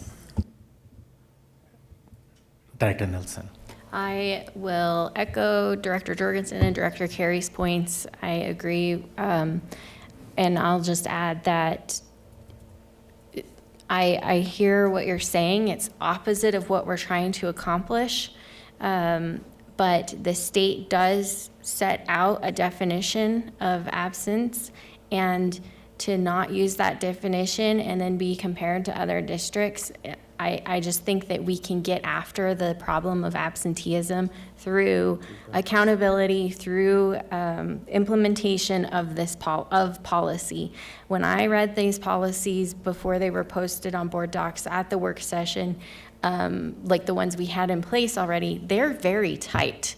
I don't really see a lot of holes. It's very clear, as Director Jorgensen said, of what our principles are, what we expect, and it's just a matter now of providing consequences. And I hate to say it, but I don't think to a student, if it says in policy they can be there at 49 minutes and not be counted absent, I don't think that really matters to them. They're just like, that's not the problem here. It's not what it says in policy. We have to either figure out consequences or incentives. That's for the superintendent and his team to figure out how do we get kids in class on time. And so I would like to maintain where it's at with the definition by the state, and then we charge the superintendent to come back to us with the how of what he intends to do, and with addressing this, and then also the communication plan for the change, because it is a change. So notifying the staff that this now is what the expectation is. Director Bankus. When we talk about what it is that the state has put in place, it goes back to the conversation that I've briefly had with both the gentlemen, and that is the people who are most likely impacted by this are going to be the teachers, are going to be the parents, and going to be the students. We sit outside of that direct impact, and when we look at the state is even more removed from making that kind of a decision on what's best for kids. Why they chose this, I don't know. They've never been in a classroom, perhaps. Have you ever tried to teach a class where you have started your class and you are developing the lesson itself, you're expecting the interaction of kids, you're expecting kids to be engaged. How is it that a kid who comes in late, 3 kids come in at different times during your period, and somehow they're supposed to catch up? That doesn't work. It just doesn't work. But when you are allowing them to come in half the classroom period, We won't, we'll give consequences. it doesn't have the same impact, and the state is not omniscient. The state doesn't know better what we can do here in District 11 than we here in District 11 can do. Okay. And I would like to see it go back. Did I hear something about a task force that looked at this? Could we have Dr. X just clarify one thing on that 50%? Yeah, I just want to make sure that when we talk about the 50%, that we understand that that's coming from CCR, that's coming from a code of regulation, that's not coming from the attendance law itself. I'm sorry, louder. The 50% rule is acknowledging for Colorado, for recording purposes, that if a student is in attendance for 50% of the day, that they'll be counted as present for that day. That's for a count. That's not saying that a student is not absent if we do a by-period count. It's just saying that from the state level, for counting purposes, if they're there for 50% of the day, they'll be counted as present. 50% of the attendance period, not the day. 50% of the day in total. It's average. The policy says 50% It's of average daily any attendance attendance. period. It's an average daily attendance measure. So if we have 7 periods in the day, students there for 4, the school district can count them as being present that day because they attended more than 50% of the day. Oh, that's not the way we were interpreting this. This was in a 90. The CCR citation in here is then equating that to a period. Okay. Say that again, that is equating it to? If it's taken as a period, then you would be saying 50%. The citation that's in here right now is for average daily attendance, which is a calculation that the state uses to determine whether a student was present for the day. And yes, although a student you might have a school district where, and this was true in under our old high school schedule, where a student may miss 3 periods or 2 periods, but for count purposes, they were counted as present that day because they attended more than 50% of the day.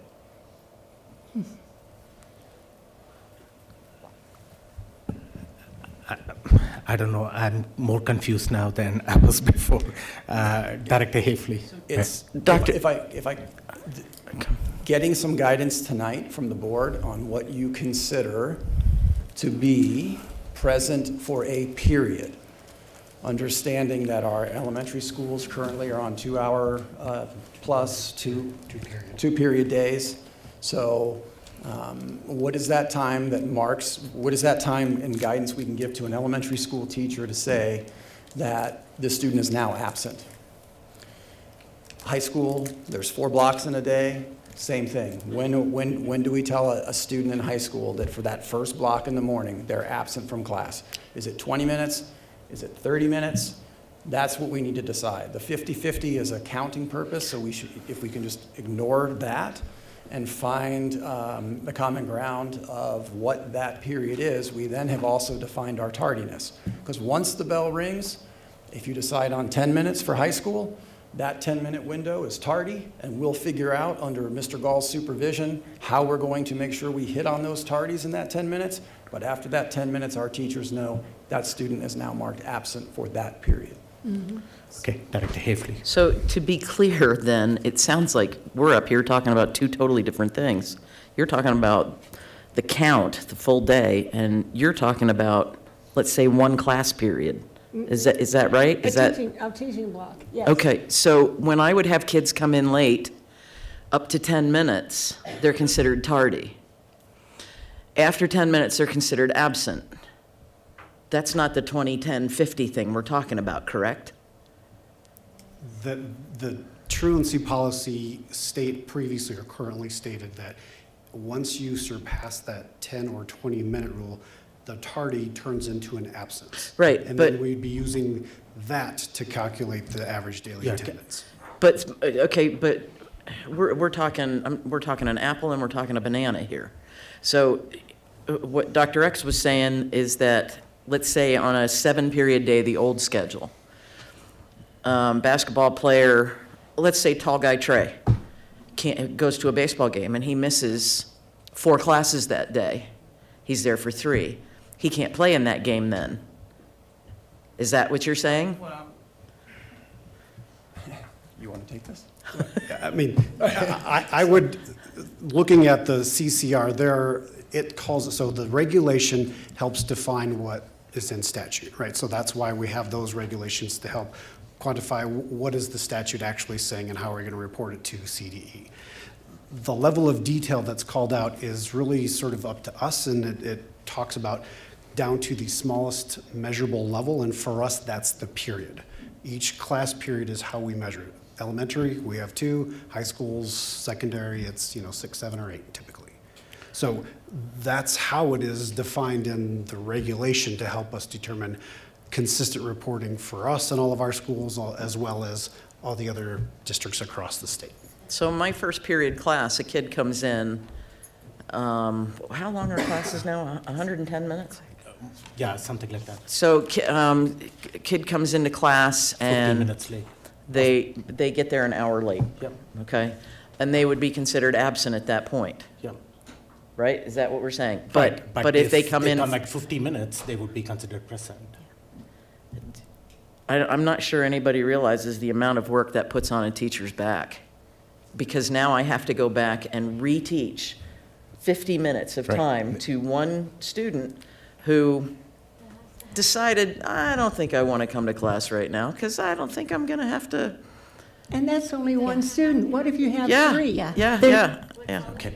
Not, to throw in Let one us- other piece, Pardon me?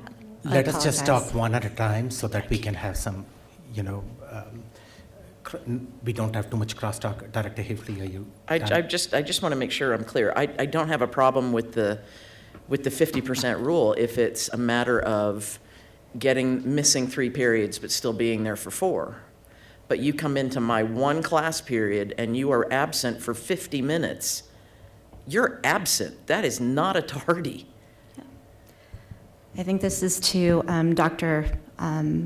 X's point.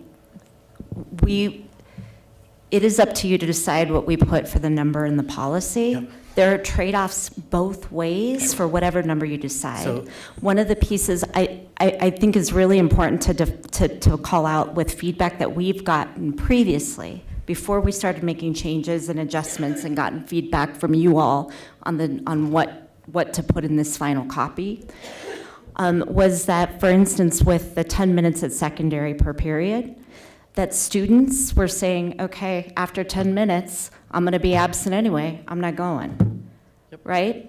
And at the elementary level, it was somewhat worse because after 20 minutes, that's half a day. So after 20 minutes of half a day, I'm going to be considered absent for half the day when I was only 20 minutes. So see, there's trade-offs either way. We will implement whatever you decide, but the other way that we've done it previously has issues as well.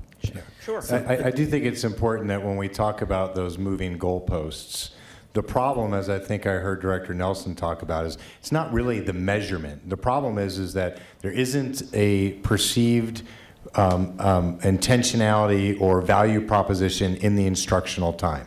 If a student is making that choice that Tamara brought up of, if I'm already 10 or 20 minutes late, then I'm going to be absent anyway, so why bother going? Changing that time doesn't change that fundamental miss. Every minute of Miss Hafley's class that I would have missed, I would have been worried about. Now, I'm not saying every student's like I was. Right. I would have been worried about that content that I missed, and I want to make up. The problem is how we're communicating the value of our educational experience, not just to the students. It defers to students as they get older, but particularly to families, that it is now acceptable and normal to just get there when you get there. This initial data that we took said transportation was the #1 issue. Those are not children riding yellow buses to get to school. That's my parent didn't get me here, my friend didn't get me here, I didn't get myself here, because what we haven't done in practice, and again, wherever you land in policy, the trade-offs either way, we will find the way to practice. We're not making that felt that said, here's the late desk. You got to sign in. You got to wait. You got to get that answer of why you were late. X number of lates turns into X number of suspensions. And remember, we're talking so much about accountability. We're already doing the mapping and the resource allocation to understand why is it that families are late. We know that families, not all families have 2 cars. And so some elementary kids that walk to school don't come to school because it rains, because they don't have a car to get them there. So then the answer is the bus that buses the kid to the elementary school then does a zip zing right back and forth from the apartment complex over to the elementary school every day, right? We can make those adjustments, and we'll ask for the policy waivers to be able to do that. So it's not just parents aren't listening and kids aren't coming to school. You all settle on a number. We're doing the mining for the data to then actually build in. This is all about the strategies of how do we get people reinvested in school. The measurement is going to be right or wrong just depending upon if you're looking over it or under it. Okay. The point is, how do you all then ask me and say, every month I want an attendance report by school, by region. And we do it here in the board meeting, and you all hold us accountable, and then you see the creativity that comes. Stephanie's left now, but Stephanie Leisure is in a school that has 7 or 8 different innovation waivers for them to do things differently. If we give this as a priority board objective to the administration to deliver on, you will see our administrators and our teachers and our community liaisons just jumping through the windows with great ideas. It's you all tell us what your measure is going to be, and we'll go after it and get it. Okay, so thank you. To keep this conversation moving, we still have several more policies. So what we have on the table right now is, as it is defined in this paragraph in front of you, absence and absences with missing 50% of the time, or going back to the previous version, which was 10 minutes and 20 minutes. The one feedback that I would have is, attendance has always been a parent problem more than a student problem. From kindergarten to 10th grade, most of our students depend on parents to get them to school, and not very many of them, in 11th and 12th grade do. So my concern is, if this is going to be communicated to parents clearly in a way where they have to sign at the beginning of the school year, acknowledging that this is the attendance policy. If we put there in that policy, which parents have to sign, that 50% of the time you can miss and you would not be counted as absent, then most parents are going to take that as the directive, and they're not going to look at the tardiness that is going to have the teeth attached with it. Either way, we got to either attach teeth to tardiness, which is what this current way it is, or we got to clearly communicate to the parents, attendance matters. When we have our board priorities up there and student achievement is number one on that board priority, if a student misses Ms. Hafley's class 50 minutes and parents think that that's okay because my child is still going to be counted present on the Power School report card, that's a concern to me. I'll leave it at that. And so leaving this language as it is at 50% of the time, as defined by the code of CCR, support for that to leave the language as it is without changing anything 50% of the time. Okay, I have 4 thumbs up on it at that time. So we keep that language at 50% of the time. Okay? Has this gone through teachers at all? Has there been a review by teachers at all? Who was consulted? So as I shared at the previous meeting, it was really through conversations with administrators and other. So the people who are going to be most severely impacted have had no voice, is the way I look at it. Well, I don't mean to put you on the spot, but the way I look at it is the people who are going to be impacted the most, which is the teacher in the classroom who is being held to best first instruction. As this district moves forward and is increasing our opportunity to excel, we have not heard from them.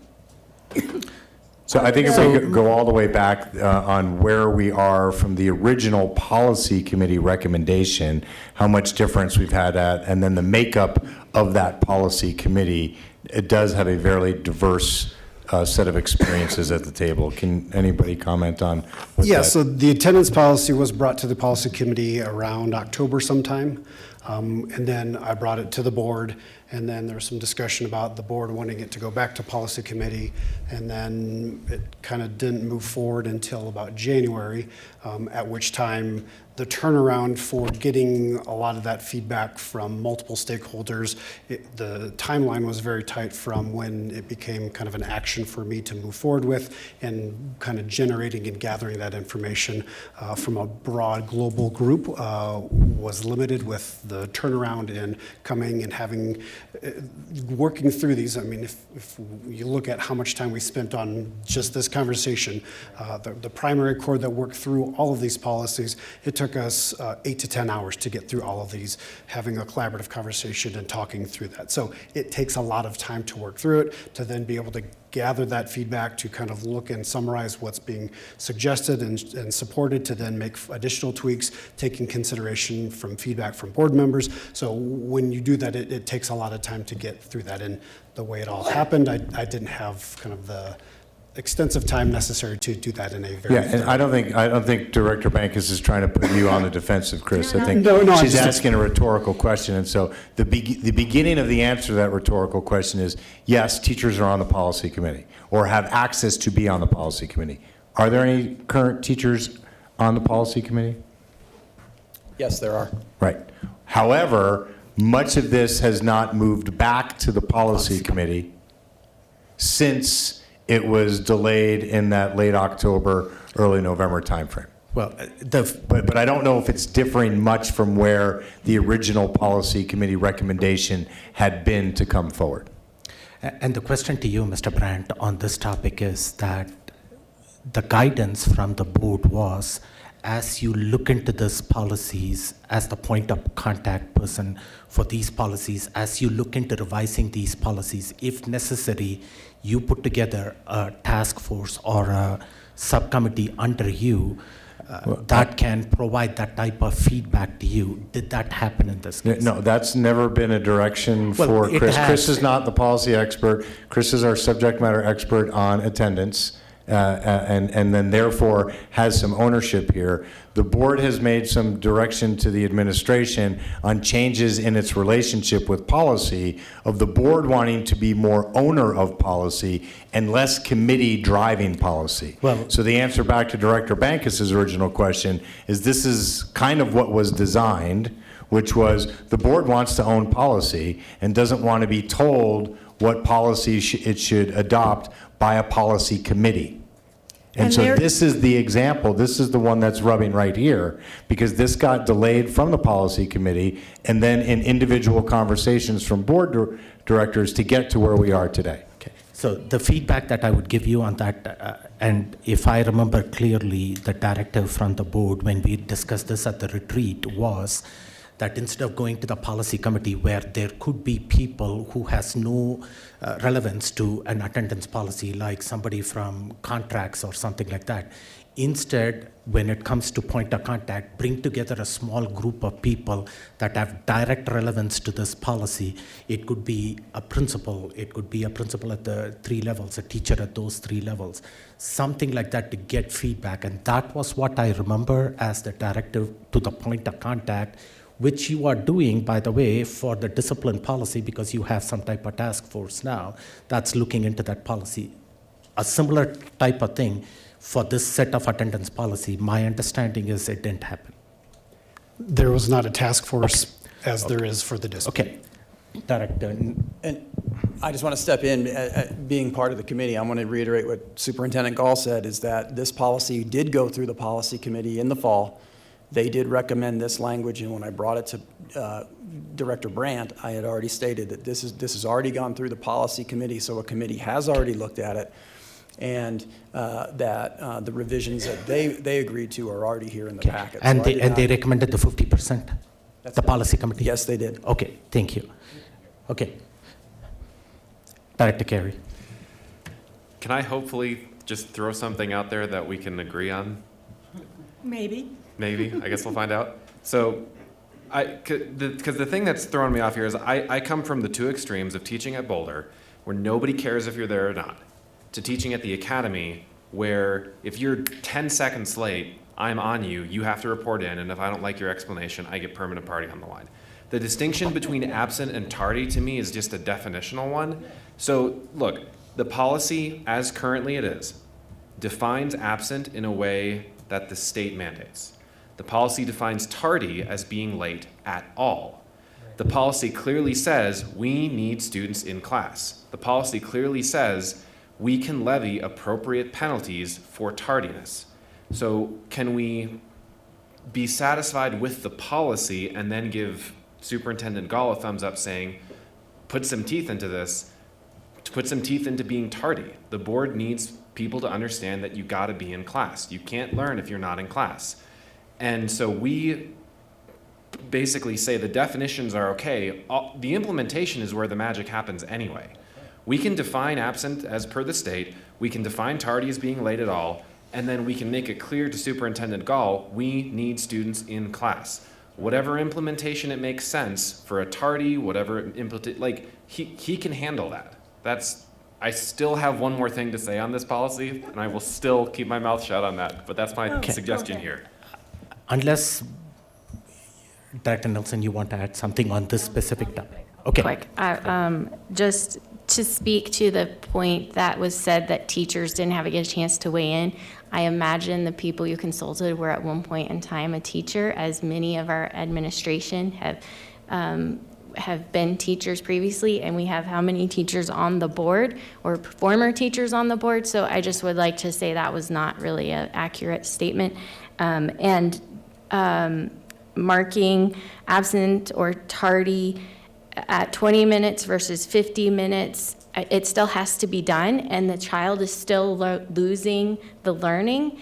And I hear you, the teacher then has to make up that learning. And I don't think that the child really, or the families for that matter, like if to be quite honest, I don't think they care if in Power School it says absent or not. I think they're just living their lives and they're struggling getting their kids to school for whatever reason. And it's not like I'm deciding consciously, I can take till half the period now and it'll show up in Power School differently. They're not, I don't think they're thinking that way. So I think we go with what the state requires and then we implement the incentives, consequences to help get kids in class, and that goes for the parents as well.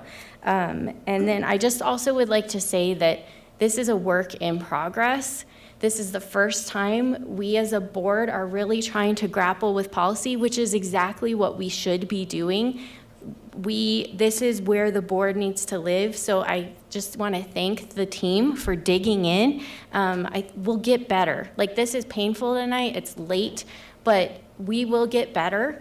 And this process of trying to look at policy before sending it to committee, or if we decide we don't need it to send it to committee, because often when I'm in those meetings, I'm hearing from the committee, what does the board want?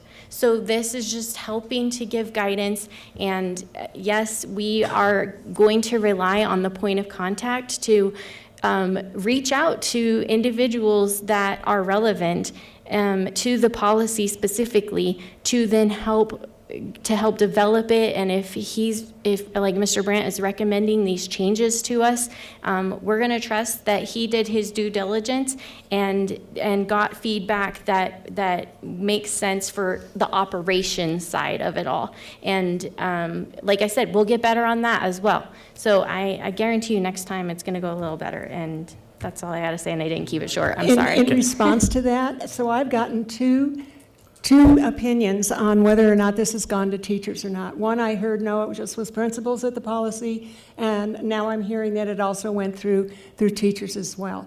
The second part of this is an alternative to what we're doing as policy board member responsibilities, is that perhaps board member or board members should attend the policy committee and give guidance to the policy committee to say, this is something that has come up. This is, the board is considering this state policy. Do we want to go with the state policy? We need to hear more from teachers in the classroom and the principals of those schools to give their input and give the policy committee, and maybe you have to ask the policy committee for permission for a board member to speak so that they get that guidance while they're still in their committee, and then they are able to work it through and then come to us. Because I don't see that we have streamlined anything. I see that it comes here, we talk about it, it goes back to, if we get enough votes, it goes back to the policy committee, then it comes back to us. Where it was before was that it went to the policy committee, they're looking for guidance, it comes to us, we give them guidance, and sometimes we pass it, and sometimes it goes back. So I don't think that anything has been streamlined. So what I would suggest is that this probably is a conversation that we have to have at a board retreat or a board work session, because at this point in time, how to define that policy process, there is still some angst or confusion among board members on it. So I would suggest that we take that, because we have a limited amount of time now to figure out the policies itself as it is written. We have to move on from this. I had 4 thumbs up from board members who wanted this language in there, and that defines a majority at this time. So we need to move on from this as it is, even though I personally have some concerns with the language as it is written at this point in time. Can we move up to the top of the page? So just going back from this, is there any other language? Director Carey, do you want to this? There was something else you wanted to bring up. Oh man, I hope this is a quick question.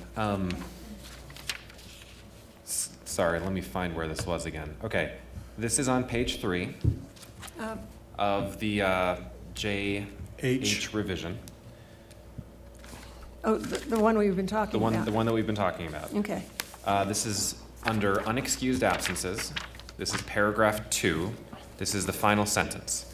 It states academic penalties, and then there's some other stuff, but academic penalties will not be imposed for any unexcused absence. Can you clarify what this means? Because I'm like, I come at this from the perspective of a science teacher. So I'm thinking, I'm giving a quiz that day, or I'm doing a lab that day, someone's unexcused and not in class, I can't levy an academic penalty for that? That's Like, what does correct. this mean? That's what the policy says. And that was pulled from CASB. So if someone misses a quiz, You can't give them a 0. You cannot what? Yeah, with what Okay, that language but is when in there. you go- and when I you go believe down that to kinda the- came from CASB. The out-of-school suspension, I know is called out in statute. I don't know, I'm not aware of the academic penalty portion being called out. I could go back and research and look into it. But knowing that the out-of-school suspension is called out in policy, law, and that CASB had that included in theirs, I included the whole sentence.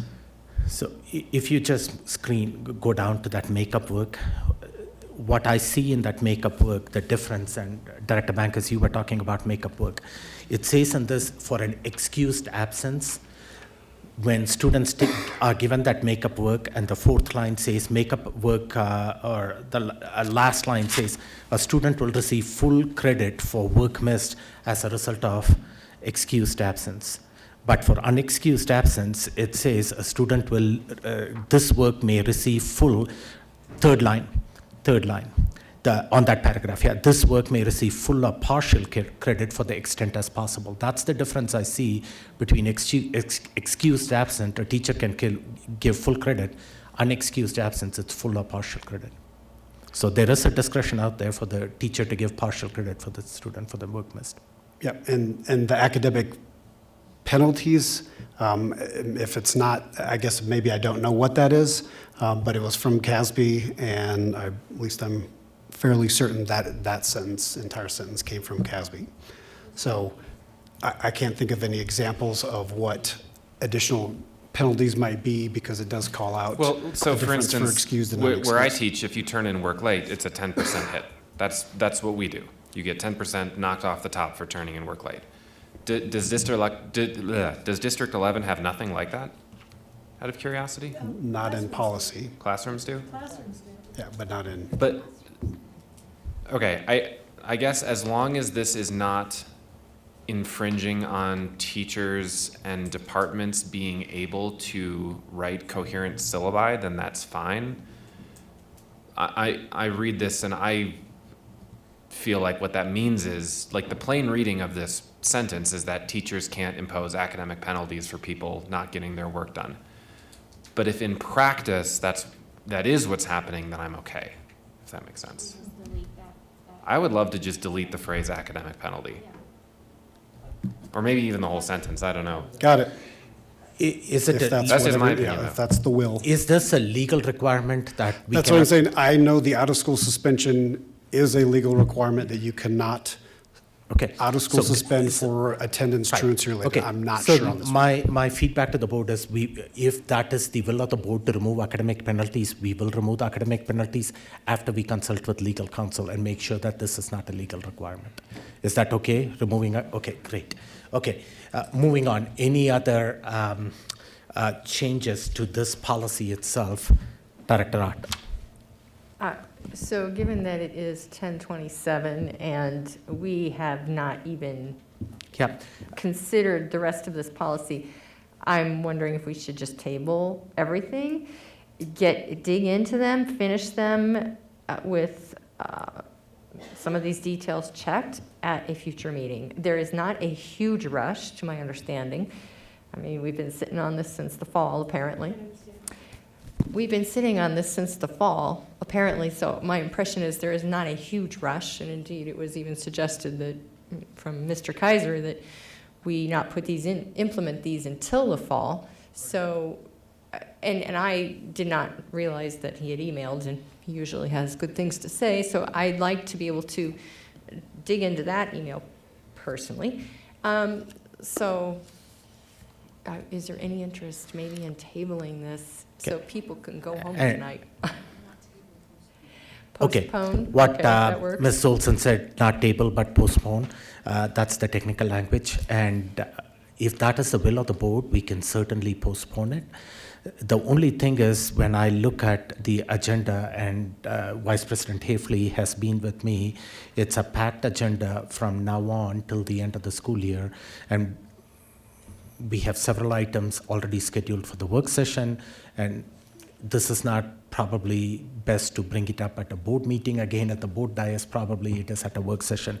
We also have the discipline policy to consider, which is coming up to the board right now tentatively on May 1st. So I just want to throw that in there, that it's going to, if the board's priority is still to have a discipline and attendance policy defined by the end of this academic year, that is by May or early June, before we break up for the summertime, so that we have something to implement in when we return back in August. We just have to consider the time that we have, and some of these discussions are going to go longer, especially with policy work.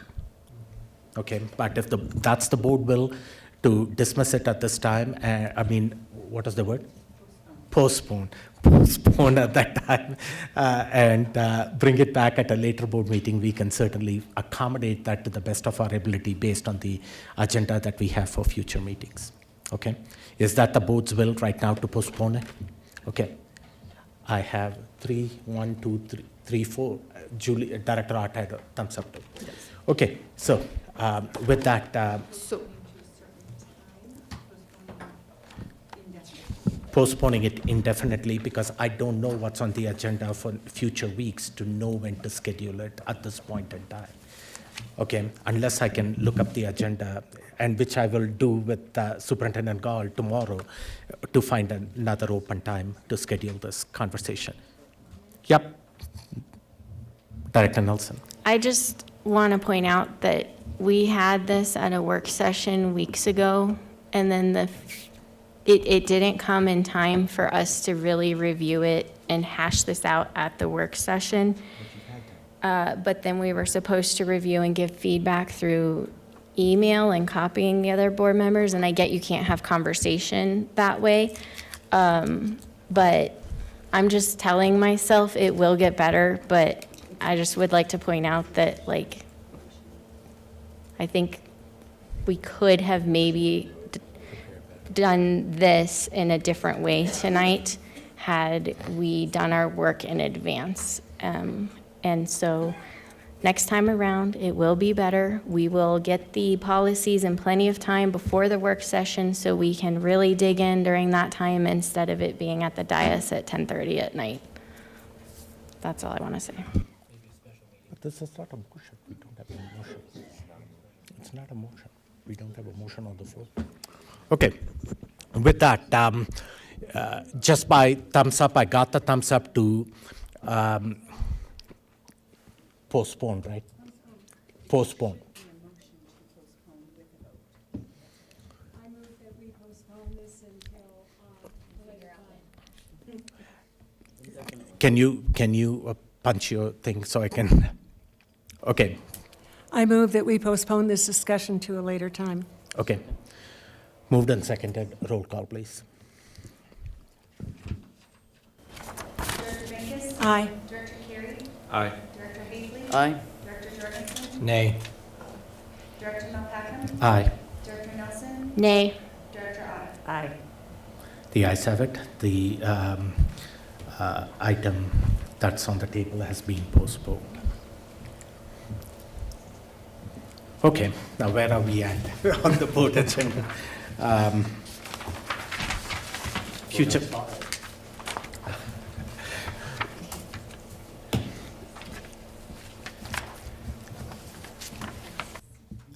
Okay, future agenda items and tasks. Who has more items to request? Director Jorgensen. Yes, this would be just a request of the superintendent and curriculum team. There's a program called Kid Whisperer. It's like a revamped version for schools of like Love and Logic, if you're familiar with that terminology. I just would wonder if it'd be, we've talked about mental health that we did tonight in lobbying. We're seeing some of that work with counseling in our district. And I wonder if it'd be a suitable fit for replacing or maybe being appropriate at certain grade levels. So I'm just asking us if the board would like to, I'd like to, with the will of the board, charge the superintendent to look at the Kid Whisperer curricula, see if it's appropriate for the direction we're moving with our board priorities, and see if it'd be a potential fit for us to consider for the next school year. Do you have any I mean, we presented to the board our social emotional cognitive learning plan, of which that is not currently an offering. So I would wait to hear what the board wants for us to do. Director Jorgensen made a request. Is there thumbs up for what Director Jorgensen brought to the table? I see 4 thumbs up. So do you want a work session or do you want an email summary for you to decide if you want something further? Hey, just a report via email. Great. Very simple. Hey, good fit, or consider it a fit or not a fit. By the first board meeting in May, can I have it prior to that? Just because we want to get through testing. Yeah, that's in April. perfect. Perfect. That's suitable, and then I also think if it's actionable, then we would still have time to bring it on board before So we'll the get next it to you school year, before the first board it's a good meeting in timeframe. May if the board then wants to act or get further information. Thank you. Director Art, you had a request. I was just going to note that as to the superintendent's comments, we have an SEL program, and there is a process for this. So please understand that this is not part of that process. So I hope that you won't take that as direction from the board that should be adopted, but merely looked at as a friendly. We will provide a completely objective report That sounds good. in comparison to our current programming that we proudly presented to the board a couple of months ago. Thank you. And on that note, I have just, at the school board conference, full disclosure, there were curriculums offered, some on financial literacy, some in the social studies realm. I have things I will copy the board on and I have materials maybe I can give to Tamara. And for me, it's also just here, consider this. It's not going to be direction in any way. So again, full disclosure. Thanks. Director Nelson. I just wanted clarity on when the team gave the thumbs up for moving these policies to a later date. Will that then be a work session? Right now, that's what it looks That like. makes a lot more sense. And then at that time, I guess we could decide whether to move it on to action or consent type of thing. But then I just wonder, would it make sense for us to ask the superintendent to come back at that same timing, if there is enough time, with the how? I think some of what we're getting hung up on is, well, how do we make absenteeism and tardy better? And if he maybe could also bring his plan of how at that time, it might help. I think I can bring a skeleton by a work session in May, not May 1st, but then the next one would be the 15th, of what our intent is for next year, but it'll take us the bulk of the summer to actually build it. Okay. We're kind of waiting still to understand what the policy is, but I think we have enough information from the minute level that we're arguing over that the board has great intentionality on protecting the sanctity of the learning environment, of which attendance and tardiness are critical components. Right. So I think that'll give us enough to get started and get a pulse check from the board on May 15th. Okay. I'm just thinking as I get to graduations and things in my day, but at the direction of the board president, is that soon enough or? Well, and I don't want to slow down our work. If you're able to fit it in for us at a work session before then that's fine. And then he can bring his later. But I just want to point out that really we're not changing the ultimate principles in these policies. We're debating some little nitty-gritty type things, but the essence of the policies are staying pretty much the same. So I just want to put that out there. One paragraph that we have to stuck upon. Yeah. So, but anyway, Dr. Banks. I would like to propose that we again take up this conversation about the process of looking at these policies. When it was originally suggested to us, and why I voted in favor of it, was because these were going to be just policies that didn't have any significant change to them. Changing designee or principal's designee to a specific title. And then that's just pretty boilerplate. That's not a problem. So having this discipline and attendance come as the first opportunity for us to try this different system, I think we need to have another conversation about what it is that we're going to entertain first before it goes back to policy. I think that process needs to be entertained. I think that, and again, to Dr. X and Mr. Brandt, that nothing is personal. It is a systems issue, and I would like to discuss that once more. Yeah, and I think that may even happen because policy BG, which is the policy process itself, that is going through some type of revision, and it may come in front of the board, and that would give us an opportunity, or a board retreat. And by the way, the board retreat, which the board requested, is still on our agenda. It's trying to fit all of it in the agenda, as Vice President Hafley will know. So we will certainly have that discussion about that policy at some point in time, whether it's going to be at a retreat or a work session. What the current process is, how it's going to flow, so there is clarity with all the board members, yes, and also Dr. X, and also the policy committee. Are they a ad hoc committee as and when they meet are required, or are they going to meet at a regular basis? We just need to talk about that, and we'll certainly bring it up. Okay. With that, I don't see any other buttons out there. I'm going to quickly move on. Calendar review.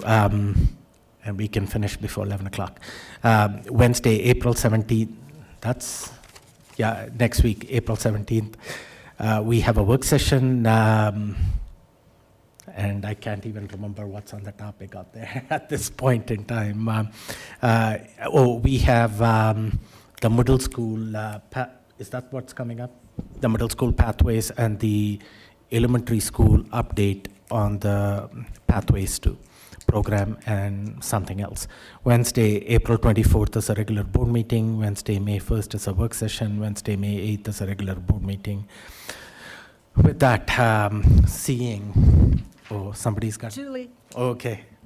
Director Bankus, do you have something more to say so you can turn it off? Okay. Director Ott.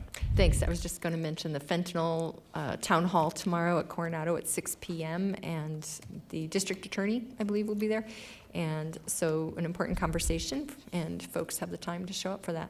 The town hall on fentanyl, yes, if I remember right. Yeah. Is it at Coronado? Okay, Coronado. That's what the website says. Okay. Okay.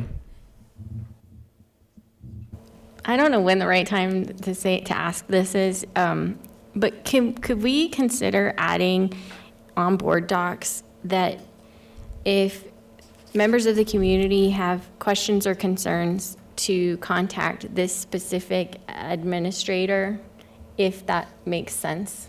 Because sometimes we get emails that then it actually is more operations related on things that are in board docs. And like this policy stuff, Mr. Kaiser knew to email Chris Brandt, but if other community members wanted to comment on the policies and it's more of the operations side of what's in the policy, I just think it could be helpful for them to know, like, email this individual, copy the board, and then that admin person can take that into consideration. So I don't know when to bring that up. Yeah. Is it something that a let's talk button or something like that you can add? Well, I think we can certainly add a Let's Talk button to direct an electronic communication, and then we sift through those. We search by words, they go to the right people. But I want to understand, like, if a community member emails the board, are you recommending that the board then pivot straight to the subject matter expert? Because right now, I work for you all, and so your conduit is normally through me or to the chief of who you know. I don't know if I want to be deflecting community comments to Chris Brandt. I mean, Chris, you still here? Did he leave? He left. Yeah. Because then I'm setting Chris up for, is that you all take public comment and we take direction from the board. So should we then, like in the case of Mr. Kaiser's email, we've gotten emails before where people have given feedback on something that is like, do you want us to just forward it to that person then? No, you should just forward it to me. Okay. Which is what we do. Right. That's what the secretary does. And so Secretary. Director Jurgensen will send those directly to me. And we'll normally answer, thank you for your comment. This is primarily an operational issue. Well, I was thinking more specifically like policy to work, like all these policies, but there's operation stuff in it. Never mind, it's late. Yeah. We'll talk about this I later. think policy writ large needs a lot of clarity on where your role stops and ours starts. All right.